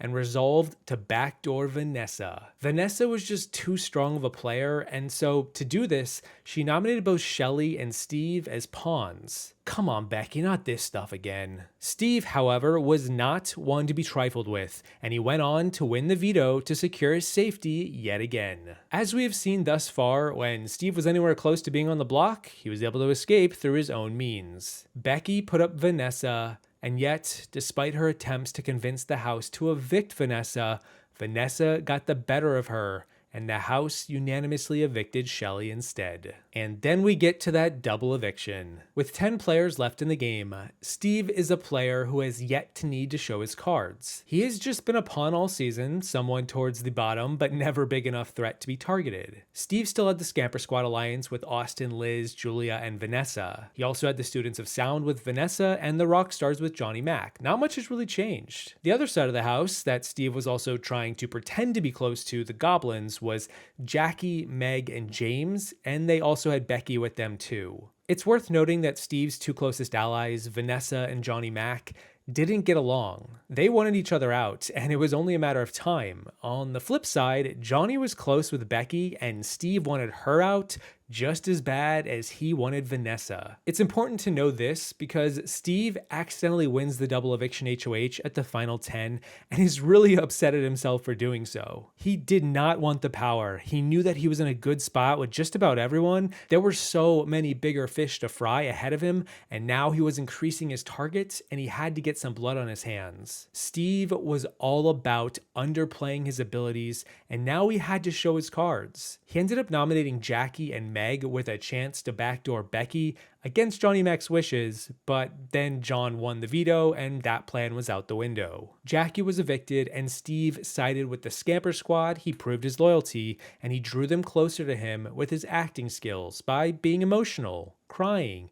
and preying on their sympathy for him. Steve could have taken a shot at Austin and the twins, but he chose not to, and this proved worthwhile as Liz would win the next HOH and target Becky. Johnny Mac was a pawn, and ultimately, Becky was evicted. Steve had won the war, and then we get to week 9, the final 8, where it all hits the fan. Austin won the HOH, and you would think that this would mean Meg and James would probably be the targets. But Austin instead worked with Meg and James in an attempt to backdoor Vanessa. Vanessa was a strong strategic player who Steve had been working with all season, but he also knew for the longest time how good she was at maneuvering from player to player. She was one of the only players in the history of the show to ever escape a backdoor, and Steve knew that he could not beat her, and so Austin pitched to him and John to use John as a pawn and take a shot at Vanessa. At first, she was going to be an initial nom, but then Austin decided to use Steve as a pawn as well. Vanessa, however, was picked to play in the veto, and she proceeded to win said veto. While she wanted to use this on Steve to take him off the block and protect him, she then learned that Steve knew about Austin targeting her at the top of the week and proceeded to grill him for his double play. Steve was yet again playing both sides, and Vanessa was most hurt by Steve as she felt like he had no good reason to get her out now, whereas Austin had a reason. Vanessa tried to backdoor him back in week 5. Steve and Vanessa got into a bit of a spat, mostly just Vanessa roasting Steve, and while Vanessa actually even pushed for Steve to get evicted here while sitting next to Johnny Mac on the block, a player that she wasn't even that close to, Steve eventually apologized to her for what he'd done, being an accomplice in the plan, and reestablished his connection with her. The two forgave, but didn't forget, and John was evicted in a unanimous vote. And then it turned out there was a battle back challenge, and John won the challenge and thus was able to re-enter the game, and so all that drama was pretty much for nothing. Well, not entirely. Vanessa was the new Final 8 HOH, and right away, she took action to create her endgame. She was already working with Austin and the twins, and so Steve and Johnny Mac connected with her too to form a trio alliance. The plan was to target James and Meg and pick them off, and then directly oppose the Aust twins at the final 6. After James won the veto and the target shifted to Meg and Julia was replaced next to her, with only 3 votes needed to send either player home and James clearly voting for Julia over Meg, Steve and Johnny Mac were now in a prime spot to flip the game if they so desired. And then Steve surmised that the problem with flipping the game was that they were in a decent spot sitting behind a lot of big targets. James, Vanessa, the 3-headed Hydra that were the Aust twins, all 5 of these players were bigger targets than the Rockstars. So the Rockstars sat back and evicted Meg, leaving the Aust twins intact, and this proved to yet again be a good idea, as Liz would win the next HOH in another double eviction and evict James, ending the Goblin Alliance. Had Steve decided to evict Julia instead, I don't know if that turns out the same way. Steve was now at the final 6, and it was time to make his move. He knew winning the final 6 HOH was essential to being in the best position, and that's what he did. He was clutch yet again. He nominated Austin and Liz, and after Vanessa basically misted the Aust twins into making a really dumb move, honestly one of the dumbest moves in the history of the show, to not let Julia win the veto, Austin instead won it, and Steve put up Julia next to Liz. The twins were now done for, and at the hand of Steve's HOH reign. Julia was evicted for being a smaller threat than Liz, meaning Steve could remain a smaller target behind Austin and Liz, a showmance. Vanessa won the final 5 HOH and was now caught between 2 pairs, Austin and Liz and Steve and Johnny Mac. She decided to take her chance with the showmance, not the bromance, and turned on Steve and John. However, after John won the veto, she now had to put up either Austin or Liz, and she chose Austin to hedge her bets, because maybe she would change her mind and evict Austin instead of Steve. Steve once again played up to Vanessa through the week and encouraged her to take the shot at Austin. This was the moment to split up the showmance once and for all. Johnny Mac did actually also consider evicting Steve this week just to make himself a smaller target too, but instead worked with Steve to not evict Steve, and yeah, Austin was blindsided when Vanessa flipped back to Steve's side. Steve survived the closest he had ever been to getting evicted. He almost saw his life flash before his eyes, but now he was in the final 4, and he went on to win the HOH. Regardless of who won the veto, Steve was now in the final 3. That being said, Steve did throw the final 4 veto, and I gotta say it's a pretty bad look when you consider the possibilities of final 2 combos. Steve wanted to have both John and Vanessa in the final 3 with him because he would then be guaranteed final 2.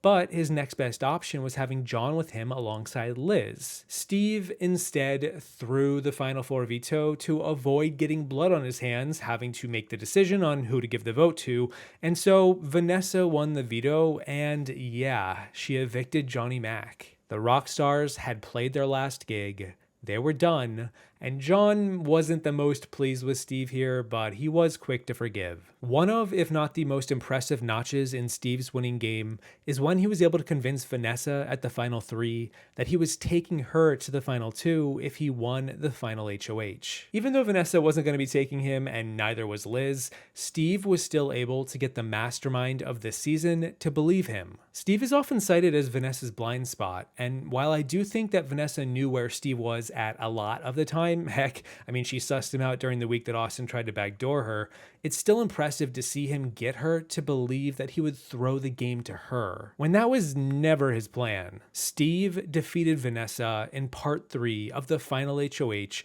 and congratulated her for how accomplished of a player she was. And because of that, she had to go. Steve knew that he could not call himself a student of this game if he let her touch the final 2 seats. Steve evicted Vanessa, ending his Students of Sound Alliance after all this time from way back in the early game, and the rest was pretty easy. Steve has said that taking Vanessa to the final 2 would be a mistake, but will he actually evict her? Across 17 seasons of this game, I am thoroughly convinced that you are the strongest female player this game has ever seen. You always told me that I had to make the move I could justify to the superfans and to my family, and I can't justify taking the stronger player with me, which means I'm so sorry, Vanessa. I have to vote to evict you. Had you won, would you have taken him to the final 2? No, I wasn't going to. No.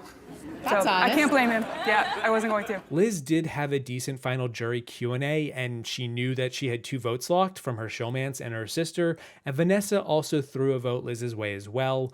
But ultimately, the rest of the jury sided with Steve and crowned him the winner of Big Brother 17 with a final vote of 6-3. Jackie's vote goes to... Congratulations, Steve! You are the winner of Big Brother! You may remember this next face. Big Brother 18 brought back 4 players from past seasons to compete alongside 12 new players, and while the vets' collective resumes weren't nearly as impressive as the 4 vets we saw compete on season 14, I would like to think that we got an eclectic cast of characters with unfinished business. From season 17, we got James and Devon back. From season 14, we got Frank the Tank back. And from season 16, we got Nicole Franzel back. Unlike the other previous winners, Nicole entered the house stuffed into a luggage trunk. She popped out, surprised the cast, and the game was immediately afoot. Now, I think it's worth pointing out, Nicole did have ties to a few players on this season going into the game. Similar to how Janelle and Boogie had a connection on 14, or most of the cast on season 7, Nicole had met James before, and they were on good terms. And she also played with Cody on season 16, and Cody's brother Paulie was now on the cast of season 18. Nicole and Cody got along, and this connection with Paulie was an added benefit. Immediately, this cast was divided into 4 teams of 4, and the game was broken up into a team-based format for the first few weeks. Nicole was on a team with Corey, Tiffany, and Glenn, and the teams had to compete in a series of competitions to determine who would get evicted right away. Nicole's team lost, and this meant that they were subject to being the first boot. And the final comp of the premiere came down to either Corey or Glenn being eliminated, with Corey narrowly edging out Glenn to escape eviction. Nicole's game dramatically changes, likely for the worse, if Corey goes out here, given how instrumental he becomes to her game, so this was a close call. Unlike with season 14, however, Nicole was not a coach, she was a full-fledged player, and her team was now down to 3. It's also worth noting that Tiffany was the sister of season 17's Vanessa, another sibling on the cast. Nicole's team could now elect a leader, and Nicole selflessly took up the mantle for week 1, selflessly, and she became the first HOH of the summer, another major victory for her winning trajectory. I haven't talked about this too much because not many winners have done this, but in the right hands, being the first HOH can be crucial to long-term success in the game. And for a lot of other HOHs, it pretty much means their instant eviction in week 2. She immediately helped create a majority alliance called the 8-Pack, which featured the 4 returning players, as well as both members from Nicole's team, Corey and Tiffany, and then Michelle and Zakia. Within the 8-Pack, a women's alliance formed called the Fatal 5, giving them further insulation just in case the men began to act aloof. you never know. You got these brigades, you get the bomb squad, who knows what's going to happen here. Even better for Nicole, there were 3 players in the game who were causing a stir and gaining a reputation for being against the vets. Jose, Victor, and Paul had mentioned targeting them, and with Jose being the most clumsy and the loudest, I mean, he called himself the messiah of the newbies, Nicole's target was clear. She nominated Jose and had Paulie volunteer for her to go up as a pawn. Even after Paul won the veto and pulled himself off the block due to a separate twist called the roadkill where Frank won the comp and secretly nominated him, Nicole still held the numbers and Jose was the target. The 8-pack controlled the first week, and all 7 of them voted him out in a 7-4 vote, with the newbies Paul, Victor, Natalie, and Bronte on the outs. Nicole also immediately connected with her teammate Corey, and the 2 of them began a showmance. Corey was Nicole's best ally in the game, as he was a physical threat, a social threat, a comp beast, and a shield to protect her. Paulie won the second HOH, and Nicole's trajectory was going up. The plan was to backdoor Victor, and so Paul and Bronte were nominated, and after Paulie won the veto,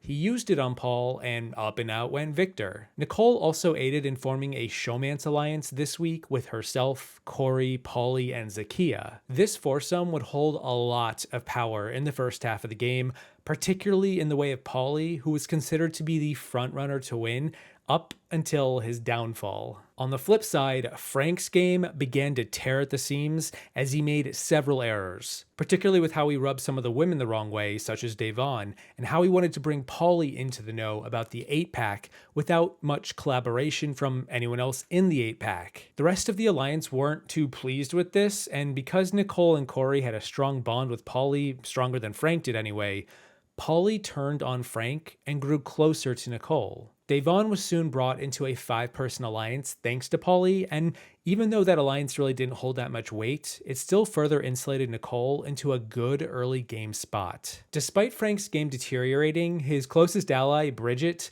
won HOH in week 3, and Frank used his connection with the 8-pack to protect Nicole. Bronte was put up via the roadkill comp alongside Tiffany and Paul, and a close vote occurred, sending Bronte home over Tiffany. Nicole, Devon, and Michelle worked together to blindside Bronte and keep Tiffany as a number for them to target Frank going forward. Nicole did also mention to Frank in an attempt to keep him in the dark that she would target Devon going forward, given that, Frank and Devon were now against each other from the prior week where Frank rubbed Day the wrong way. Frank then told this to Michelle, who relayed it to Devon, and Nicole now had to lie to Day about ever saying this. And you might think, well, why didn't she just clear the air? I think the truth is she probably would have and was sort of playing both sides. It got really messy and complicated, but ultimately most of the 8-pack agreed to make the vote a close 5-4 outcome to confuse Frank and evict a possible number for him in Bronte. Paulie then won the week 4 HOH, and this gave Frank immunity due to the team twist still in play, but the target now shifted to Tiffany, who was further on the outs after all of the alliance lines shifted. Tiffany lost a lot of social capital, was a bit of an introvert, and actually tried to align with Frank this week instead of going against him. Paulie chose to target Tiffany here, and Tiffany won the roadkill and put Corey up next to her. Nicole benefited from Corey being her shield, as even though Corey won the veto, Nicole was able to smooth talk her way out of being the replacement nom by Tiffany, and instead she put up Devon next to herself. Ultimately, it didn't really matter as Tiffany was evicted unanimously. We also then saw a tournament-style battle back occur where Victor won his way back into the house, beating all of the previous pre-jurors in competitions. An endurance HOH comp then happened where James would go on to win, a good result for Nicole given she had maintained a strong relationship with him since the beginning of the season. But on the flip side, Frank spoke with Devon in the middle of the comp and revealed Nicole did tell him that she was going to target her. This was true, she did do this, and Day now knew it. Day had a good spidey sense, she felt it coming, and she no longer could trust Nicole from here on out. Regardless, James won the HOH and targeted Frank, and the week pretty much played out rather straightforward, with Frank being evicted. Week 6 became a turning point for the mid-game of the season, where the jury was now starting and everything was about to count. Devon was now actively against Nicole, and she had Zakia, Michelle, and Bridget on her side. That Fatal 5 alliance was looking fatal for Nicole. Paul won the HOH and didn't have enough beef with any of these key players, so he targeted Bridget with Paulie as a pawn. But after Paulie won the veto, he decided to make a major power play to convince Paul, who he was close to backdoor Devon. Nicole and Corey were also on board with this. They were okay with it, and with enough influence by Paulie, Paul made the move, and Day was evicted. This move now cemented players like Michelle and Bridget against Nicole. Meanwhile, Zakia was somewhere in the middle, still showmancing Paulie, but it was tenuous. Victor won the next HOH and chose to work with Nicole's alliance block. She had Corey, Paulie, James, and so the noms became Michelle and Zakia, with Michelle as the target. However, a major curveball occurred this week when James received a care package. This was a twist that allowed him to negate 2 votes at the upcoming eviction. Combining this with Paulie winning the veto and then foolishly choosing to not use it on his showmance Zakia, who expected him to use it on her, he believed that she was a pawn and he didn't need to save her.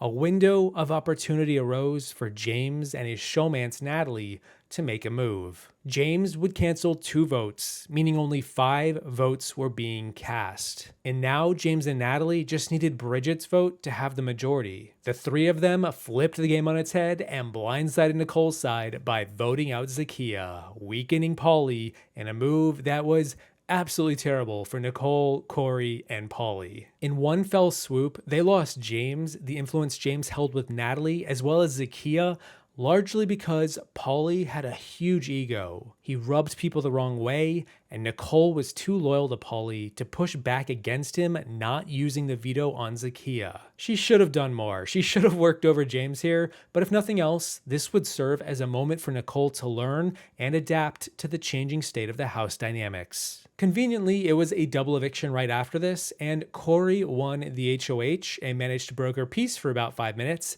and took a shot at Bridget, wanting to rally the former alliance block together again, the people who just turned on Nicole and Corey and Paulie. Victor and Paul had also begun to work with James and Natalie too. They wanted to be on the right side of history here, and so while, yes, Corey was HOH, they told him what he wanted to hear. Bridget got evicted. It was so quick of an HOH that it held little water going forward. Victor won the next HOH, and the gig was up. He put up both Corey and Paulie in an attempt to oust one of the 2 strongest players in the game. Nicole was now an underdog who fell backwards into a bad spot, but she did receive a care package this week granting her safety, so she was at least guaranteed to make it to the next week. Victor won the veto, didn't use it, and Paulie was doomed. Corey was still left in the game as Nicole's shield and showmance, but her numbers had rapidly vanished from being in majority to now being outnumbered 2-5.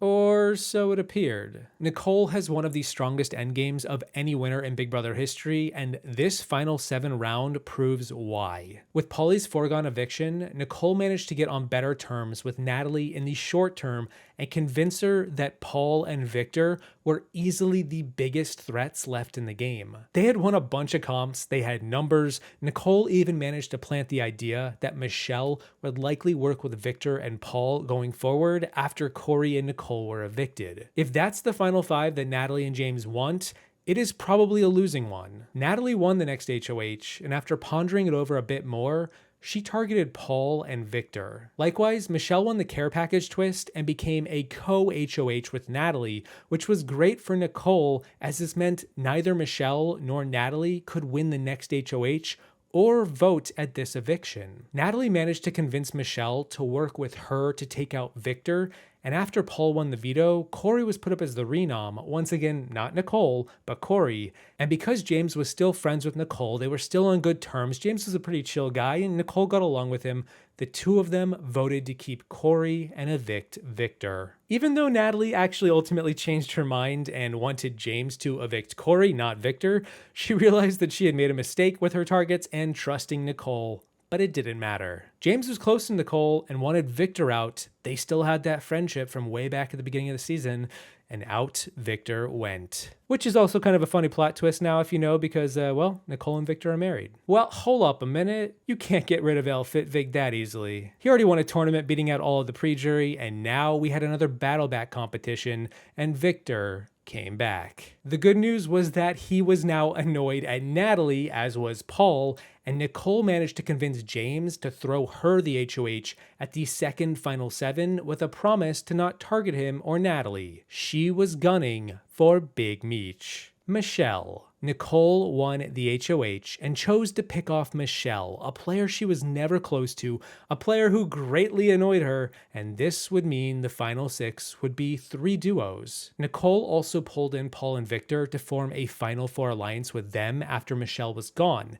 They had ample reason to gun for Natalie and James, and they believe now, after seeing Nicole not target them, that she and Corey were the more trustworthy duo in the endgame. If you realize Nicole's position now with this dynamic, the moment it was locked in that Michelle was going at the Final 7 and who was about to win the rest of the comps of the season, Nicole was basically locked for the final 2. Everyone ahead of her was a bigger target or shield for her to utilize, and she was never in danger of going home in this endgame. It is truly impressive how well Nicole turned her game around in these 2 Final 7 rounds, given where she began walking into them after losing Pauly. Victor won the Final 6 HOH and targeted Natalie and James, and Nicole and Corey pushed for Natalie to go over James, a great move for Nicole given she had way more pull with James. Corey won the veto and out Natalie went. At the Final 5, Corey won the HOH, and the only way for Nicole to leave here would be for James to win the veto and turn on her, but then Nicole won the veto, so it didn't matter. Corey and Nicole obviously turned on Victor and Paul and targeted Victor a 3rd time,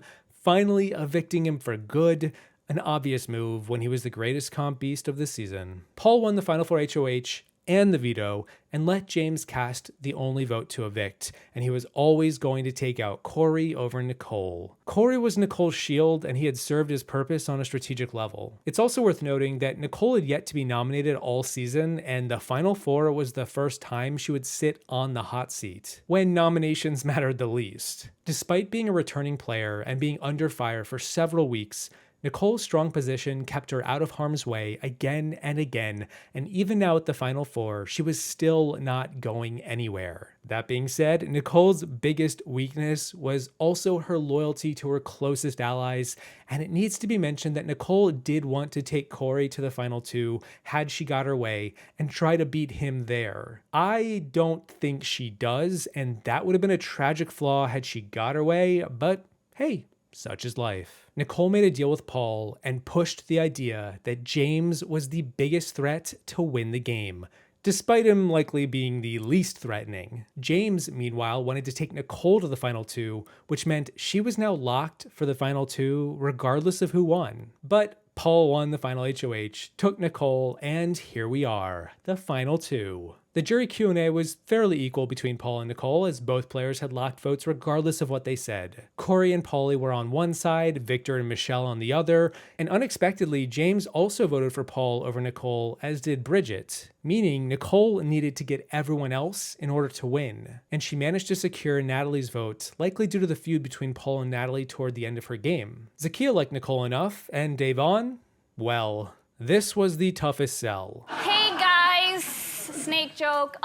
First off, I want to say I am just so happy to be here. I'm a super fan sitting Final 2. Can't believe it. Been watching this show since I've been 8. I made an alliance with Corey 2 hours after annoying him, Final 2. We worked all the way up to day 58 without even hardly hitting a bump in the road. I had to convince Natalie to put up 2 of her own allies up on the block. I won the next HOH in the veto, made an alliance with the 2 strongest guys in the house, Vic and Paul, as a Final 4 deal, rolled, knocked out a couple weeks. I gave it all I got, and that's all I can say.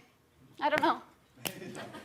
Thank you, Nicole. I'm bad at speaking. Day ultimately wanted to see a woman defeat a man for the first time in a Final 2 ever. It had never happened, and it was now in Day's hands. She ultimately chose to reward Nicole with that 5th vote over Paul, declaring Nicole the winner of Big Brother 18. Davon's final vote decides it.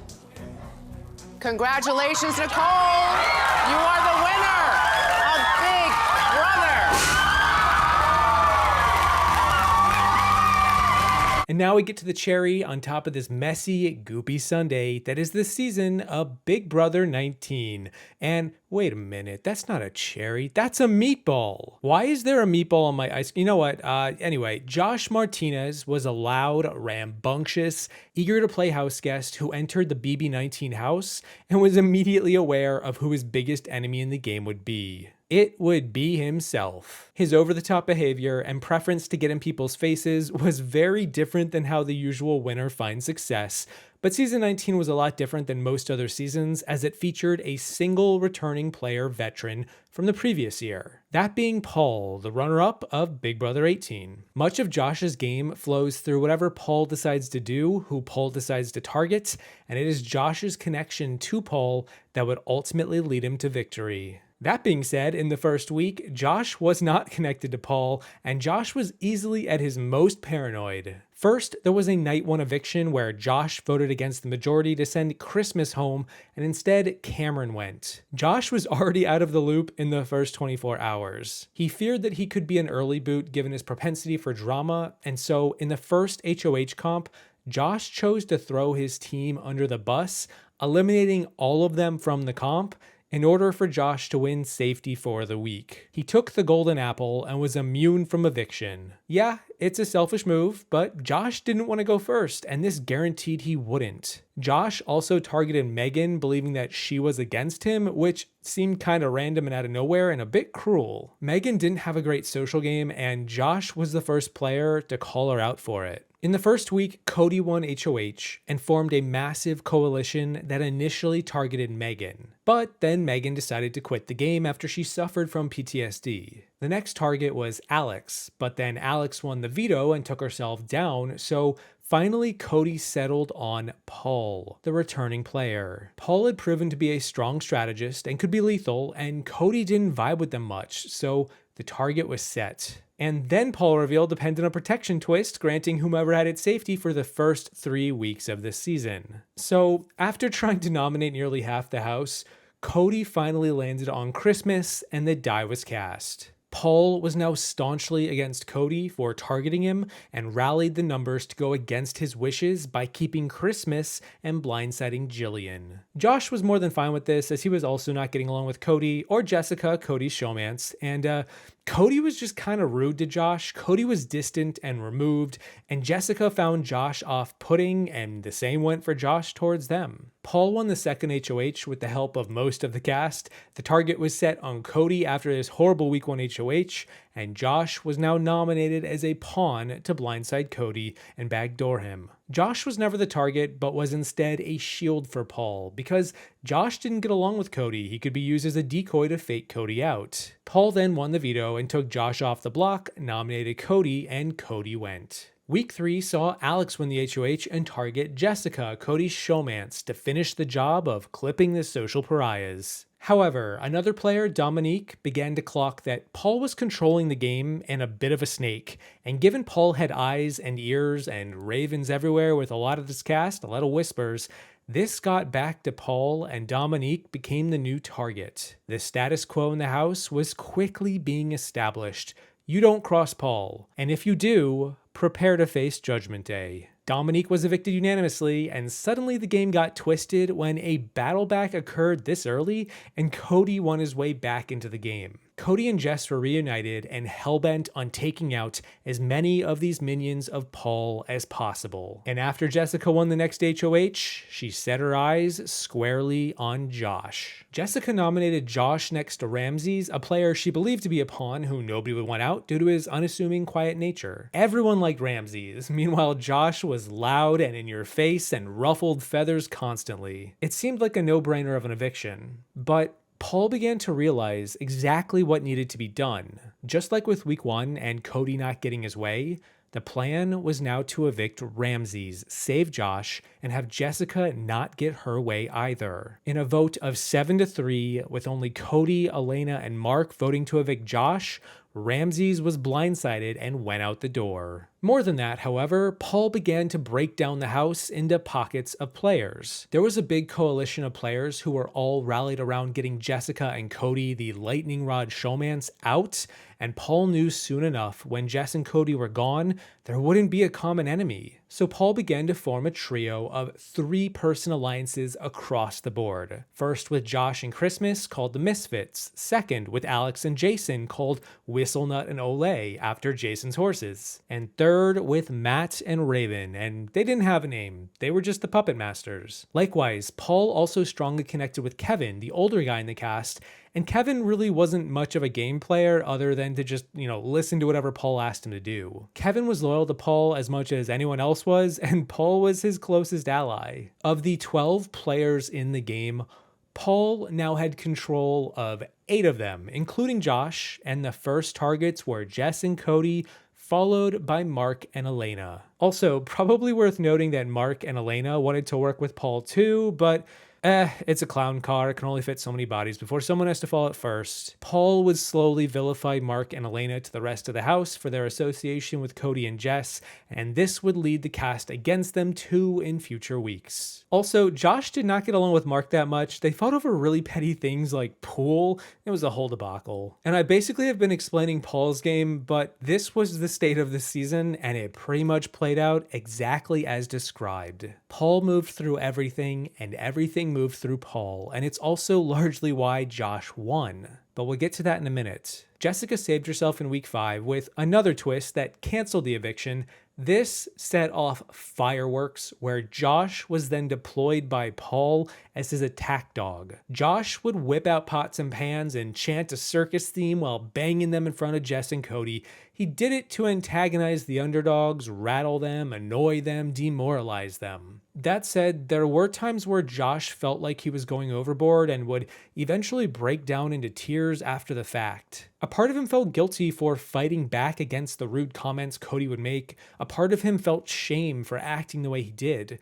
But ultimately, he was Josh. This was his personality. It contained multitudes. What are you going to do about it? Josh won the week 6 HOH and initially wanted to take out Elena for being sneakier and a stronger player than Cody or Jess. Josh coincidentally also didn't get along great with Elena and nominated her as the target next to Jess, but Paul then convinced Josh to switch targets to Jess by the end of the week, and Jess was finally evicted. Also, probably worth pointing out, Cody had also won a comp that gave him safety. Otherwise, Cody would have definitely been the target. Which he was, following the week when Alex backdoored him. Cody was the first juror, and the two-headed showman's beast had been slain. And honestly, there aren't that many details that I need to get into. It's that simple. Cody went up, and Cody was gone. All was well. Jason won the next HOH, and the seeds of Mark and Elena being next on the hit list came to fruition as Jason put them both up.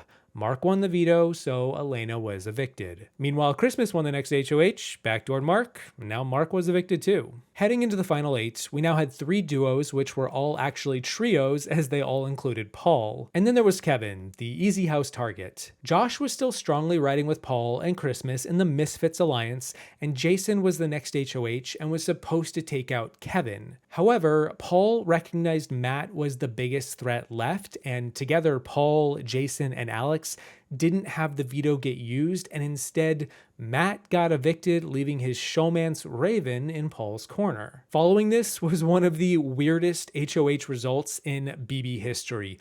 Paul managed to convince every player to throw the comp until there was only Christmas left in the game. Mind you, Christmas had broken her foot back in week 1 and had to use crutches all season, and this comp was all about sprinting as fast as you can. The plan went through, and Paul managed to give Christmas an HOH win after the entire house trusted them and their machinations. Paul's plan was to have Christmas take a shot at the next strongest duo, Jason and Alex, and Paul would pretend to be in Jason and Alex's corner all week. After Paul won the veto and told Jason and Alex that it was going to be used to save Alex and Kevin would be the new target, they would then rally a third vote to keep Jason and evict Kevin. At least that was Paul's plan to Alex and Jason, feigning loyalty to them, when in fact the actual plan was to blindside Jason all along. Paul instructed Josh to vote out Jason alongside Raven, who was getting revenge against Jason for evicting Matt in a previous week. Paul would then vote out Kevin with Alex, forcing a 2-2 tie, making Christmas break the tie against Jason. Paul could then play up to Alex going forward how they got screwed. It's now Paul and Alex versus the world. Jason got done dirty by Josh. Josh was the patsy for Paul's plan, and Josh realized this. Josh didn't like it. Josh talked to Christmas about this in private, how he was wary of Paul and how this all looked bad for Josh and great for Paul. Paul had so many allies, so many exit plans no matter who won power. Meanwhile, Josh looked like the fool who was going against his word to evict Kevin. Jason would be pissed off at him. Christmas reassured Josh to just stick to the plan, and Josh even talked to Paul about this too, feigning his growing mistrust of Paul. Josh was becoming aware that Paul was the frontrunner to win and needed to be dealt with sooner than later. And Josh began to undermine Paul's plans in a way that Paul couldn't anticipate in the goodbye messages, where Paul was lying to Jason about what happened with the vote. Josh, in turn, would tell Jason the truth. Paul came up with an elaborate plan in order to get you out. And I've been in a final 3 alliance with Christmas and Paul for a while now. Jason, if you're seeing this right now, you left me with a bunch of counterfeits. I think that everybody thinks about friendship, and Paul is now obsolete. Now he can take his bracelets and pitch them. Take a deep breath. I'd like to just run straight for like a really long time. Paul's brand was loyalty. It was friendship. You can't peddle friendship and lie to the jurors' faces once they've already left the house. What's even the point at that point? Unless, you just couldn't face the music. Alex would go on to win the next HOH, and because she believed Paul was her only ally, she followed Paul's suggestion to not target Josh, but instead gun for Raven. Kevin and Raven were nominated in the double. Josh won the veto, guaranteeing no funny business, and after he didn't use it, this meant the 3 misfits controlled the votes at the final 6. Josh voted to evict Kevin to go with Alex, but Paul and Christmas evicted Raven instead, and out Raven went. And Paul smoothed things over with Alex because, hey, Raven was clearly a mastermind pulling the strings and needed to go. Josh then won the final 5 HOH, and this was a big moment for his game. He strongly debated with himself about if he should finally take a shot at Paul. He nominated the easy targets in Alex and Kevin and was planning to wait until the veto was decided to determine his next move. And then Paul won the veto. Well, that settles it. Paul had to sit Alex down and explain to her why he wasn't going to save her with the veto, despite appearing to work together. He cited her being too big of a threat. Paul lost against Nicole on season 18. He viewed Alex sort of like another Nicole. He couldn't take her any further and repeat his mistakes. Oh, the irony. Alex was pretty upset and disappointed in Paul, and even then, Paul still cast a vote against Kevin to tie it up, to split yet another vote under the guise of friendship, but it was blatantly hollow this time for Alex as she knew what the deal was. Paul wasn't her friend. Paul was shady, and Paul couldn't own up to it well enough to win her back. Paul won the final 4 HOH and veto and let Christmas cast the vote against Kevin. The Misfits alliance was never in doubt, and while Josh did want to take out Paul for a few weeks now, his window of opportunity never materialized due to Paul's comp prowess. Josh was now in the final 3 and had a bit of a revelation for who he would take with him to the final 2 if he got the chance. He wanted to take Paul. He recognized that Christmas was a lot more passive than Paul, but Paul had burned so many people along the way to get to this point, it might earn Josh some votes. Paul might have more enemies in the jury for his betrayals, whereas Josh was a known antagonist who wore it on his sleeve. Kind of sounds a little bit like Dr. Will for a minute, doesn't it? Which is a wild comparison. Christmas wanted to take Paul to the end, but Paul also viewed Josh as a shield, as a goat to be taken and slaughtered at the end. After Paul and Josh won parts 1 and 2, it was over. That was the final 2. Josh won part 3, the final HOH, and evicted Christmas. And heck, even Christmas was telling Josh to do that. She really liked Paul. But the moment of reckoning was upon us. The jury Q&A happened and Josh did okay. It wasn't the best nor the worst. He stumbled, but he also explained his loudmouth ways well enough to stay in contention. The real spotlight was on Paul, as was much of this recounting of Josh's road to victory. Paul had to atone for his sins committed to get here, for going back on the friendship brand and bracelet they dangled in front of everyone all season. In particular, Jason and Alex stewed in the jury house as Paul lied and lied. And even in the jury Q&A, continued to not own the two-faced nature of their strategy. Jason and Alex were frustrated with Paul's inability to be fully honest. And then you had Mark and Elena and Cody over there all despising Paul for how everything went down halfway into the game. Guess who orchestrated all of their evictions? And yeah, the votes came in 4-4. Cody was the final vote, and he gave it to Josh. As he said so himself, Josh was scum, but at least he was open about it. He took action. Paul slithered behind closed doors, and Cody thought he was a coward and not worthy of his vote. In the most backwards way possible, Josh defeated Paul in a final vote of 5-4, another 5-4 loss for Paul in back-to-back seasons, where Josh entered the house as a panicked, paranoid goober who was his own worst enemy. He left it having used that reputation to his advantage, as well as having had it taken advantage of by a mastermind like Paul. Make no mistake, Josh did not control a lot, but he did often control himself, for better and worse, and that contrasted strongly next to Paul, who left a lot of the jurors confused about how to feel. Not every road to victory takes the same path. Heck, as we've seen, a lot of them differ, and in this meatball's case, Josh's might have been the most unique of them all.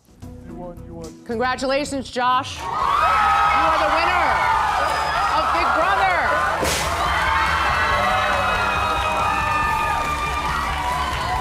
Kaycee Clark entered the Big Brother 20 house as a former football player from San Diego. She aimed to play a game that was under the radar, passive, and never out in front calling the shots. She desired loyalty amongst her allies more than anything, and in turn, she wanted to be as loyal as possible to them. You could say she was a bit of a team player, and this mindset worked out pretty well for this season, because within the first week, the house had split down the middle with two teams, and Kaycee's would be the winning one.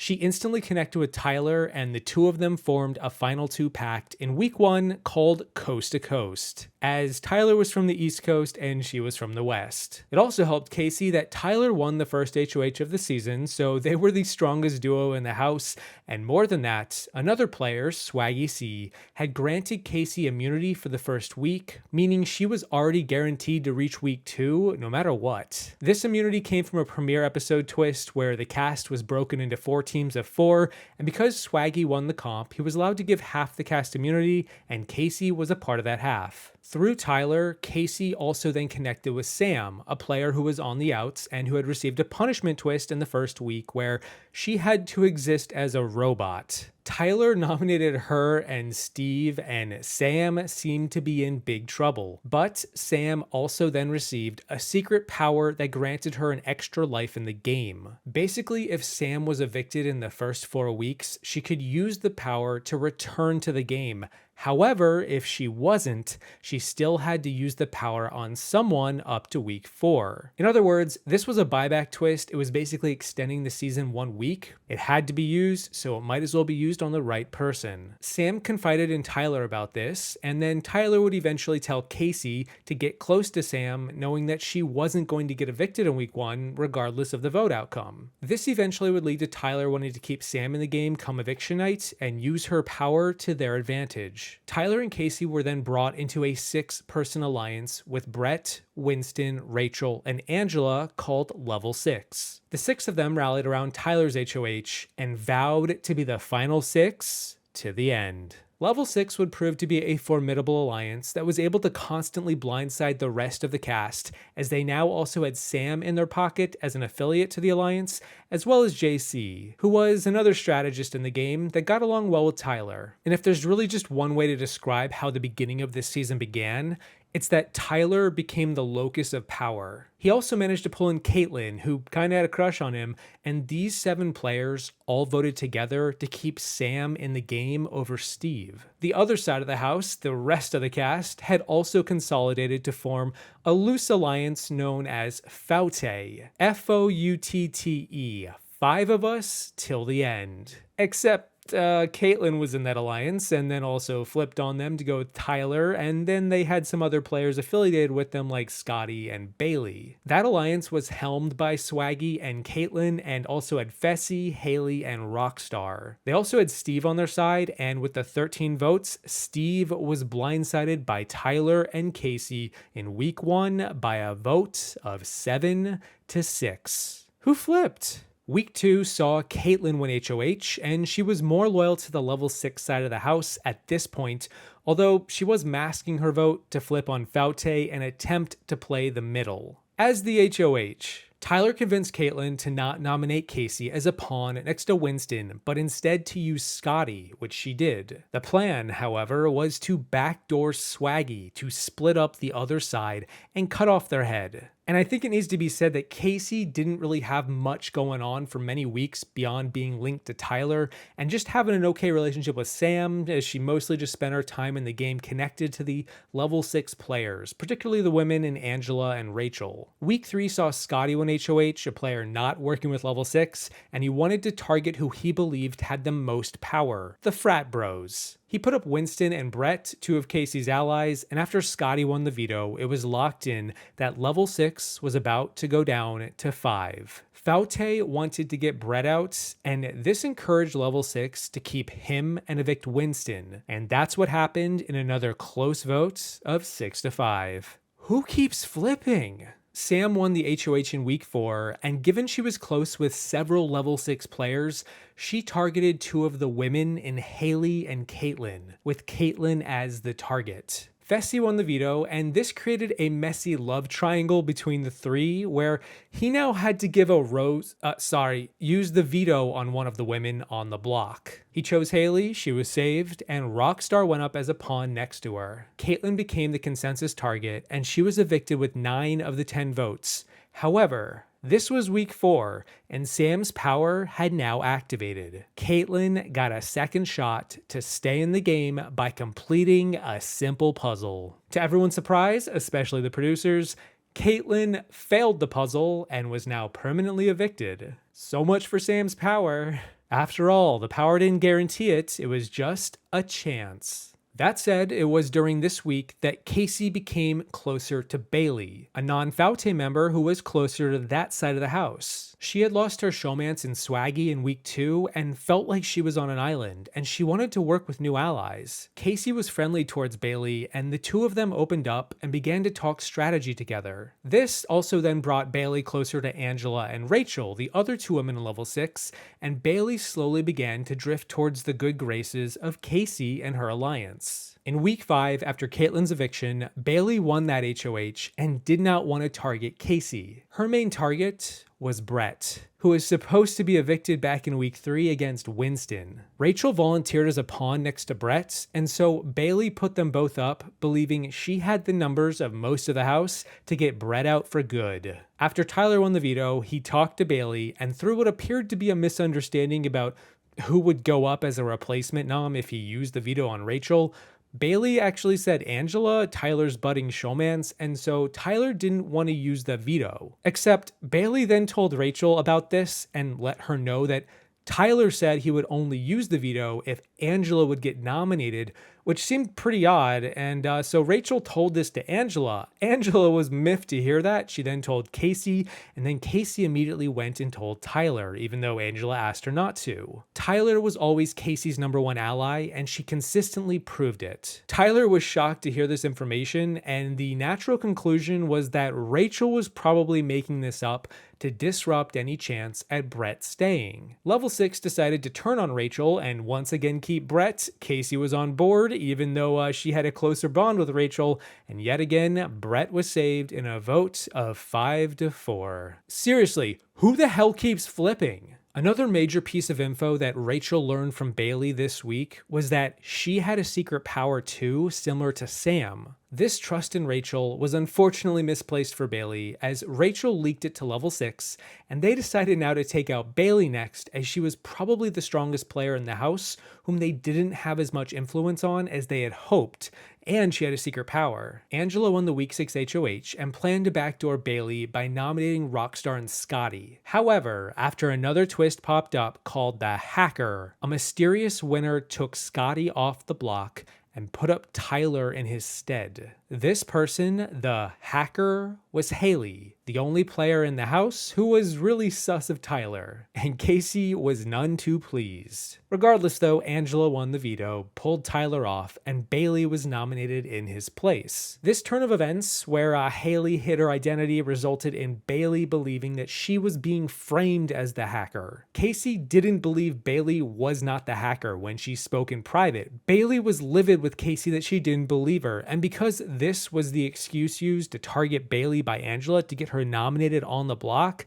Haley eventually came clean and admitted it was her doing. She was the Hacker, she nominated Tyler, not Bailey. But none of this really mattered, as Bailey was the target, this was all just a smokescreen, and she was evicted. Haley won the next HOH, and she wanted to take a shot at the other side, so she nominated Angela and Kaycee as 2 initial targets. The Hacker was still in play, however, and after Kaycee won it, she used it to take herself off the block and put Rockstar up in her place. Rockstar never really liked Tyler or Kaycee all that much. In fact, Kaycee was kind of viewed as someone in the house who was a bit of an enigma to the other side. She had yet to win a competition up until the Hacker twist, and even then, that was in secret. Although Kaycee did a pretty poor job at acting like she didn't win the Hacker when she was confronted by Rockstar. Tyler won the veto and decided he wanted to use it to save Angela, and Kaycee volunteered without hesitation to go up in her place as a pawn. And I gotta say, it's this move that really exemplified how much of a team player Kaycee was. She had just taken herself off the block and was now willing to go back up on the block for her team.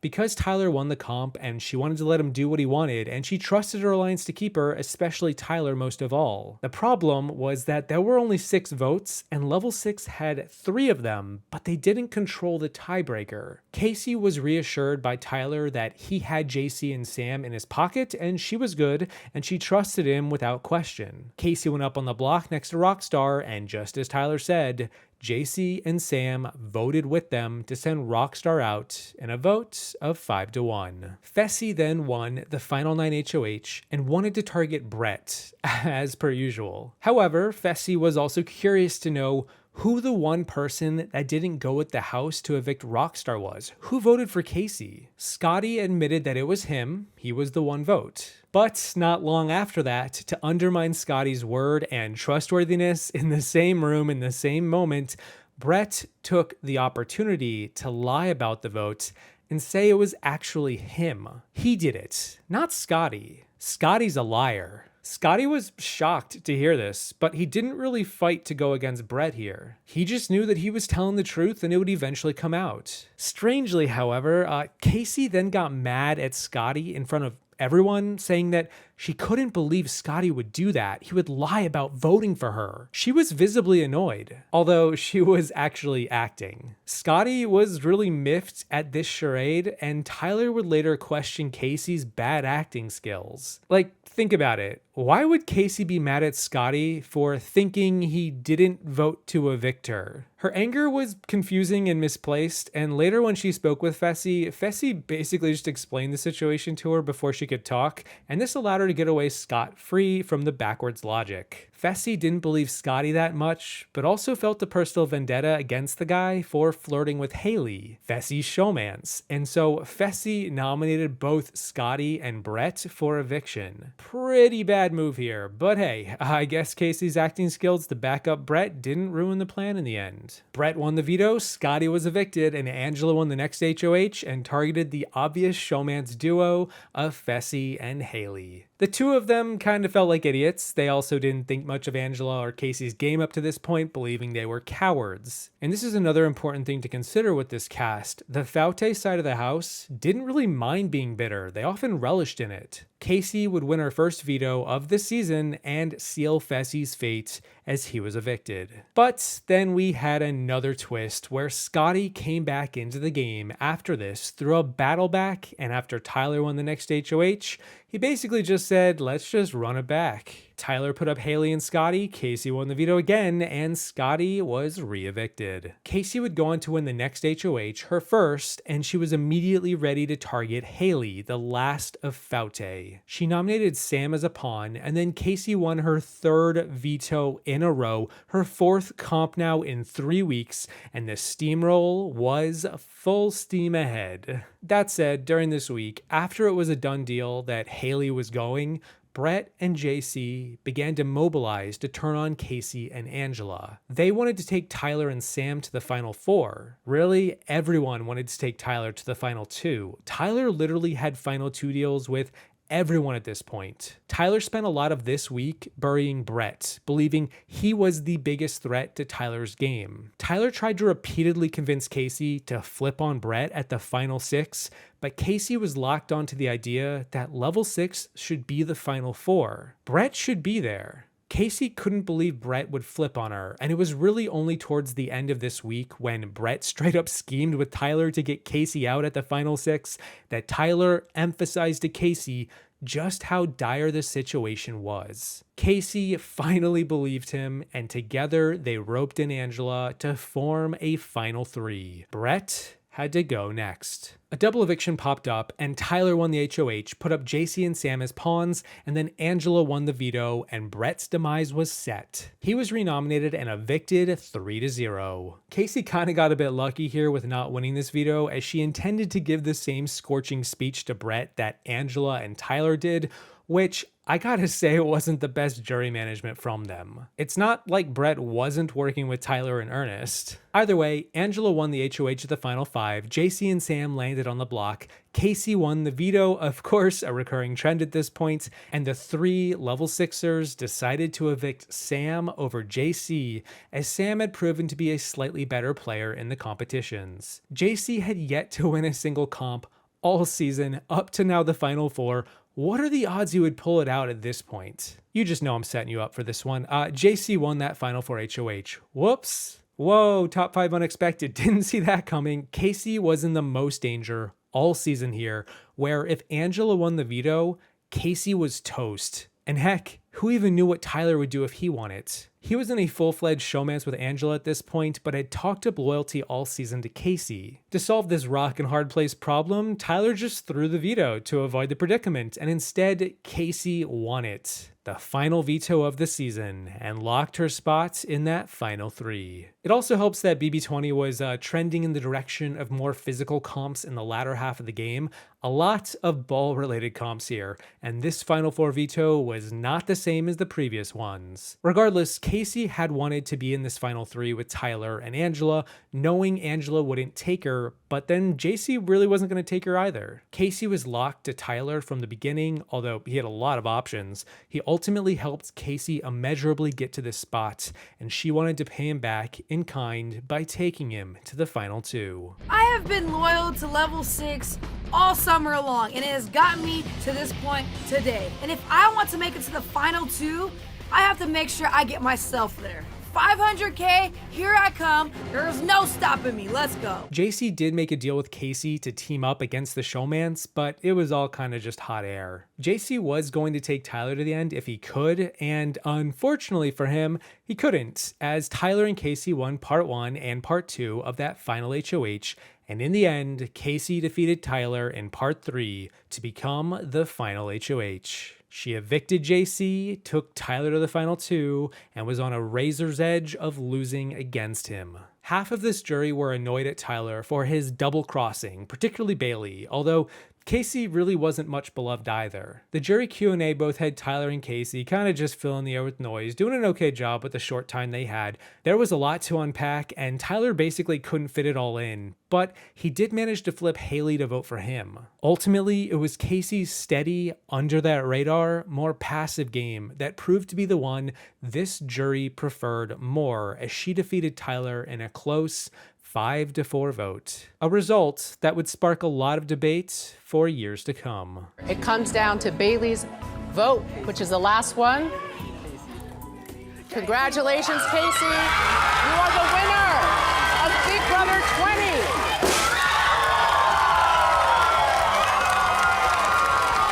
20. Jackson Michie entered the Big Brother 21 house as the biggest man on campus. Literally, his stature was domineering and his approach to the game was often quite aggressive. For every winner who sat back and tried to lay low, or at least not control the strategic game early on, there come a few who try to do the opposite. Probably worth mentioning, Jackson also went by his last name, Mickey, but for simplicity's sake, I'll just call him Jackson. He was young, 24, a server from California who intended to hit the ground running, and he did just that. A premiere night twist occurred where the cast could vote for who would be this camp director, and Jackson wanted to do it. He won that first impression vote and was now allowed to nominate 4 people to potentially get banished. Not evicted. He picked 3 of the other players who also wanted to be camp director, his direct competition, Cliff, David, and Jessica, and then Kemi, because apparently she didn't talk to him beforehand, although Kemi claims that she did. Either way, David lost the competition and was banished from the house,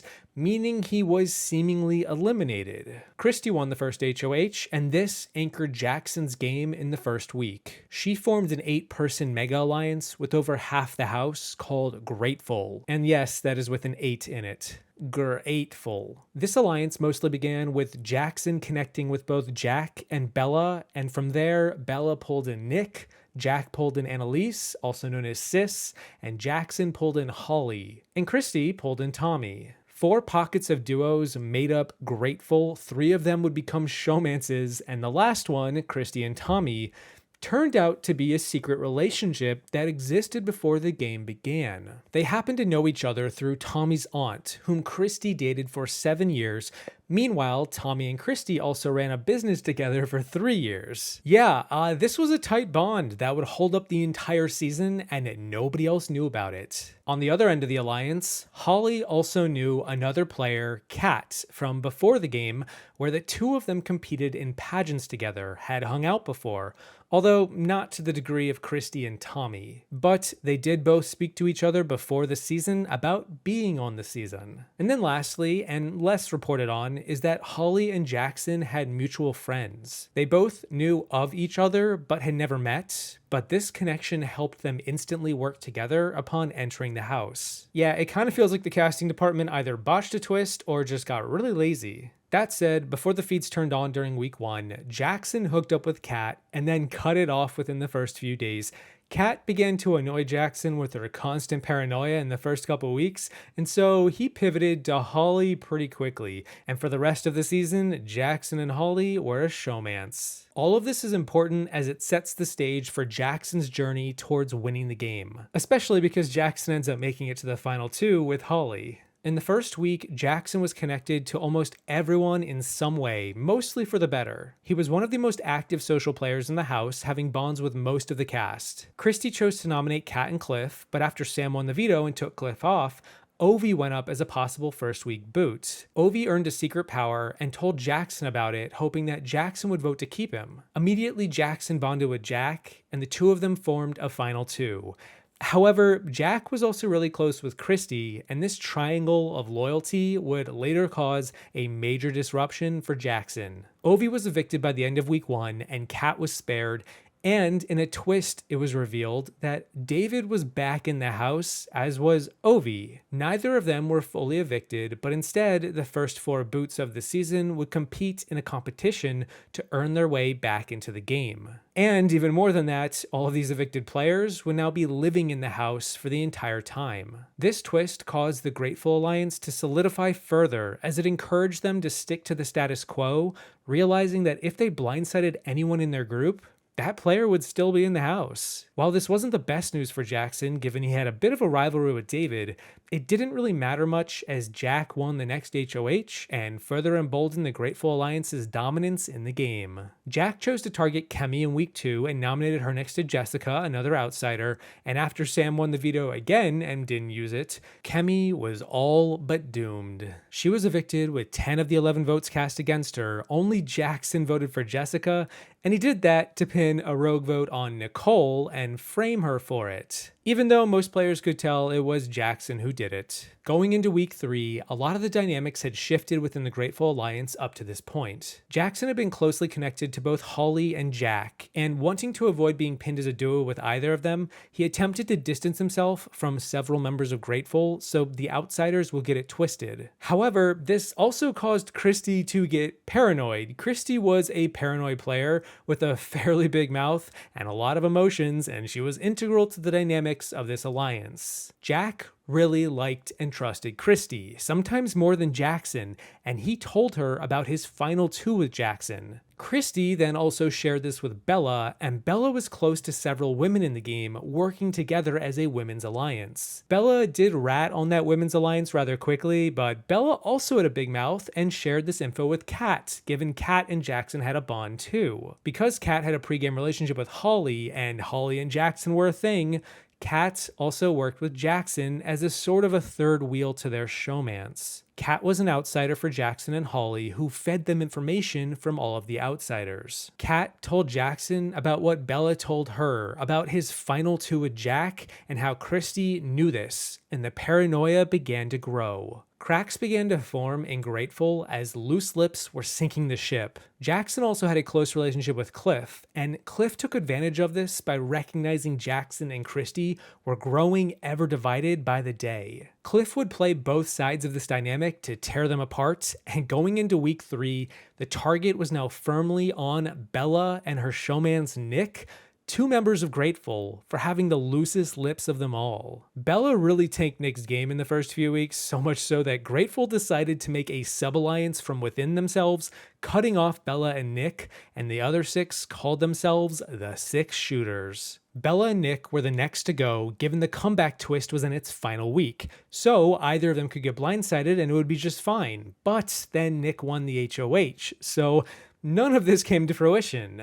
Yet. Nick targeted Cliff and Jessica, 2 outsiders from Grateful, and after Kat won the veto and used it on Jessica, an ally of hers, Nicole was nominated next to Cliff instead. Nicole ardently pleaded to Nick to get Jackson or Holly on the block, that Jackson was framing her for that vote that was cast in the previous week, that Jackson was the one who couldn't be trusted. And in a way, Nicole was right. Jackson was against Nick and Bella, they were both totally snowed, and Nick didn't know any of this. Grateful came together to make Nicole out to be the villain of the season up to this point, believing she was trying to tear them apart, when in reality it was Grateful's sloppy gameplay and information passing that had caused so many cracks to form. Combined with Cliff pulling Jackson and Christy in opposite directions, as well as Kat working as a mole, the alliance was turning into a powder keg that was ready to blow. The original target was going to be Nicole come eviction night, but the 6 shooters decided to make a statement at the last second to Nick and Bella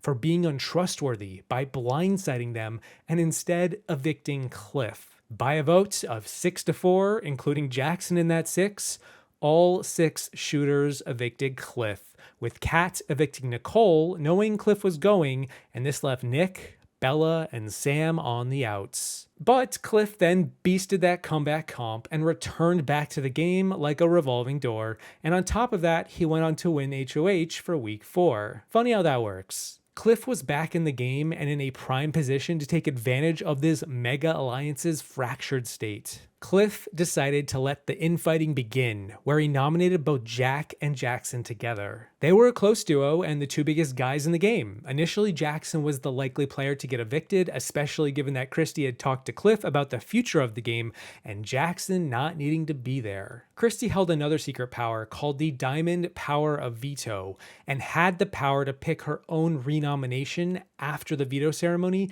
and this predicament forced Cliff's hand. Jackson won the regular veto this week and was now going to be safe, planning to take himself off the block. And on paper, Cliff could have just put up another member of Grateful next to Jack and forced the alliance to continue to turn on each other. But Bella and Nick were still targets. They were just blindsided at the last vote.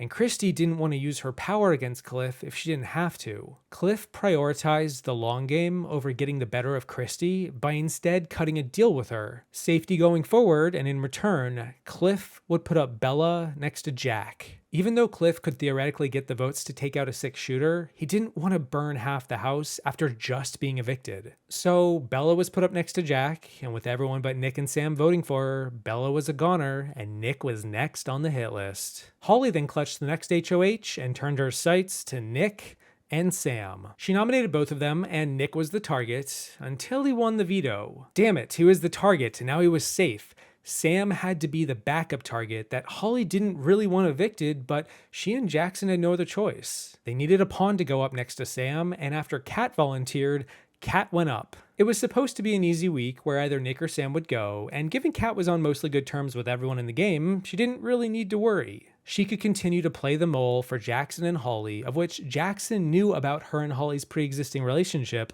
and the three of them could hide in plain sight. That is, until everything fell apart. Leading into this eviction, the powder keg that was the 6 Shooters Alliance was ready to blow. Jackson and Christy were no longer trusting each other, and Jackson had been convinced by Cliff to abandon Christy and work with him instead. Jackson, Holly, Jack, Sis, Kat, Cliff. They could be a new alliance. Cut out Christy. Christy was paranoid, a wreck, had a big mouth, was clearly targeting Jackson. She needed to go. Jackson spoke to Jack about this in private, about a new alliance, and initially Jack was on board. He was good to go. However, Jack then spoke to Tommy about this idea, about dumping Christy, and Tommy was never letting go of Christy. I mean, they knew each other for like the past 7 years. Tommy flipped Jack back to working with Christy and Tommy, and so Jack, who was actively playing both sides of Jackson and Christy,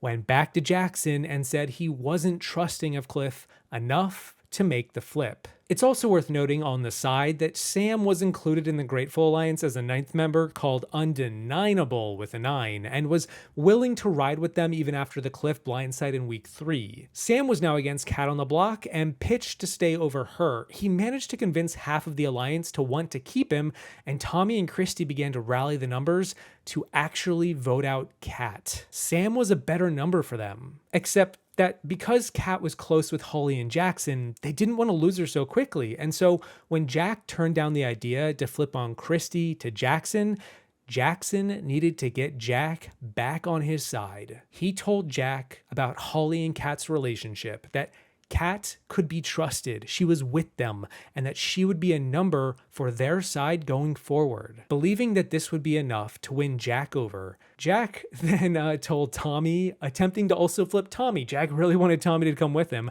and instead, Tommy, recognizing how dangerous Kat could be now in the Shooters Alliance, in turn talked with Christy about what Jackson was doing. And with Christy informed and Jack caught in the middle, the keg blew up. Christy called out Jackson, Holly, Kat. They all started arguing about this, about who knew who and when, and Tommy just wanted the 6 to stay together, but these secrets all tore them apart. And like, mind you, through all of this, as Tommy's in the middle, Tommy had an even deeper relationship with Christy than Holly did with Kat, but never mind, it's Big Brother. This information, that Holly knew Kat, that Kat was in with Holly and Jackson, that Jack ratted on Jackson, all of this tore the Alliance apart, and the season completely changed from here on out. And this is kind of why I'm going into so much detail with who did what and when with this part, because the second half of this season is almost nothing like the first, and it all starts right here. Because of the confusion all happening at the last minute, the vote fell to the original target, Sam, as none of the battle lines had time to solidify, and he was still a target to much of the Alliance. Kat likewise did what she could to save herself, and it worked, as Sam was unanimously evicted. And then, out of nowhere, unexpectedly, Jessica won the HOH. Low-key, kind of a miracle. Jess had no part in most of this drama and decided to actually take a shot and follow through given the diamond veto was gone. She put up Jackson and Jack next to each other and then went on to win the veto too. What the heck? Kept the noms the same, and the final 2 deal from week 1, that was Jack and Jackson, was now done for. Jackson's game was in shambles. He spent this entire week to himself, moping around the house, realizing he had lost his great position from the early game. Christy, Tommy, Jack, Sis, Nick, Jessica, even Cliff and Nicole were now not on his side. He just had Holly and some semblance of a bond with Kat. Jackson appeared to be the house target, but in a twist of fate, because Jackson was such a loner at this point, he was practically doing nothing in the game. The prevailing alliance of Jessica, Cliff, Nicole, and Kat, known as Cliff's Angels, had decided to keep Jackson over Jack. Jack was better positioned and had more allies, whereas Jackson just had his sad watermelon. Alongside Holly, their 4 votes were enough to force a tie that Jessica could break in Jackson's favor, and then Nick and Tommy also jumped on board, realizing it was all for nothing. Jack was evicted, Jackson was spared, and he needed a miracle. And he kind of got one, because Tommy won the next HOH and wanted to make amends with Jackson instead of targeting him. Tommy was more interested in having Jackson on the side. The beef was between Jackson and Christy, not Tommy, and instead, Tommy wanted to start picking off Cliff's group. The basic idea was Tommy would target Jackson's closest friends, but not him. And Jackson could do the same if he ever won power. Tommy put up Cliff and Kat, and in another twist, it turned out Jackson was voted by America as one of their least favorite players in the house, and he had to compete next to Christy and Sis to stay off the block. Jackson kind of figured he wasn't beloved by the audience, but he was happy to know neither was Christy. Christy lost the comp and was nominated too, but then Tommy won the veto, took her down, and the final vote sent Kat to the jury. Jackson lost his second closest ally, he only had Holly left, and while his head was back in the game for this week, he wasn't making enough progress in setting up a viable path to the end. Well, that is until he won the next HOH. Jackson needed this more than ever, a smidge of power, and he got it. His initial target was Christy, as expected, and next to her he nominated Sis, one of her closest allies. Jackson then won the veto too and kept the noms the same, with the idea that Christy was a goner. However, 2 major things happened to prevent Christy from going this week. First, Holly had a connection with Christy and preferred her to stay over Sis, especially given Sis had flirted with Jackson and Holly didn't really see the need for Sis to stay any more than Christy. And second, because Christy put up a pretty damn good campaign to stay. She vowed her loyalty to Jackson in a ceasefire going forward that she was actually after Nick. Nick was her target, and because Holly also wanted Nick out next, this compelled Holly to campaign for Christy too. A major blowup occurred where Christy outwardly lashed out at Nick to show Jackson she was serious. In an event called Taco Tuesday, Christy gunned for Nick. And even though Jackson probably should have evicted Christy here because, well, I mean, she had stronger connections in the game than Sis ever did, Jackson relented and decided to take out Sis instead. In the meanwhile, Jackson gathered numbers with Cliff and Nicole to join forces with him and Holly. Initially, Jackson actually wanted Jessica, but Cliff said Nicole had to be in the group instead, and the deal was made. Jackson, Holly, Cliff, and Nicole would be the final 4, and together they evicted Sis. Holly then won the next HOH and set her sights on Nick. Nick won this secret power to gain a nomination, and he put up Christy, which was fine by Holly and Jackson, as that was going to be her pawn anyway. Jackson won the veto, didn't use it, and Nick was donezo. Going into the final 7, Jackson didn't want to win the next HOH, as he believed that he was on everyone's good side. He had Christy and Tommy targeting Cliff and Nicole. He had Cliff and Nicole targeting Christy and Tommy. And then when Jessica fell off the wall comp first, Jackson decided to just kind of stick around and see what would happen. He ended up being strong enough to win this HOH comp himself, something he didn't think he needed to do, but the reality is that Tommy and Christy were actually still gunning for Jackson all along, and Cliff and Nicole were not perfectly innocent either. Jackson kind of fell backwards into this good spot by winning this HOH kind of unintentionally, and then he chose to take out Jessica, the lone soldier amidst 3 duos, believing that he and Holly would be in the middle of them at the final 6. If you've seen my previous entries, this was a bit like on Big Brother 18 with Nicole and Corey at the final 6, where they actually were between 2 other duos.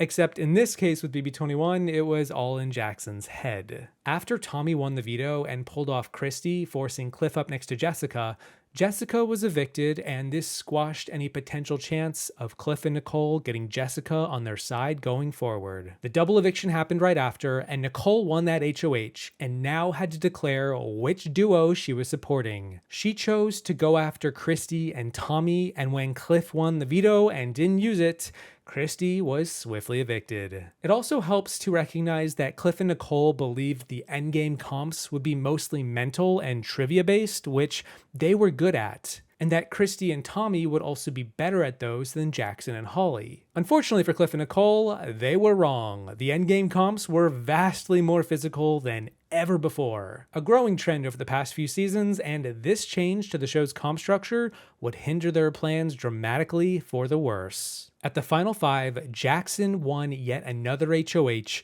and the target was squarely on Tommy. He put Tommy up next to Cliff, and after Nicole won the veto, she used it to take down Cliff and force Jackson to nominate Holly. Jackson then realized that Holly could get evicted here, and she was in trouble. Cliff and Nicole were strongly considering evicting Holly to take Tommy to the Final 4, weakening Jackson, but Jackson made a few key moves to ensure this didn't happen. First, he convinced Cliff that he would take Cliff to the Final 2 over Holly. Jackson had cultivated a bit of a good old Southern boy reputation with his values, and Cliff had a similar mindset, and this resonated with Cliff. He wanted to believe Jackson would end the season with a sense of honor and integrity. And second, Jackson overheard Tommy pitching his case to Nicole and Cliff in the have-not room, and he later made up most of what he heard Tommy say by lying to Cliff and Nicole about how Tommy gave the exact same pitch to him and Holly. Tommy didn't, but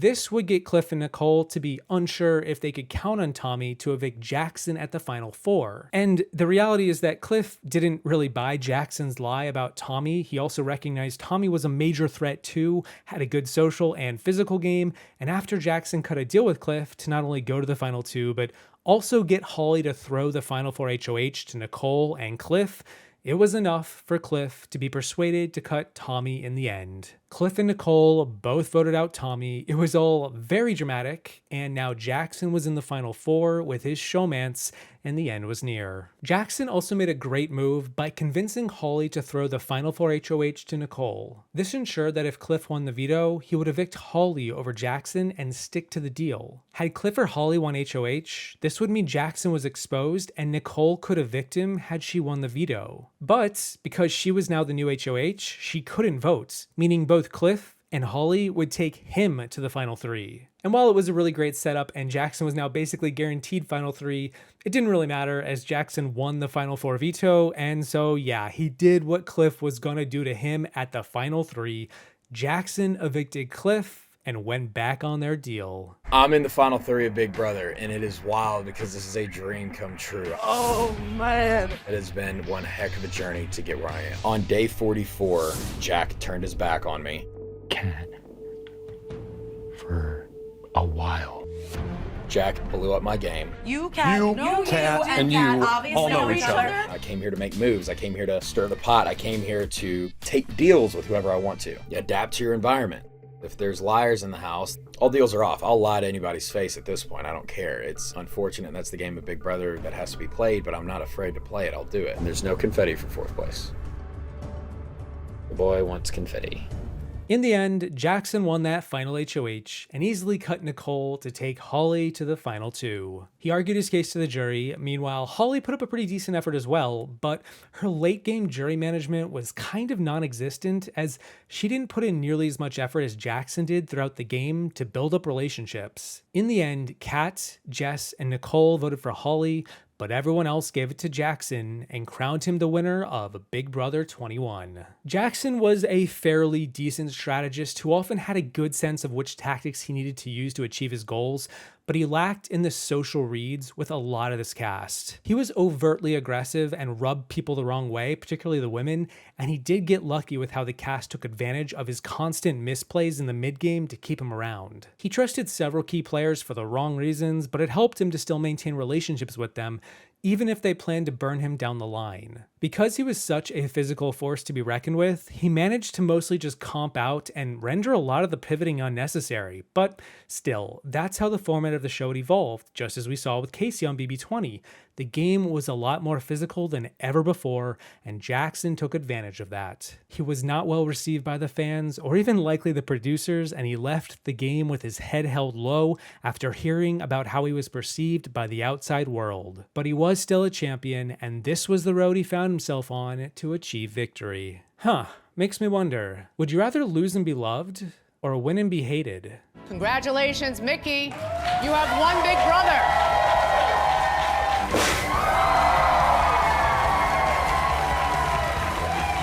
Big Brother 22 was the second coming of All-Stars, the long-awaited all-returning season that featured 16 former players all playing the game one more time. Some of the returning players had major legacies, such as Janelle and Kaycee. Others were strong players who just missed the win, like Cody or Tyler. And then there were a couple of winners in the fold too, with Nicole from Big Brother 18 and Ian from Big Brother 14. Fan favorites Keisha, Nicole Anthony, Enzo, Devon, and Danny Briones, and some other picks too. It had big shoes to fill, and for the first time in nearly 15 years, the fans were gonna get to watch the game get played by people who already knew the drill. And if Season 7, the first All-Stars where Mike Boogie won, was any indication of what we were about to get, oh boy, I could not wait. Like every season with returning players, Cody Calafiore walked into the house with a few past connections. He had played the game with Nicole Franzel back in Season 16, where the two worked together in a mostly fake alliance, at least from Cody's perspective, called the Rationale. Cody was a part of the Hitmen with Derrick, and the two of them reached the final two,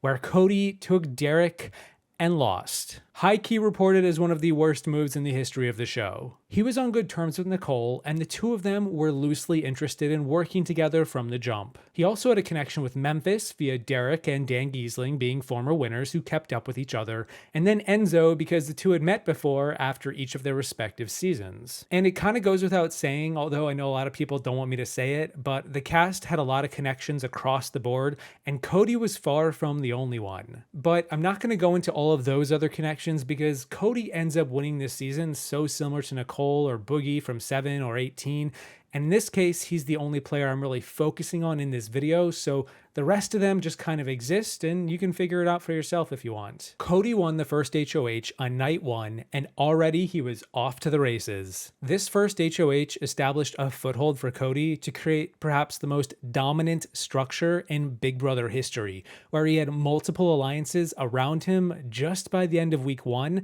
and most of these alliances would carry over week to week, slowly being shed of players until only Cody was left standing. Cody adapted his game from Derrick, his former Hitman ally, and in many ways perfected it too. What do you think it's going to be like to play without him? Very, very difficult. I would come to him and he would settle me down and strategically lay out what we needed to do. And I trusted him with everything. It's going to be a completely different game, but I'm looking forward to it. Initially, Cody had more one-on-one strong bonds with all of the aforementioned players, Nicole, Enzo, Memphis, Tyler, but he also bonded with Janelle, Bailey, and Devon. In week 1, he formed a final 2 deal with Enzo called The Root, as well as a final 2 deal with Nicole. A third final 2 deal opened up with Memphis called The Commission. And with that, Memphis floated the idea to Cody to form a bigger alliance composed of the two of them, as well as including Tyler, Christmas, Danny, and Bailey. This was to be called The Unusual Suspects, and Cody was hesitant with it, but sure, why not? Memphis then talked to Danny about it, and she recommended Bailey be dropped for Nicole Franzel, which worked out perfectly for Cody as he was already working with most of these players from the jump. Several other alliances formed in the early game of this season, all revolving around Cody's different relationships. He formed a 4-person alliance with Enzo, Bailey, and Devon called Connect 4. They also included Tyler and Danny to be called the Slick 6, a 4 within a 6 to keep Bay and Day at bay and on their side. Cody and Enzo also worked with Nicole and Danny to form the Core 4 alliance, and later Nicole would rope an Ian into the group, but not include Enzo in this one to create another 4 BB4 called 4 Prime. Yeah, okay, so there are a lot of 4-person overlapping alliances that featured Cody at the center of all of them, and they all served to give these +1 players such as Ian, Day, and Bay a home that would keep Cody safe. A Loose Guys alliance referenced as Team Freeze would include David, which David kind of thought was real. Kevin also liked Cody a lot in the first few weeks, and they formed a duo called the Down Lowmance. And eventually Cody, Enzo, and Tyler would group up to form a trio called Triple Threat. If you're lost and confused already, I don't blame you, but just know that Cody was protected on all sides, except from a few players like Keisha, Nicole Anthony, Janelle, and Kaycee, who were conveniently the first 4 boots of this season. Cody chose to target Keisha in week 1 as an easy out. She didn't have many allies, and a perceived closest ally, Memphis, was working against her. Memphis won HOH in week 2, and while the target had shifted to Kaycee and Janelle as a formidable duo, Memphis preferred to keep them around for another week as easy shields. He put up David and Nicole Anthony, and Nicole was swiftly spun around in circles and evicted. Through these first few weeks, it became noticed how much Danny was playing the game really hard. She was moving within almost as many alliances as Cody, but Cody was always way more reliable and consistent with the information that he spread, whereas Danny was sloppier and annoyed several players. Tyler in particular was not feeling Danny's pace and wanted to evict her as early as week 3, but Cody had to talk him down. Likewise, Day and Bay had tried to flip the vote to evict David in week 2 after they learned from David himself that he was possibly working with a bunch of the guys. The flip ultimately failed, and Day and Bay shifted the blame to Kaycee and Janelle, but through these events, the unnamed majority alliance that Cody was now heading became aware of how much Danny was integral to leaking information for her own benefit. This would cause Cody and Tyler to get frustrated with her when outsiders to the alliance would hear info with Cody's name attached to it that he didn't even know was being leaked, and so he would need to patch things up, which he always did really well. Tyler won the 3rd HOH, and after Janelle was a second away from winning it herself, it became clear that she needed to go next. Tyler nominated Kaycee and Janelle, but floated the idea to Cody to backdoor Danny, which Cody needed to shoot down for now. He wanted to keep his allies closer and allow them to target each other when the time was right for him. It was too early in the game to be taking shots, especially when Danny was really close to Cody and trusted him more than just about anyone else. Cody won the veto and Janelle was doomed, but on the flip side, this was also the week where Cody and Nicole Franzel fully cemented their final 2 and leaned into each other more than ever. Nicole was tired of everyone else's antics and how much drama was existing. Bay and Day trusted Christmas too much, but Christmas was more of a mole for them and was closer to Tyler,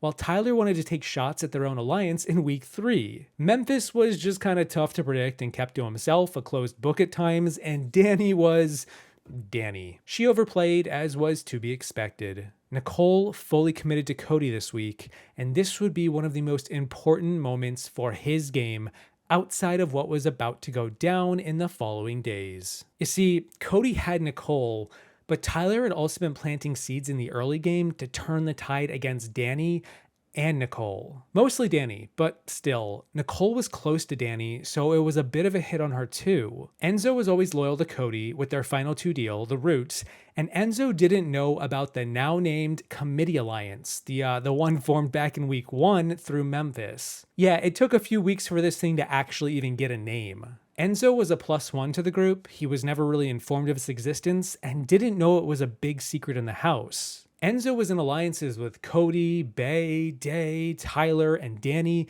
but he also equally listened to Tyler and began to see that Danny could not be trusted. When Enzo won the week 4 HOH, the initial plan was to just take out Kaycee, who he nominated next to Kevin, but when Kevin won the veto, the opportunity to backdoor Danny revealed itself. Cody had to talk Enzo down from backdooring her, although Tyler was entertaining the idea, and was around this time in the early to mid game where Cody made a move that would pay off in spades down the line. Cody revealed to Enzo the committee's existence, the reason why so many of these other players were involved in the information flow of the game. Nicole Franzel was a key player, Memphis was a key player, Christmas was a key player, and now Enzo knew more than even they did, because they didn't know that he now knew of their plan. Enzo was purportedly 7th in their boot order, but that wasn't going to happen on Cody's watch. Enzo's my guy. We have the root, and this started on the first day. So I want to come clean before it's too late, because letting him know will just kind of clear me if anything blows up down the road. Cody did this to win Enzo to his side before Tyler could possibly make a move to sway Enzo in the opposite direction. After Enzo followed through with evicting Kaycee, a lot of drama began to happen. Ian wisened up to a wall yeller about Cody and Nicole's strong position in the game, and then Bay and Day got into a series of arguments with Christmas about Christmas choosing to target the two of them for eviction. Tyler began to miss home and was losing steam and wanted to just have Christmas evict him instead, but both her and Allison Grodner, the executive producer, pretty much talked him out of it. It also helped when he learned that Bay and Day were now trying to overthrow the committee side of the house, and he had no idea. After Christmas won the veto and kept her noms the same, the committee chose to evict Bailey over Devon, as she had proven to be a more steady player with a strong physical game. The wall comp happened right after, and Cody chose to throw the HOH to Danny, who is now in a similar position to Tyler a few weeks back. Danny wanted to take a shot at Tyler as she knew that he was coming after her,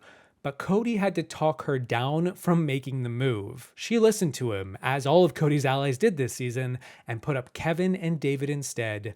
But then David used a secret power on himself to take himself off the block, and so Danny nominated Tyler in a flash without any time to think. She reassured Cody that her plan was still to get Kevin out, but now the big problem arose. What if Kevin won the veto or came off the block? In the previous week, with Bailey being evicted, Nicole, Danny, Day, and Christmas rallied together and set aside their differences to form a women's alliance to keep both Day and Danny reined in. So now Danny didn't want to take out Day. Day was on her side, but she couldn't take out David, her primary target, with his power being used, and all of a sudden, Devon won the veto and planned to save Kevin, one of Day's closer allies in the game. This only left two players not in the committee, Enzo and Ian. Cody had to spend a lot of time this week prepping Danny to be okay with the idea of Ian being evicted. Despite this being a bad move for Danny as well as for Nicole, who was close to Ian, Cody managed to convince Danny that it was Ian's time to go. Day won the veto, used it on Kevin, and Danny put up Ian next to Tyler. Even with Danny's biggest target in the game on the block, that being Tyler, she relinquished control to work with Cody long term to let him get his way, because Cody put in all the work to win Danny over. Nicole, meanwhile, also had to come to terms with this move. She adored Ian and didn't want him to go, but Cody equally convinced her Tyler would be taken out down the line. Danny and Nicole were nervous that Tyler would likely take a shot at around maybe the final 7, but Cody emphasized the importance of not exposing their hand too soon, becoming bigger targets for the other players, and instead focusing on keeping their numbers. If Tyler didn't have an army, he couldn't evict all of them, let alone possibly any of them, if none of them were working with him. Meanwhile, Cody was also working with Tyler through all of this at the exact same time, as Tyler and Enzo were the triple threat alliance. Tyler wanted Cody with him until at least the final 5, and hey, if Tyler wants to take a shot at Danny, have at it. Cody had no plans to take Danny much further anyway. Cody predicted Tyler's moves weeks in advance, and he was right. That's exactly what would happen. After Ian was evicted, Memphis won the HOH, and while he remained cagey about his plans, he nominated Day and Kevin. Tyler won the veto, didn't use it, and because Day had proven to catch on to Cody's good position in the game, similar to Ian in the previous week, this meant Day had to go next, followed by Kevin. Both Day and Kevin were against Cody at this point, but it didn't matter. Nicole had put together a plan during Ian's eviction to frame her vote for Ian on David to confuse Devon and Kevin, and it worked. Day and Kevin did not trust David despite David working with them, and instead believed Nicole. Meanwhile, Cody brought in David and used this divide to encourage him to work with Cody and the guys. Cody won the next HOH and immediately set his sights on Kevin. He nominated both Kevin and David, with David mostly serving as a pawn to keep up appearances with the rest of the players. By this point in the season, Cody was easily the front runner to win, and it was not close. He had Nicole, Enzo, Danny, Tyler, Memphis, and although he was beginning to lose Christmas, it really wouldn't matter that much. Kevin and Cody got into a bit of a tiff during Cody's HOH reign, and it was the most animosity and resistance Cody faced all season. And it was from a guy who was about to get evicted. After Cody won his second veto of the season, the noms were locked, and despite Danny really wanting David evicted yet again, as Cody promised her the previous week it would happen, he instead, yet again, convinced her that Kevin was the biggest threat and had to go. And out he went in a unanimous vote. And then a triple eviction occurred with 2 rapid-fire evictions back-to-back. Memphis won the next HOH and set his sights on David, nominating Nicole next to him. After Christmas won the veto and didn't use it, this put Nicole in a bind. Tyler was wanting to take a shot at both Danny and Nicole sooner than later, and this was his moment. He rallied Christmas, and together they both pitched to Enzo to go with them to take out Nicole. However, before the triple, Cody had opened the door to Enzo working with Nicole while still targeting Danny. Cody encouraged Enzo to consider Nicole as the next most steady, reliable player on the season after the two of them after the root, and slowly but surely over the days, Enzo came around to the idea of working with Nicole to get them further in the game. Enzo was now at a major crossroads, either go with Tyler or go with Cody. Because of the work that Cody put in with Enzo all season, week in and week out, because Cody trusted Enzo with knowledge of the committee and nearly laid bare all his cards, Enzo chose to ride with Cody to the end. David was evicted 3-2 over Nicole, and even though Tyler won the next HOH during the triple, he still held true to his alliance with Cody and targeted Danny regardless. Tyler nominated Danny and Nicole, won the veto, didn't use it, and Danny was sent packing once and for all. This was all Cody could have ever hoped for. Tyler took his shot, he missed on Nicole, landed on Danny, and now he was the outgoing HOH. Cody won that final 6 HOH, and it was mostly cruise control from here. Initially, Cody wanted to take out Christmas at the final 6 because she was the least loyal to him, but after Tyler revealed the committee to Enzo to try to get Enzo on his side for the endgame, and then Enzo brought this info back to Cody, it became clear that Tyler was compromised and a bigger threat. And so Tyler was evicted. The final 5 was a funny round where Nicole finally won her first comp of the season and put up both Christmas and Memphis.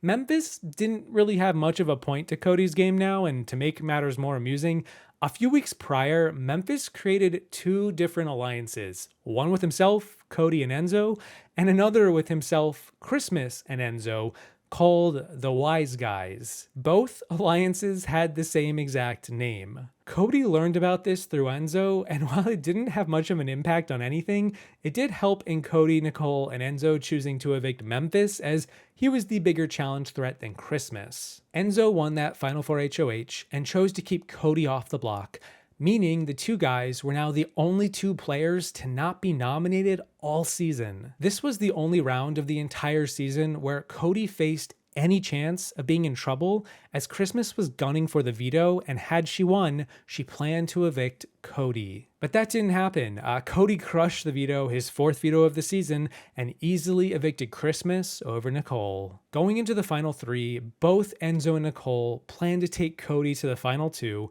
so it didn't even matter much what happened next, but just to secure a spot, he beat Enzo in part 2 of the final HOH, and then narrowly edged out Nicole in part 3 to become the final HOH of the season, which also meant that he was now the first player to ever reach the final 2 and never once be up for eviction all season. A feat not even Derrick could accomplish, given Cody beat him in the final HOH back on Big Brother 16. In his final moments, despite Nicole truly wanting to take Cody to the final 2, despite all their gameplay together and their long history going back 6 seasons, Cody chose to evict Nicole and take Enzo, because he connected with Enzo earlier and he believed that Enzo would be the easier beat. Nicole was crushed, she cried, she felt the sting of betrayal, but she understood and respected the move. The jury Q&A was a bit of a foregone conclusion. Pretty much every player left the house saying Cody was gonna win,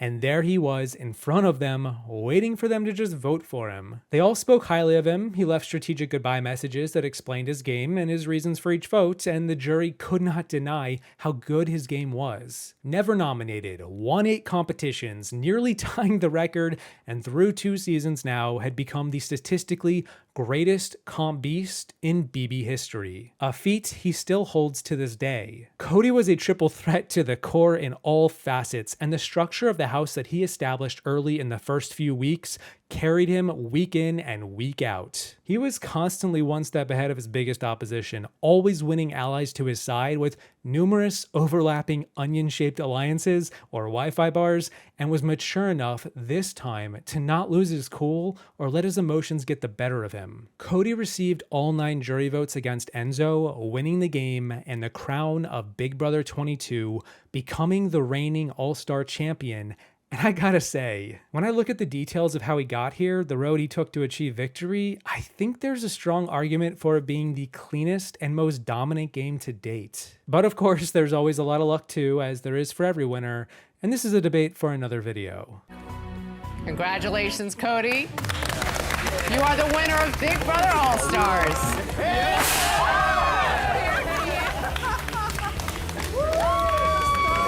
Xavier Prather, also known as X, walked into the Big Brother 23 house, ready to lay low and chill. He was a 27-year-old lawyer who decided to hide his profession from the cast, telling them that he was instead a bartender. He was fit, attractive, had a deep voice, and a calm demeanor, and he was overall going to get along with everyone and do his best to be as diplomatic as possible. Right away, the cast was split into 4 teams of 4, with Xavier placed on the Kings team alongside Christian, Alyssa, and Sarah Beth. Frenchie won the HOH for the Joker's team in the first week, rendering them all safe, and in turn, with Frenchie helming the season as its first head of household, it was about to be one of the wildest week 1s in BB history. Frenchie was all over the place, left, right, and center. He initially said that he didn't want to target any women or people of color, and instead wanted to go after the meatheads. He created a big alliance called the Slaughterhouse that did include X, and within the Slaughterhouse there was a sub-alliance called the Butchers, also including X. X was in a pretty okay spot, an inner layer of a majority with the Kings team on the side. However, Frenchie wanted to take a shot at Christian, one of X's teammates,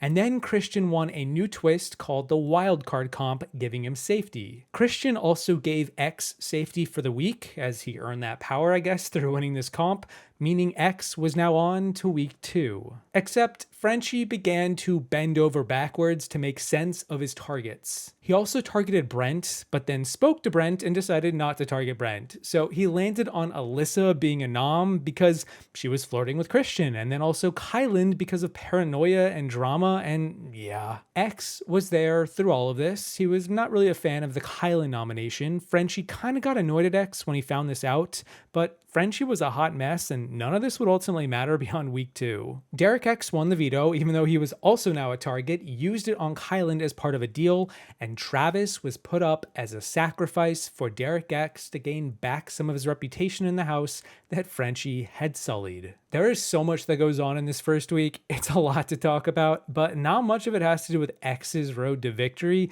It's ultimately just how the week progressed. That being said, if I could pinpoint 3 major events that happened to chart X's journey to the win, regardless of Frenchie, the first point happened here in week 1, where he made a pact with Derrick F, Tiffany, Azza, and Kyland to look out for each other. This was the first year the BB producers included the diversity initiative to ensure half the cast would be POC, and as such, given the history of the show having never had a black winner, or statistically black players do well at all, especially in the past 10 years, and coupled with the cultural shift in the country the previous year before the season, these 5 players chose to look out for one another. It was a loose alliance called the Cookout, and it didn't have much of a structure or a plan, just a common bond and a desire to look out for one another if they could. Kyland won the week 2 HOH, and with Frenchie losing his mind given Kyland was just nominated by Frenchie, the Slaughterhouse began to explode. Kyland would tell Sarah Beth, a close ally of his, about the alliance, and after Sarah Beth won the wildcard comp to gain safety, she let others know that Frenchie blew it up. although it was actually Kyland who told her about it. But Frenchie also did get frustrated and yell about the alliance being worthless now publicly, and he was right, as Kyland nominated Frenchie and Brittany, and the target was clear as day. Derrick X won the veto again, didn't use it, and Frenchie was a dead man walking out the front door. In light of all that, it's worth noting that Kyland, Derrick F, and X formed a final 3 alliance to go to the end together. They already had the cookout, now they had the men in the cookout bonded too. Problems arose this week for X as Christian and Alyssa weren't too close to him and were instead beginning to get into a showmance. X kind of had a crush on Alyssa and became their third wheel on the Kings team, and Christian kind of noted how X felt a tad bit jealous of their situation. With all of the calamity of Frenchie leaving, Tiffany and Kyland worked together to form a new majority. They pulled together the Queens and the Kings and Derrick X and Ace to form a new alliance called the Royal Flush. This alliance worked perfectly for Tiff and Kai as it contained all of their closest allies and would keep bigger threats in the house at bay. Tiffany, Kyland, Claire, X, Christian, Alyssa, Sarah Beth, and Derrick X. They were the new power, and they decided to target the Aces team with Brent and Whitney being the next 2 to go. Brent was an ally of Frenchie's and Whitney was all alone, so easy pickings. X wanted Whitney out next, but had to be convinced that Brent was the bigger target as everyone in the house wanted him gone first, including Whitney. The Royal Flush managed to convince the Aces to throw the next HOH to the Kings under the guise that the Jokers were the targets, when in fact it was the Aces. They did so, and hey, look at that, X became the 3rd HOH of the season. While he wanted Whitney gone to cull some of the women from the game, this would be 3 straight men if Brent were to go.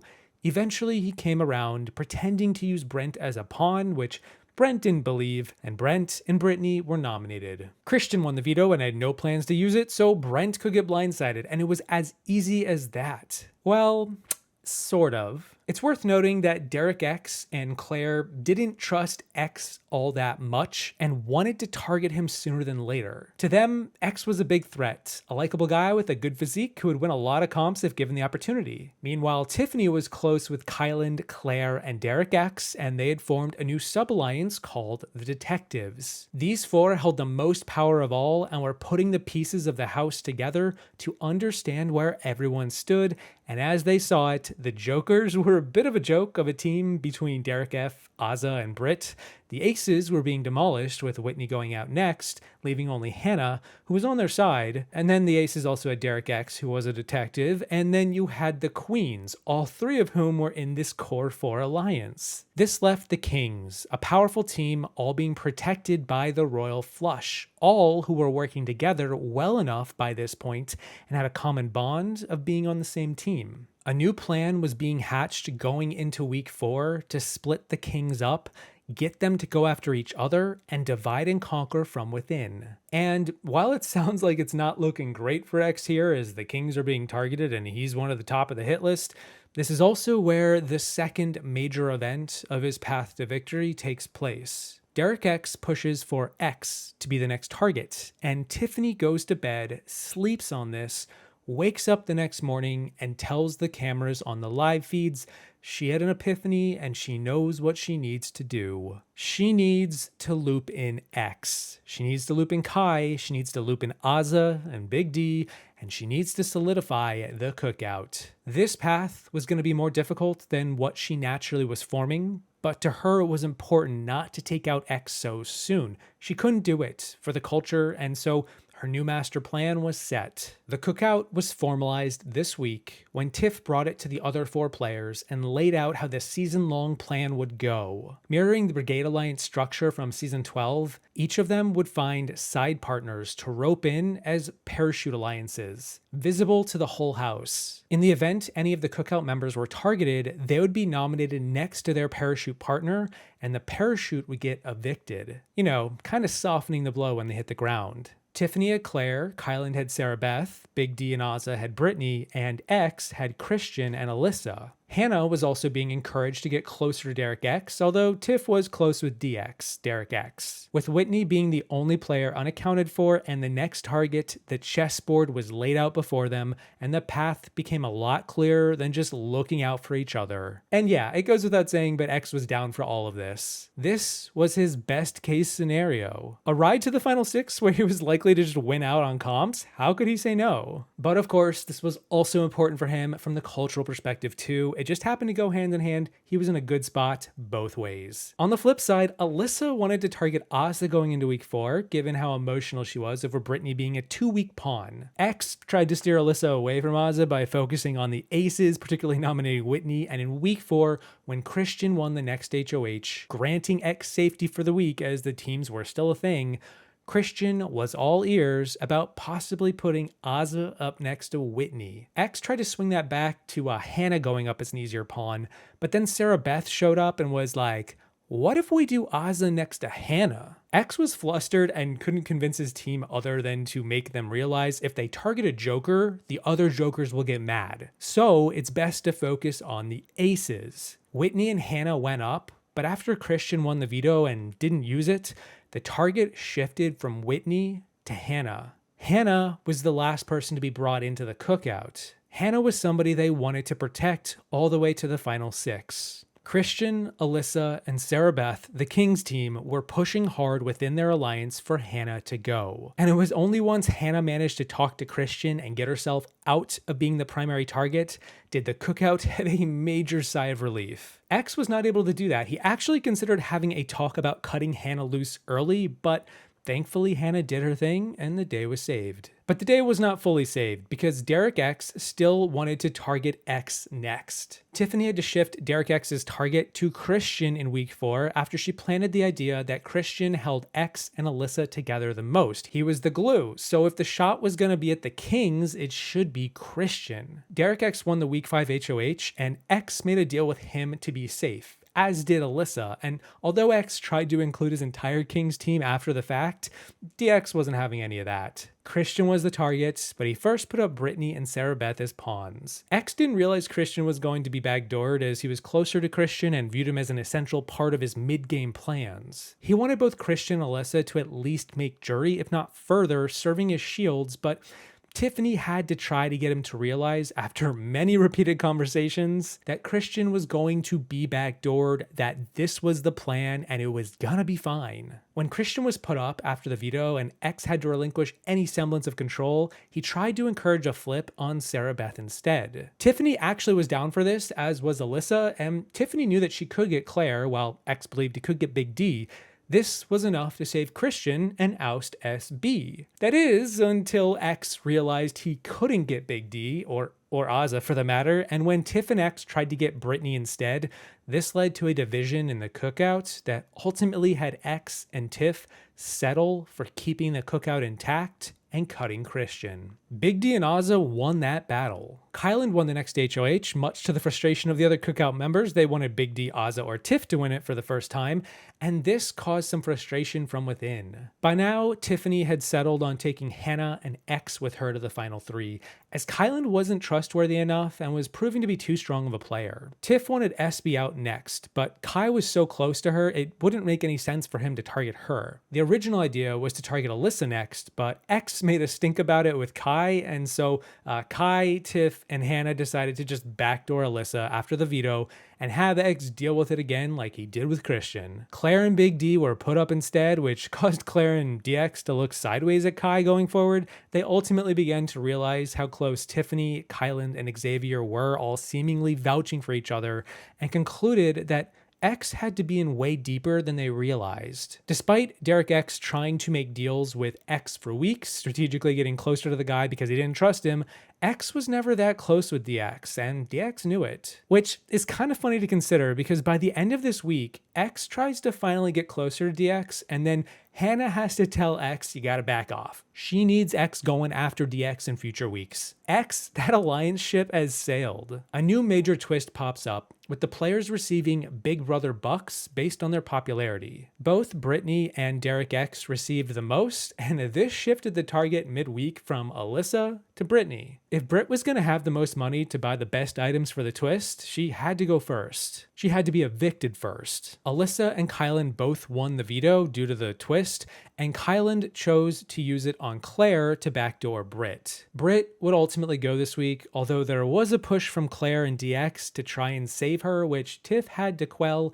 as hard as she could because Britt was sitting next to Big D. SB won the next HOH, and Kylan had to kick it into high gear to get her to not target Xavier, which she really wanted to. She viewed X and Alyssa as the next biggest targets, and X was her number one target. That is, until Kylan talked her into thinking for herself by making the exact same nominations he did in the previous week. Claire and Big D went up, with Derrick X now as the backdoor plan. Hannah convinced Derrick X not to spend his BB bucks on the twist, guaranteeing he could get backdoored, and after Alyssa used hers and was able to save one of the noms, she chose to save Big D, and again, all a part of this twist by random chance, X was forced on the block. Whoops, didn't want that to happen. X was annoyed that his game was now being put front and center for everyone, but well, I'd say it's pretty top of mind for a lot of people already. Either way, X beasted out in the veto comp to get himself off the block. He won the veto,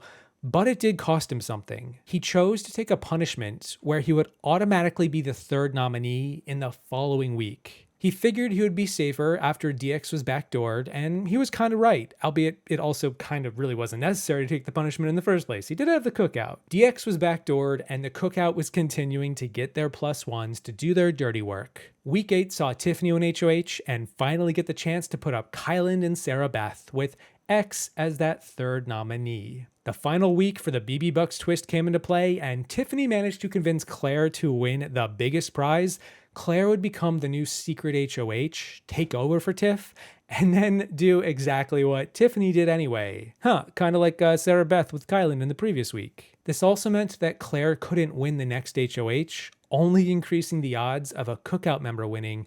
Hannah won the veto, took X off the block, meaning SB was now doomed. SB was voted out, and we now get to the third most important major event for X of this season. The plan was for either Azah or Big D to win the next HOH. The cookout wanted Claire or Alyssa to go next, most likely Claire if they had a pick, and X was pushing for that to be the order going into the week. Claire first, then Alyssa. We all agree? This meant neither X nor Tiffany could win the HOH because they needed to continue to hide their alliance, and if X won, he couldn't target Alyssa. That wouldn't make any sense. The same goes for Tiffany and Claire. They had to stick to the script. Well, as it turned out, Tiff won the HOH anyway, and this infuriated X. He would spend the rest of the week being quite annoyed at Tiff, dragging her name to the rest of the cookout, and it would basically burn Tiff's good graces with X going forward. X now wanted Tiff out first from the cookout, despite planning to take her to the final 3 alongside Hannah up to this point,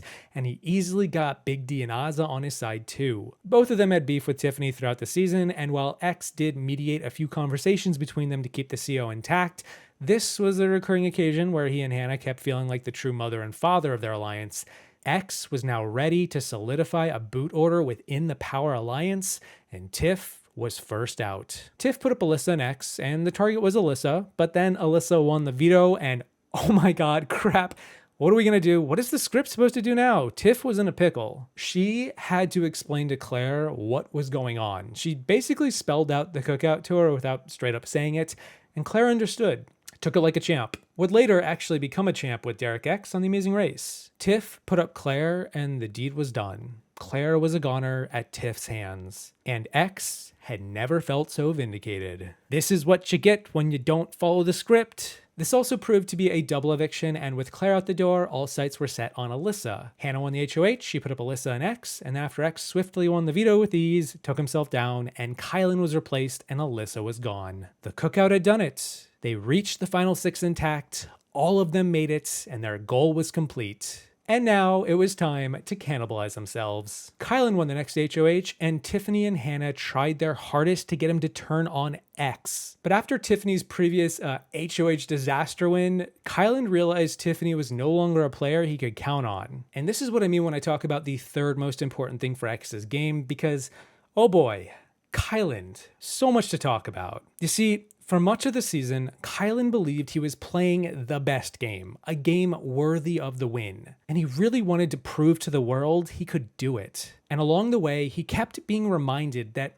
X was the biggest threat. X had the best social game. X was going to be a comp beast, and X was the front runner. X was consistently targeted, and yet so many people kept vouching for him every week. How could he not be perceived as the threat? How could the rest of the house not target him, given his reputation? Internet, let me ask you, which comes first, the resume or the reputation? But Kylan had posited weeks ago to Sarah Beth that he actually wanted to prove he was the best by beating the best. This was a long-term strategy for Kai, going beyond the game to prove that he was the ultimate champion. He was the ultimate victor in the road to victory. When Tiffany did what she did, when she sullied her name, when she won that HOH against the plan, against the script, she was selfish. X was right. Tiff wasn't a worthy competitor. And with Hannah backing Tiffany up and wanting X out too, because, he was deemed the biggest threat,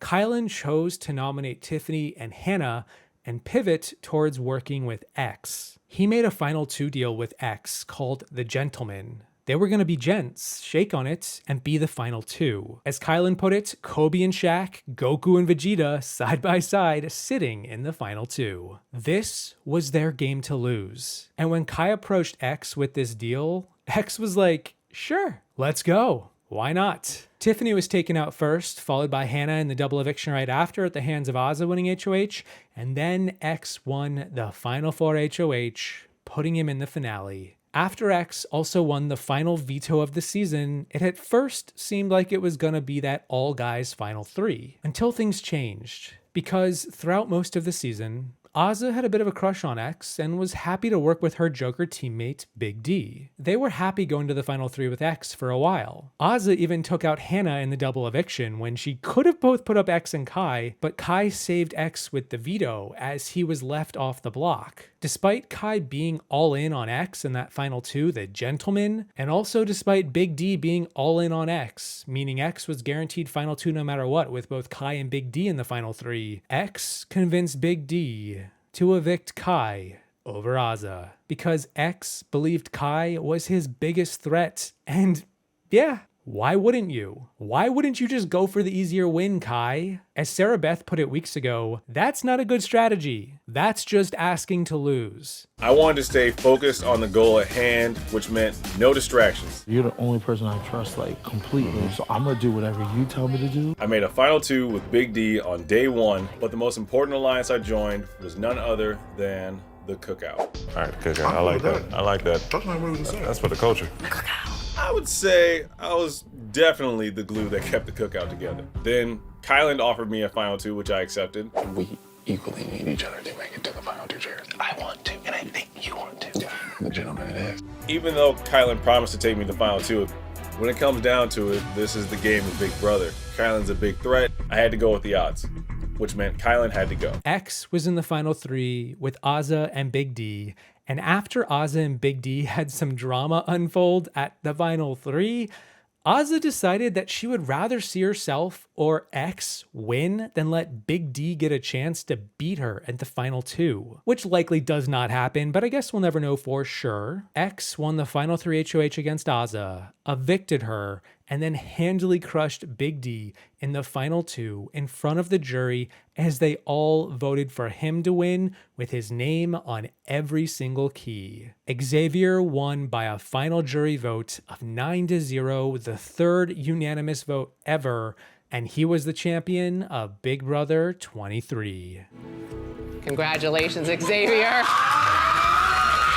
You are the winner of Big Brother.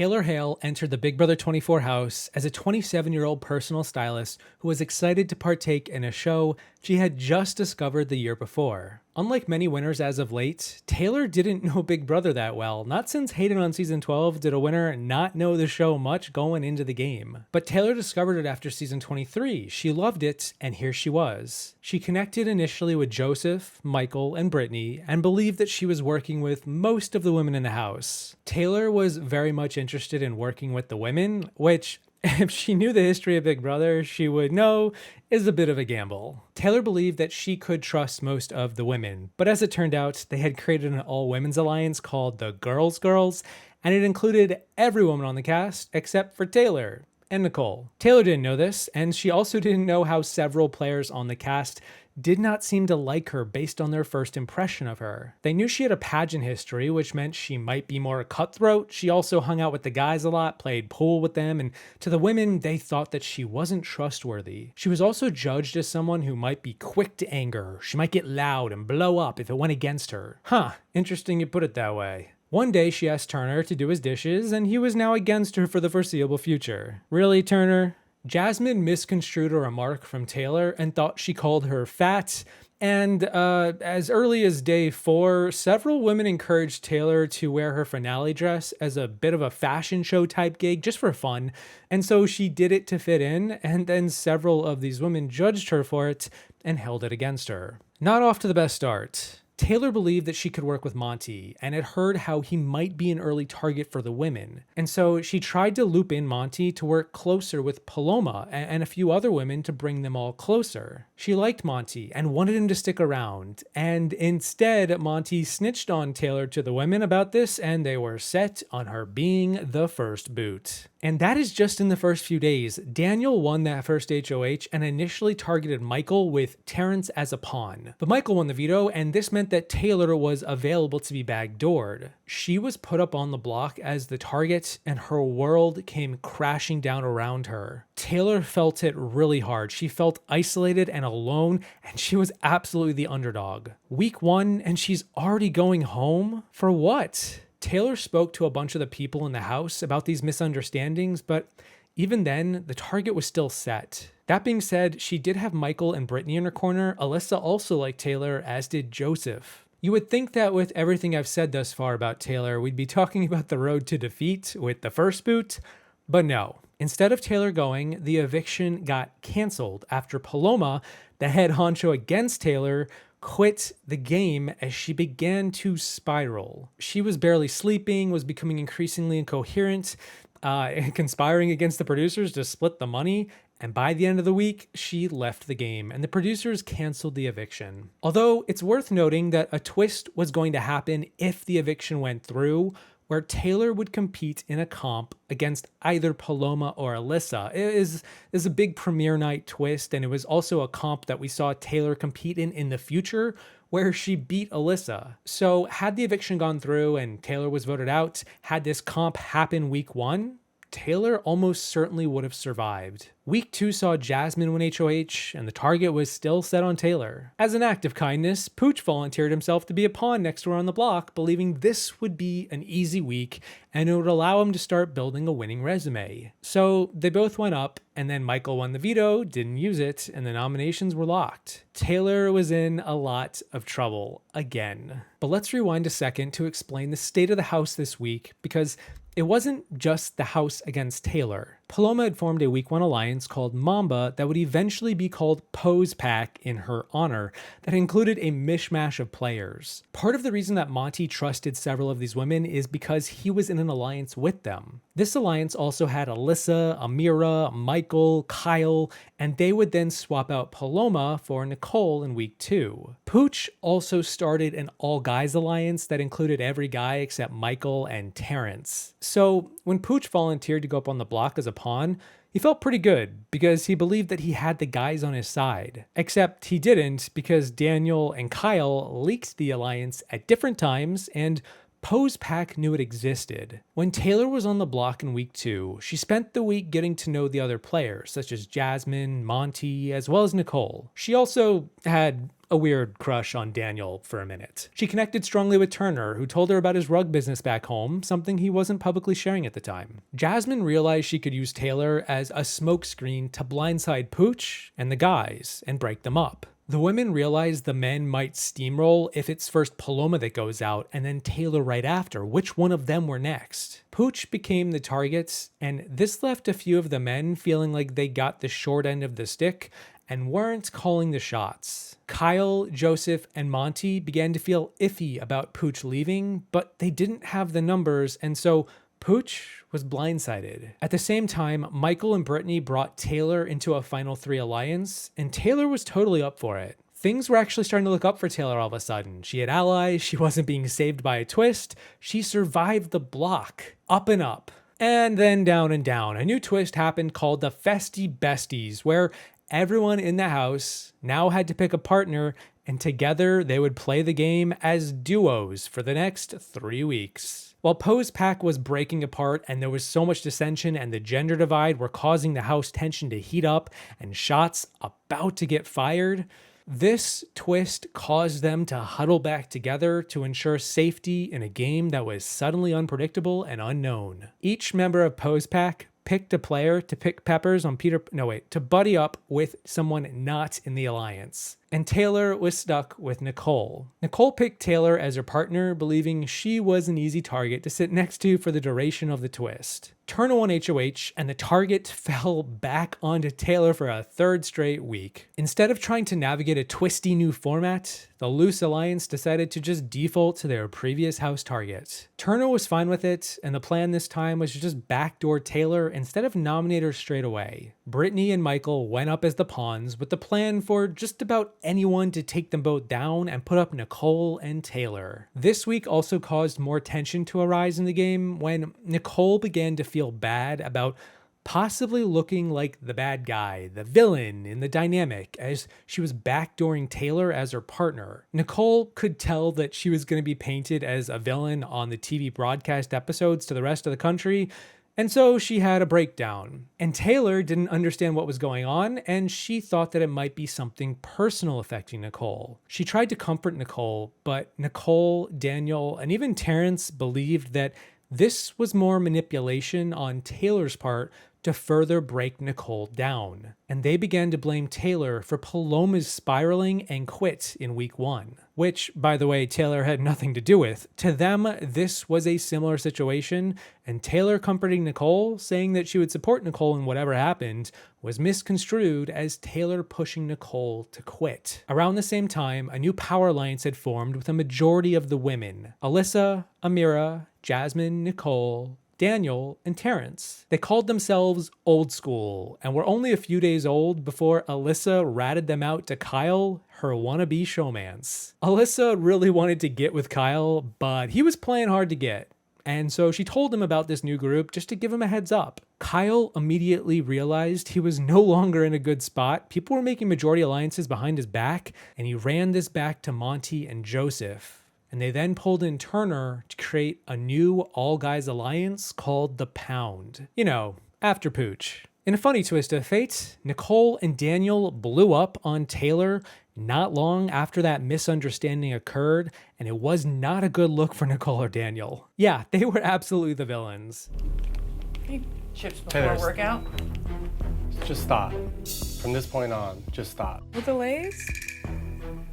Taylor's reputation was still haunting her from the previous weeks, but this time the game was taking precedence over the personal pettiness. The Pound met up and decided they needed to create an opposing alliance to go against Old School. They wanted to get Michael and Brittany and then Taylor to round it off. They would have Turner, the current HOH, as well as the numbers on their side after this week, and just like that, a coup was staged. The Pound brought in Michael, Britt, and Taylor. They all agreed to work together as the new power alliance, and the leftovers were formed. Taylor was now in a good spot, and her alliance wanted to keep up the appearance of them not working together. So after Britt and Michael won the veto and took themselves off the block, The plan was going to be for them to still smear Taylor's name to the other side of the house, as much as usual, but Turner was going to have a change of heart, which he actually did after watching Nicole and Daniel's behavior, and he would put up Amira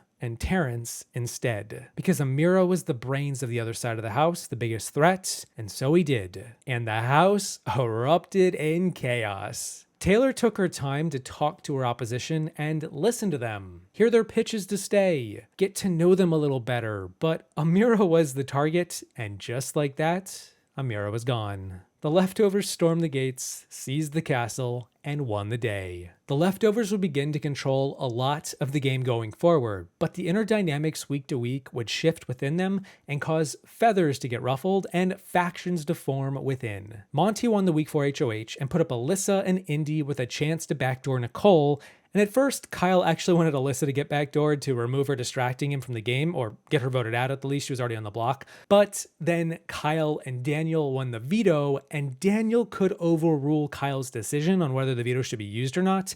And Daniel was convinced that he had to use the veto to save Alyssa and Indy, believing Taylor was still a target, and Daniel had the votes to get Taylor out over Nicole. Daniel was wrong, and he instead unintentionally sent his closest ally on the block and out the door. That said, by the end of the week, Kyle had changed his tune with Alyssa, and this would lead to a rift forming later on in the game. Michael won the HOH in week 5 and wanted to backdoor Daniel, so he nominated Joseph, Monty, and Terrence. After Michael won the veto, Daniel and Kyle took the block, and Daniel was a goner. This was also around the time where Kyle began to get sketched out, believing Monty and Joseph had a thing going on and would need to get split up sooner than later. Originally, he pitched to Michael to cut them out of the alliance, but keep Taylor. But then he later believed that Taylor was also possibly flirting with Joseph and prioritizing him over anyone else. Kyle speculated that a new cookout could have been forming with the minorities in the house, including Indy, a Brazilian, as well as Jasmine and Terrence. Even though Taylor didn't get along with Jasmine or Terrence or Indy much at all, Kyle was paranoid and pitched the idea to Michael and Brittany about bringing in Turner and Alyssa to form a counter alliance just in case. Michael and Britt were not up for it and didn't really think they had to worry about anything, but this bit of speculation would later cause a lot of drama to occur. After Daniel left, Taylor won the wall comp and became the new HOH. Her game had been on an upward trajectory each week. She was in a good spot and riding high and safe to the final 10. But she also didn't really know where to go with this HOH power and chose to protect all of the women in the house first, so she wanted Terrence out next. Initially, she did pitch to Monty and Turner to be pawns for her so she wouldn't have to put a woman up, but this didn't really go over well with them and would pretty much burn her relationship with Turner for the rest of the season. Joseph also got a bit extra and considered going up as a pawn, but then decided otherwise. Eventually, she nominated Indy and Terrence, and then Kyle won the veto, and the plan seemed simple. Terrence should go. Except that wasn't the case at all, as initially Taylor considered using Alyssa as a pawn,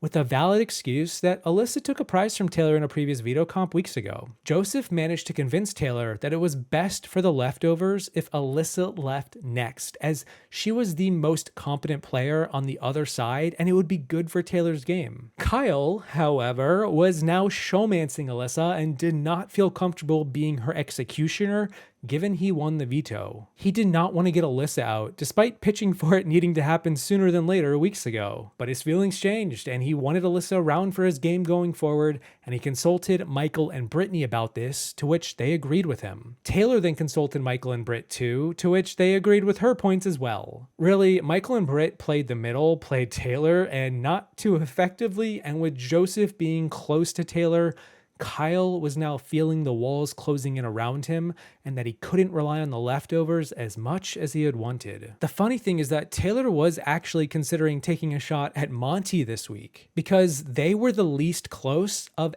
anyone in the leftovers from her perspective, but regardless, Indy was voted out as being a bigger threat than Terrence. The final 10 saw another major twist occur where the house was split into 2 groups of 5, where Michael was the HOH for the inside group and Terrence won the HOH for the outside group. Michael got to pick his group and he wanted to protect Brittany and Taylor, so he picked both of them, and then also Monty and Jasmine, with Jasmine being his target. Terrence had the other half of the house, and his target was Joseph. Michael's side of the house, who all lived indoors for the week, weren't really that interesting to talk about. Brittany won the veto, and Jasmine was done for. Taylor spent this week talking to Monty about positioning in the future to target Michael, because Michael had won so many comps at this point, he was too big of a threat. Monty was down for it. She also talked to Brittany about this, and Britt seemed pretty open to the idea for now. Lastly, Taylor bonded with Jasmine more than anyone else on the inside on her way out the door, reconciling their differences and having a nice heart-to-heart. On the literal flip side of the house, Kyle ratted out the leftovers to Terrence and Alyssa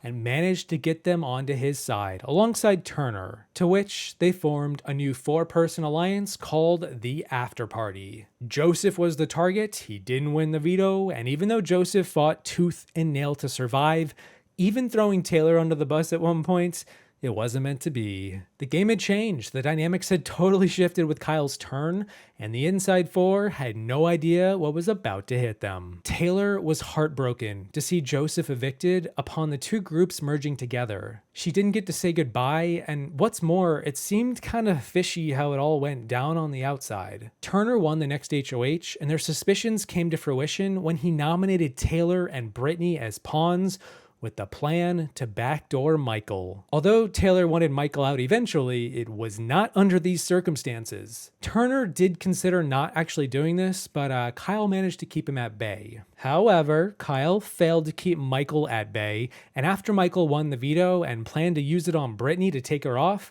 which would have forced Monty on the block as the next target for Kyle and the after party, instead, Michael had an ace up his sleeve. He revealed to everyone in the house about Kyle's shifty suspicions about the minorities teaming up and how Kyle had pitched an all-white alliance to counter it weeks prior. Michael and Brittany used this to turn the tide against Kyle, to get Turner to feel sideways about Kyle. Turner was half committed to Kyle's plan, but after hearing this, he wanted out. Taylor didn't have anything to do with this. She was obviously flummoxed by the notion that she was working with Jasmine or Terrence or Indy, but she still took the time to talk to Kyle about everything and gave him the space to explain himself, listen to him, and have an open and just real conversation. Turner would go on to put Kyle on the block next to Taylor, and even though Terrence still tried to rally to get Taylor out, it was for naught. Michael won the next HOH, and his target was set on Terrence. He made a deal with Turner to not go after him if he got rid of Kyle, and he was gonna stick to it. Alyssa and Terrence went up, Michael won the veto, didn't use it, and Terrence was evicted. However, in spite of this week seemingly being straightforward on paper,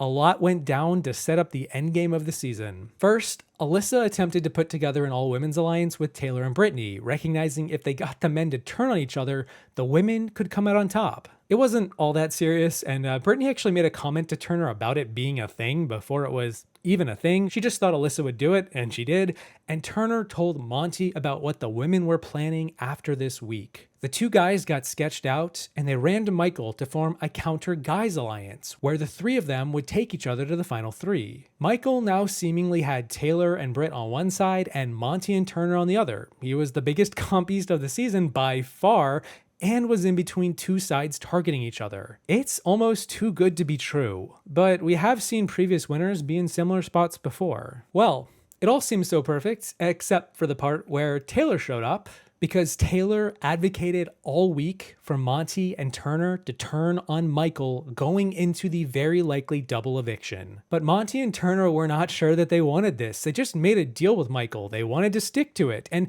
how could they trust Taylor when she was working with the women in secret? One conversation a few days before the eviction, Taylor revealed to Monty this women's alliance and how it meant nothing. Importantly though, she revealed this unprompted to Monty. She didn't know that he knew about it. And after talking more with her, he realized Taylor was legit in his corner with Turner and wanted to turn on Michael. Taylor also talked with Turner about this big move as well, and so on the eve of the eviction, the night before, Monty and Turner finally met up and got on the same page. Because they now both felt good about Taylor, they wanted to take the shot at Michael if the opportunity presented itself. And it did. Turner won the HOH at the double eviction, Monty won the veto, and Michael was sent packing. Taylor rallied the boys to her side, the two guys who less than 24 hours ago wanted to take Michael to that final 3, and managed to carve a path for herself to have a little more leeway in the end. Monty won the final 5 HOH and nominated Brittany and Alyssa, but Britt won the veto.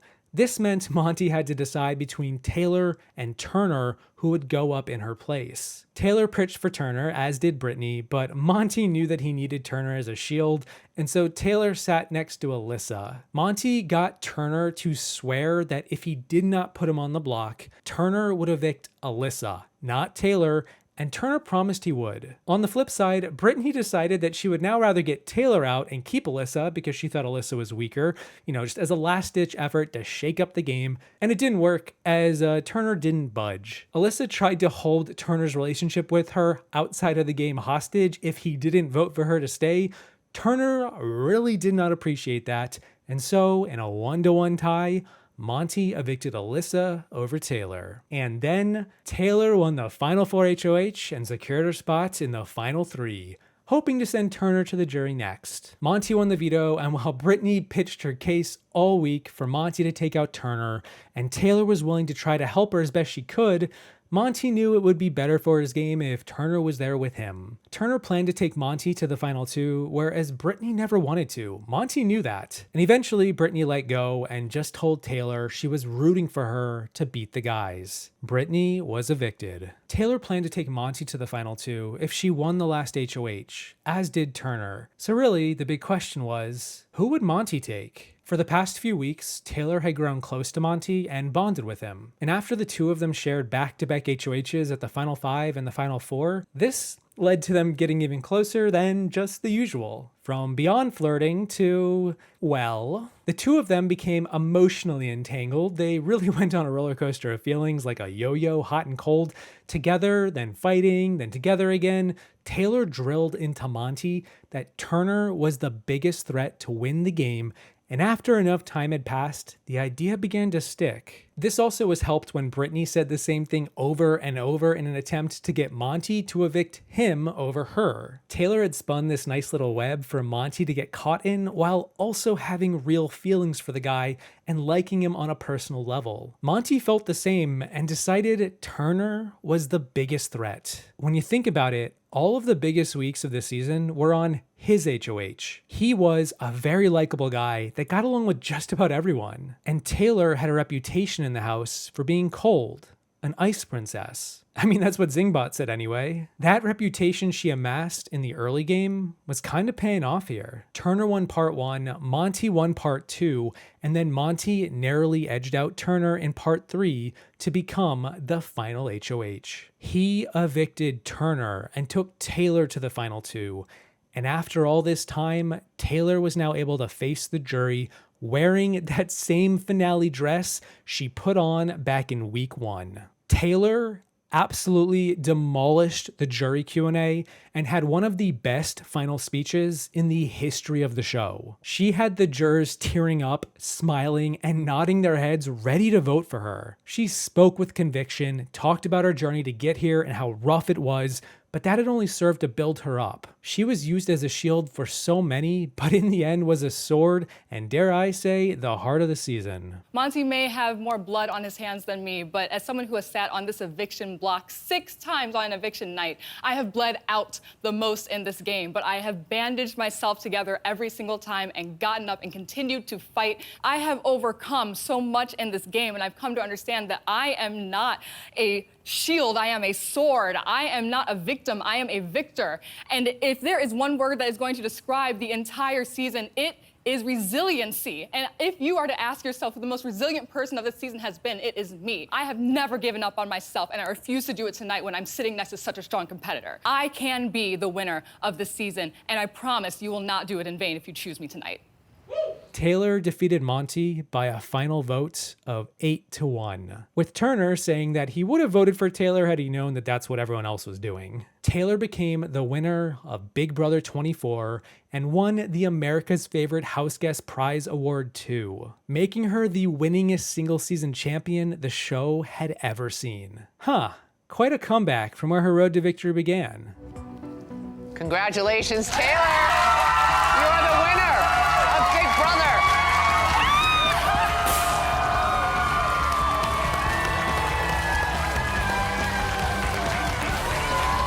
Jag Bains entered the Big Brother 25 house as a 25-year-old truck company owner from Washington State. He was also a Sikh Punjabi Indian American, the first to ever play the game, and while he wanted to be cunning and strategic and represent his heritage well, he knew he was going to have to grapple with the notion of betraying his closest allies down the line. He knew that this was likely going to conflict with his morals, and he was going to have to be okay with drawing that line. Jag walked through that front door as a man with a plan. That plan being to iterate on the previous strategies laid out by the greats I have already covered in this series. You know, in a way, it's kind of fitting that he's going to be the last one we talk about. Jag connected instantly with Reilly, the first HOH of the season, and with her then formed his first Final 2 Ride or Die alliance of the season. Jag wanted to take Reilly to the end, and because she was the first HOH, a lot of players were coming to her and by proxy, Jag. Jag and Reilly then brought in Blue to form a Final 3 called Crowd Control. And from there, the three of them formed a Final 5 with Matt and Cameron. From there, they then pulled in 3 more players, Corey, America, and Jared,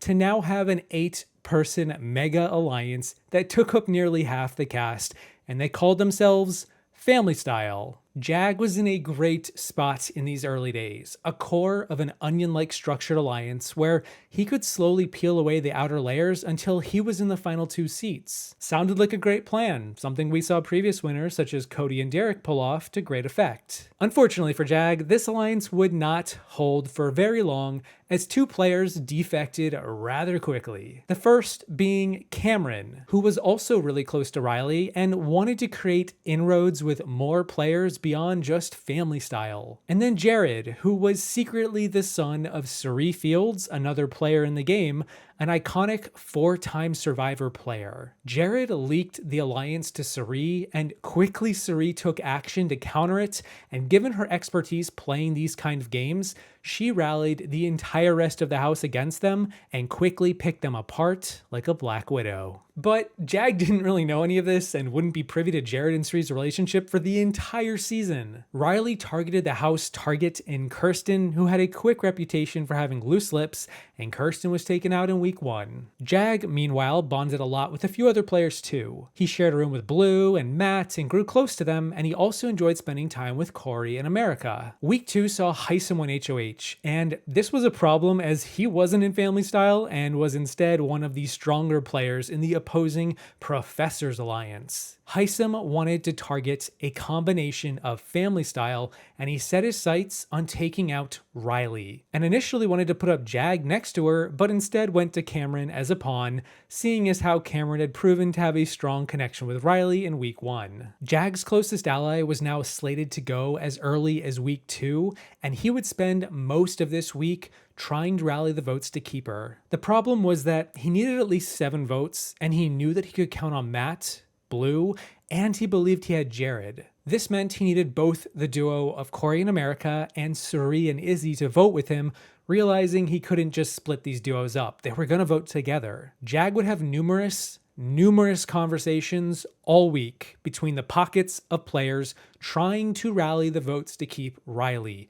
And while each side said that they would go with him, they also left themselves an out by saying they didn't trust the other group to vote to keep Reilly, and they didn't want to go against the house and not be with the numbers. Cirie and Izzy would say Corey and America were flaky, meanwhile the same would go the other way, and Jag was running back and forth trying to reassure both sides they were all good, they had the votes. The truth is that Cirie, Izzy, and Corey were working together and in cahoots and basically leading Jag on. No, they were leading him on. They were intentionally giving themselves plausible deniability when they all chose to vote Reilly out, which is what they were going to do. Yes, there were times where they did want to flip it, but Jag didn't actually know this. It was just he was in the dark. Jag wasn't privy to all of this happening and was led astray all week, and in the 11th hour had to accept defeat, and Reilly was unanimously evicted. Felicia won the week 3 HOH and set her sights on a new opportunity to make a big move. She nominated Cameron and Jag under the guise that the professors were still picking apart the Family Style alliance, or the remnants of it anyway,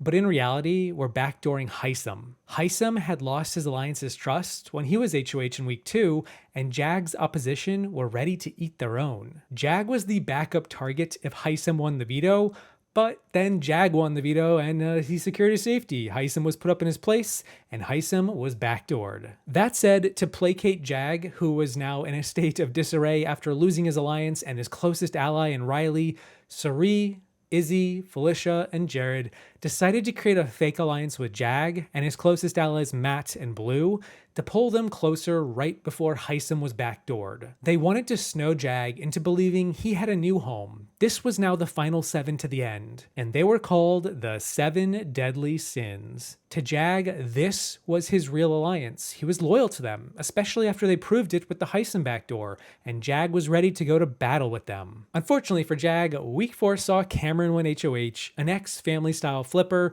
who was now ready to take shots against Jag and Blue. Why Jag and Blue? Well, because the same people in the 7 Deadly Sins, Cirie, Izzy, Felicia, they had formed a different alliance with Cameron and Red and Bowie Jane called Legend 25. They also included Matt in this alliance as he was getting in good with both Cirie and Cameron, 2 opposing players who were now working together. Except Cirie had a bunch of fake alliances and wasn't loyal to either of them. She just wanted to point her enemies at each other. She had Jag and Blue targeting Cam and Red and vice versa. And so when Cam won the Week 4 HOH, he nominated Jag and Blue. But it needs to be said that leading up to these nominations, Jag knew he was in deep trouble and could have avoided the block by comparing notes with Cam. They didn't realize it, but they held similar cards. Jag's refusal to play for himself and instead for the 7 Deadly Sins alliance led to him being nominated as the primary target. He could have fought for himself, but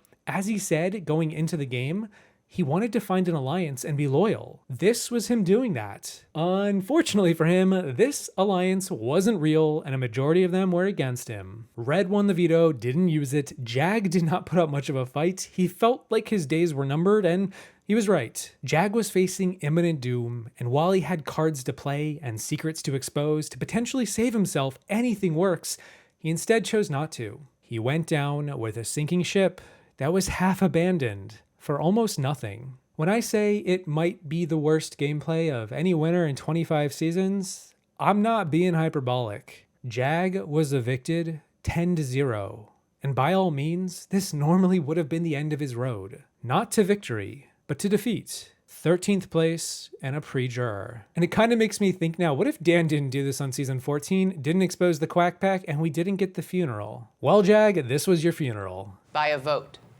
of 10-0, Jag, you are evicted from the Big Brother house. Fortunately for Jag, a secret power was in the game, and his buddy Matt, at this point his closest ally left in the house, had won it. Jag and Matt were thick as thieves and had formed a final 2 alliance called the Minutemen, wanting to rival the Hitmen of Cody and Derrick. Matt had won this power through a twist that saw the 4 most popular players compete for a power over the previous week, and Jag actually happened to be in the top 4 alongside Matt. Jag was a likable guy both in the house and to the audience, clearly, but his gameplay left something to be desired. He was a bit too rigid in his plans and didn't adapt as the state of the game changed, and that caused him to get evicted. Matt used his power to save Jag, and suddenly Jag was no longer out of the game. The results of the week were null and void, and now a new HOH was about to be crowned, and that happened to be Jared. Jared decided he wanted to take a shot at Cam and Red. He nominated both of them, but all the while, Jag had been unsure how to feel about what just went down. He was evicted by his own alliance.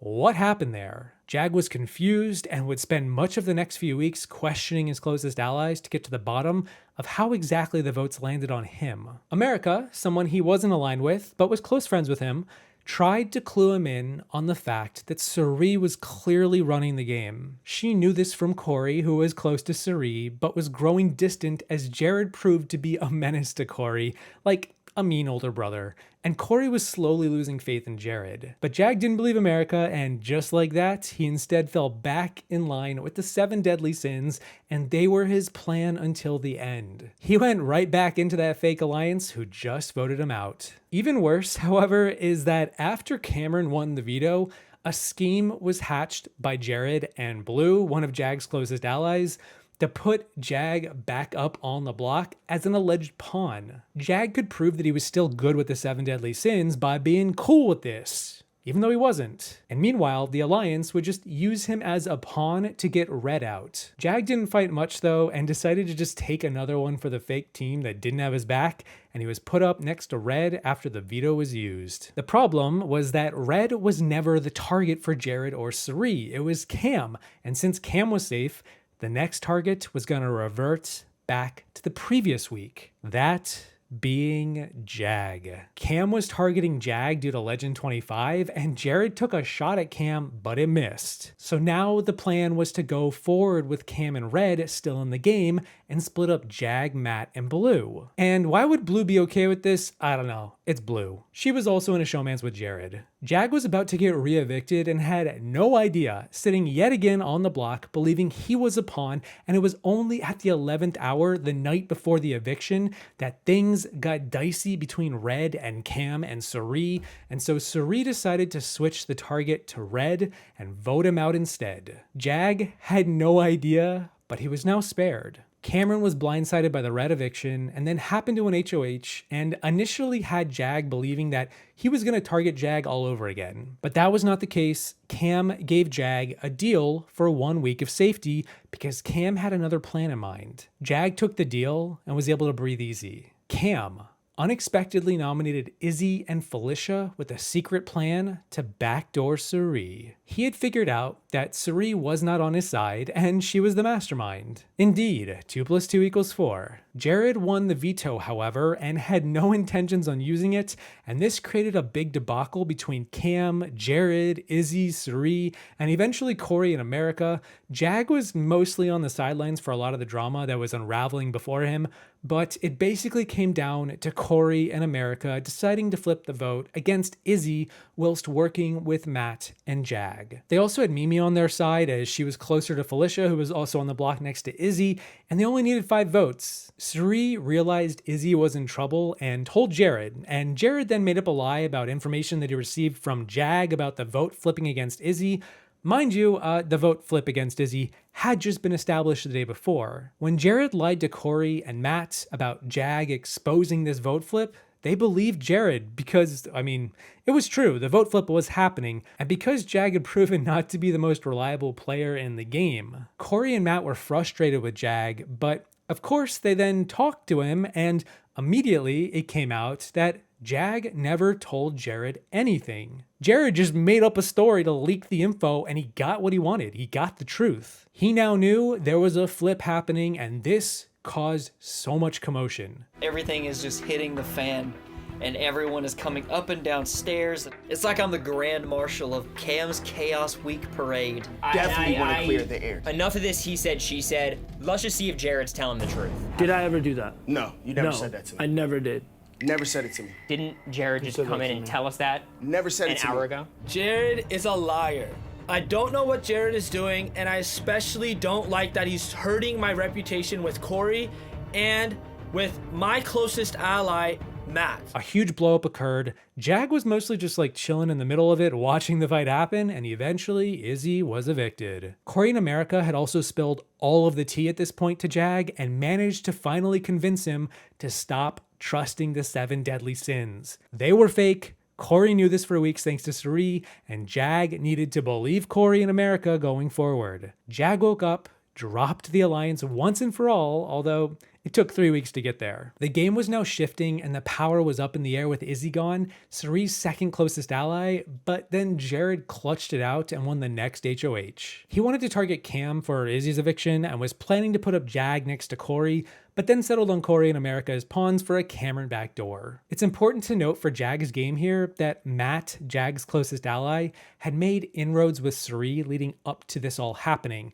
and it was Matt who was able to help encourage her and Jared not to go after Jag or himself. Of course, the problem continued that Cirie and Jared liked Matt and not so much Jag, so if Cam found a way to win veto, it was likely going to be Jag going home this week. Except Jag won the veto instead, used it to take down Corey, and Cam was backdoored. A double eviction popped up, and Corey then won it, targeting Jared, his newly minted enemy after their previous blow-up. And when Matt won the veto and had to expose his double dealings with Cirie and Jared and Corey in America, he chose not to use the veto and left Jared on the block. Cirie was devastated, she was heartbroken, and Jared, her son, was evicted for about 5 minutes. Right, yeah, so another big twist occurred where both Cam and Jared re-entered the house as zombies, and one of them would come back into the game proper at the end of the week. It was this week that Matt placed the blame for his betrayal of Cirie and Jared on the likes of Corey. Meanwhile, Matt then brought in Cam as a zombie to form a working alliance alongside Jag. The three of them could work together going forward if Cam were to return. This proved to be a great move, as Cam did in fact return to the game and even went on to win the next HOH. Cam was in cahoots with Matt and Jag, and the three of them formed an alliance called the Fugitives. And Cam decided that he wanted to take out Felicia before the jury began because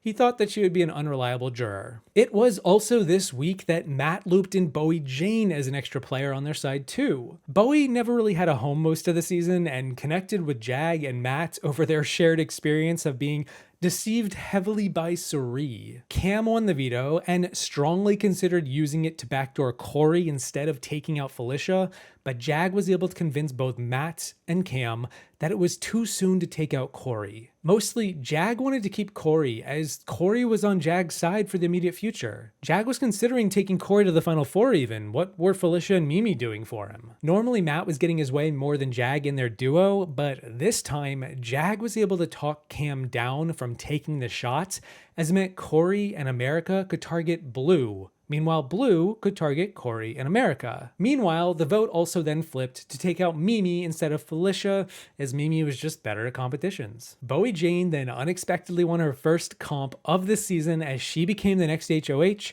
and she nominated Cirie and Felicia. However, Matt had reasoned with Jag to spare Corey in the previous week, and in return, Jag would go with Matt to target Cam in the following week. Matt didn't want to work with Cam any longer. The Fugitives was just like a 1 week, 2 week cover. He only wanted him for a shield for like a week or two. Cam was the best at comps in the game by far. But Jag thought they should wait to take him out. Save him as a shield for down the line. Matt insisted, however, so Jag reasoned with him to have a trade of targets. Corey was spared at the final 10, and in return, Jag would go along with the plan to backdoor Cam at the final 9. The only hiccup now was convincing Bowie Jane to take the shot. She was the HOH. Jag won the veto and was ready to use it, and he made a good appeal to Bowie's sense of team unity to take that shot. Cam had doubted Bowie for like a hot minute about her loyalty, and Jag took advantage of that to convince her to cut Cam. She did not want to be doubted. She just wanted a strong team of people that believed in her,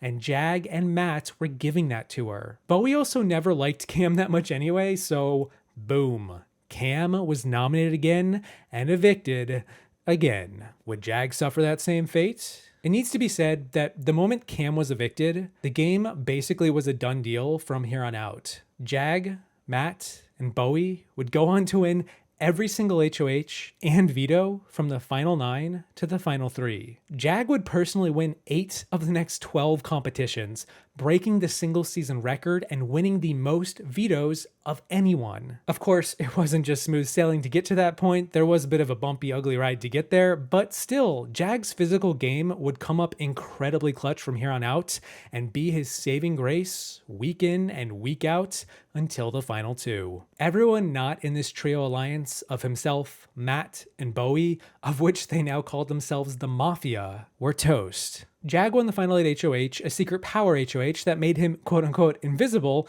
anonymous, except everyone knew he was HOH because he was a terrible liar, and he told half of them anyway. Jag wanted to take out Blue this week. She was the strongest in comps, and he secretly put her up next to Felicia. Jag would win the veto too. However, there was a second veto on offer, and Blue managed to win it, throwing a spanner in the works for Jag. With 2 vetoes in the game, Jag decided to finally make the move, pull the ripcord, blindside both Corey and America, putting them both up on the block at the same time. America was fuming. Corey tried to find a way out, but it was all for naught as Bowie was on Jag's side through it all, despite seeming like the swing vote. Well, I should actually say there was a slight debacle this week, however, between Jag and Bowie when Jag unintentionally brought her to tears after he strongly considered nominating her as a pawn next to Felicia. He wanted to backdoor Blue, but Bowie really didn't like the idea of Jag doing this, of putting her up as a pawn.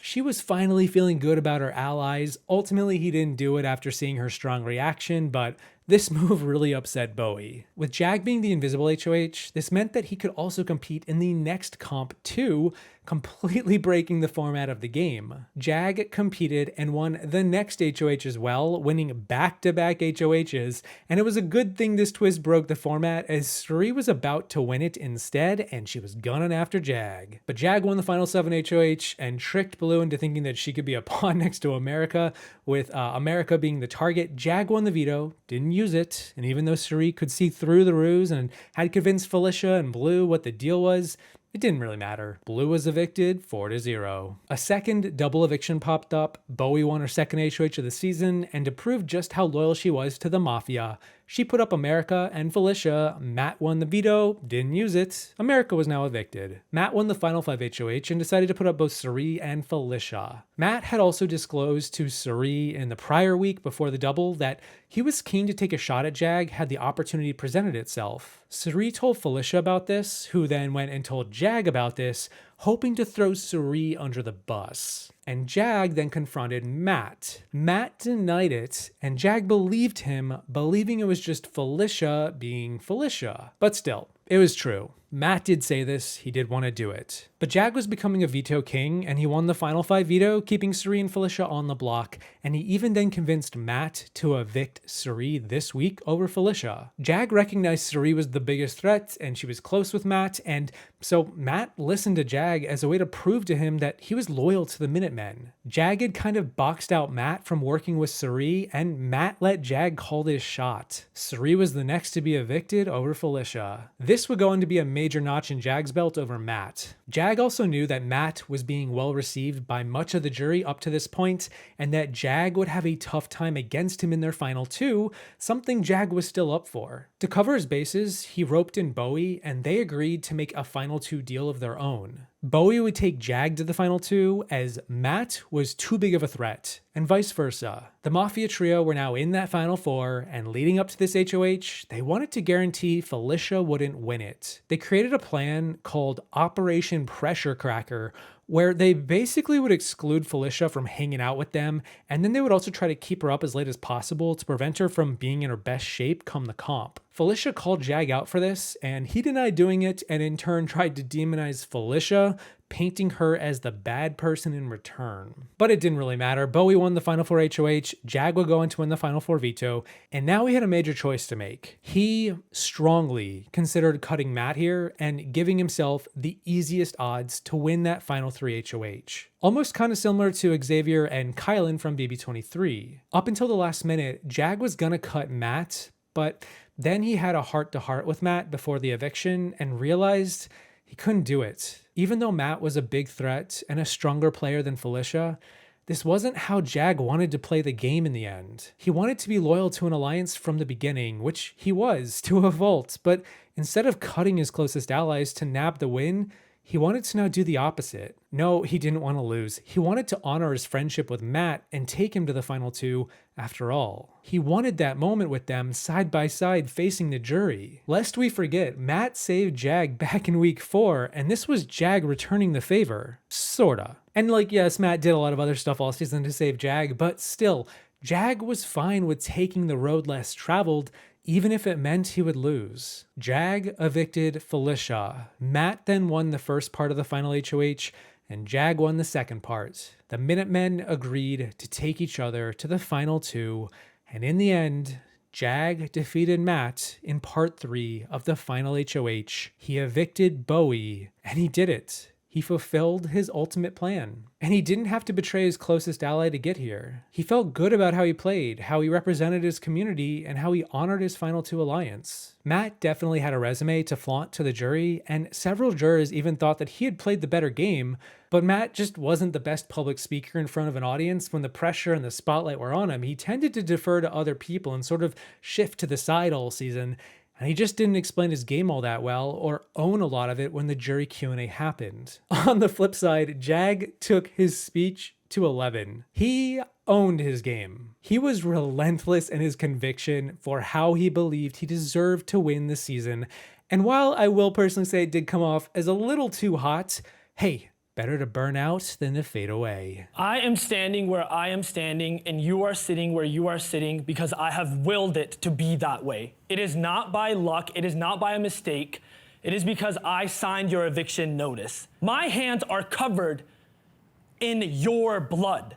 I am the most dominant, masterful, and strategic player in this house. You all need to make the right decision today so I can be crowned the first sick winner of Big Brother. It is the right thing to do, and I've earned it every step of the way. Jag defeated Matt by a final jury vote of 5-2, crowning him the champion of Big Brother 25. It was a bumpy ride to get here, full of twists and turns, and at one point completely going off the rails, but ultimately Jag walked out of that house to a shot of confetti and a check with his name as the latest champion, just the same as the winners before him.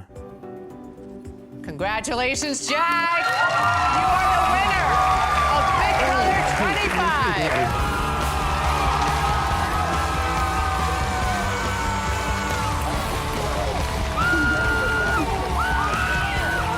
Oh boy.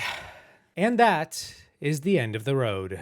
For now. For those of you out there who watched this entire video, or heck, all 8 parts before it, you have my eternal gratitude. I don't even know what to think other than I hope you enjoyed it. And for those of you who skipped ahead, just to see if I had said anything else at the very end that was unique and not in the previous videos, well, I still see you. And I appreciate the commitment. And after a 7-hour commitment before the curtains close, I want to give a few shout outs to another YouTuber out there, Ethan Amale, for his in-depth winner videos on Big Brother winners. This video series is but a fraction of the depth that he is going into for each individual winner. There was a time where I said maybe I should just make an individual one for all of them, but I didn't do it. Ethan, you have my respect. To the RHAP, Rob has a podcast team for their podcast coverage. I've been listening since the very beginning. It's been a long time coming. To Taryn Armstrong, for all of his coverage of the show. The live feed updates are a light in the dark, a bastion of an archive. And to every single person who has ever transcribed what's been going down inside the Big Brother house over the past 24 years. No joke, I'm looking at forums from like 2002. There's just a lot to get into. Seriously, thank you for your service. Without all of you, the receipts wouldn't exist, but I am so glad they do. In the end, that is all 24 winning games to date in Big Brother in one long video. This took me years to consider and nearly this entire summer to stitch together, to research, to write, to record, and to edit. It's a lot. Big Brother goes deep when you have the live feeds to keep us in the know, but nonetheless, thank you for watching. I really do hope you enjoyed it. Don't forget to take a break from watching YouTube videos every now and then, although, again, I appreciate you checking out this one. And I will see you in the next one in a few years. I guarantee it. Hi, I'm Julie Chen. Welcome to Big Brother.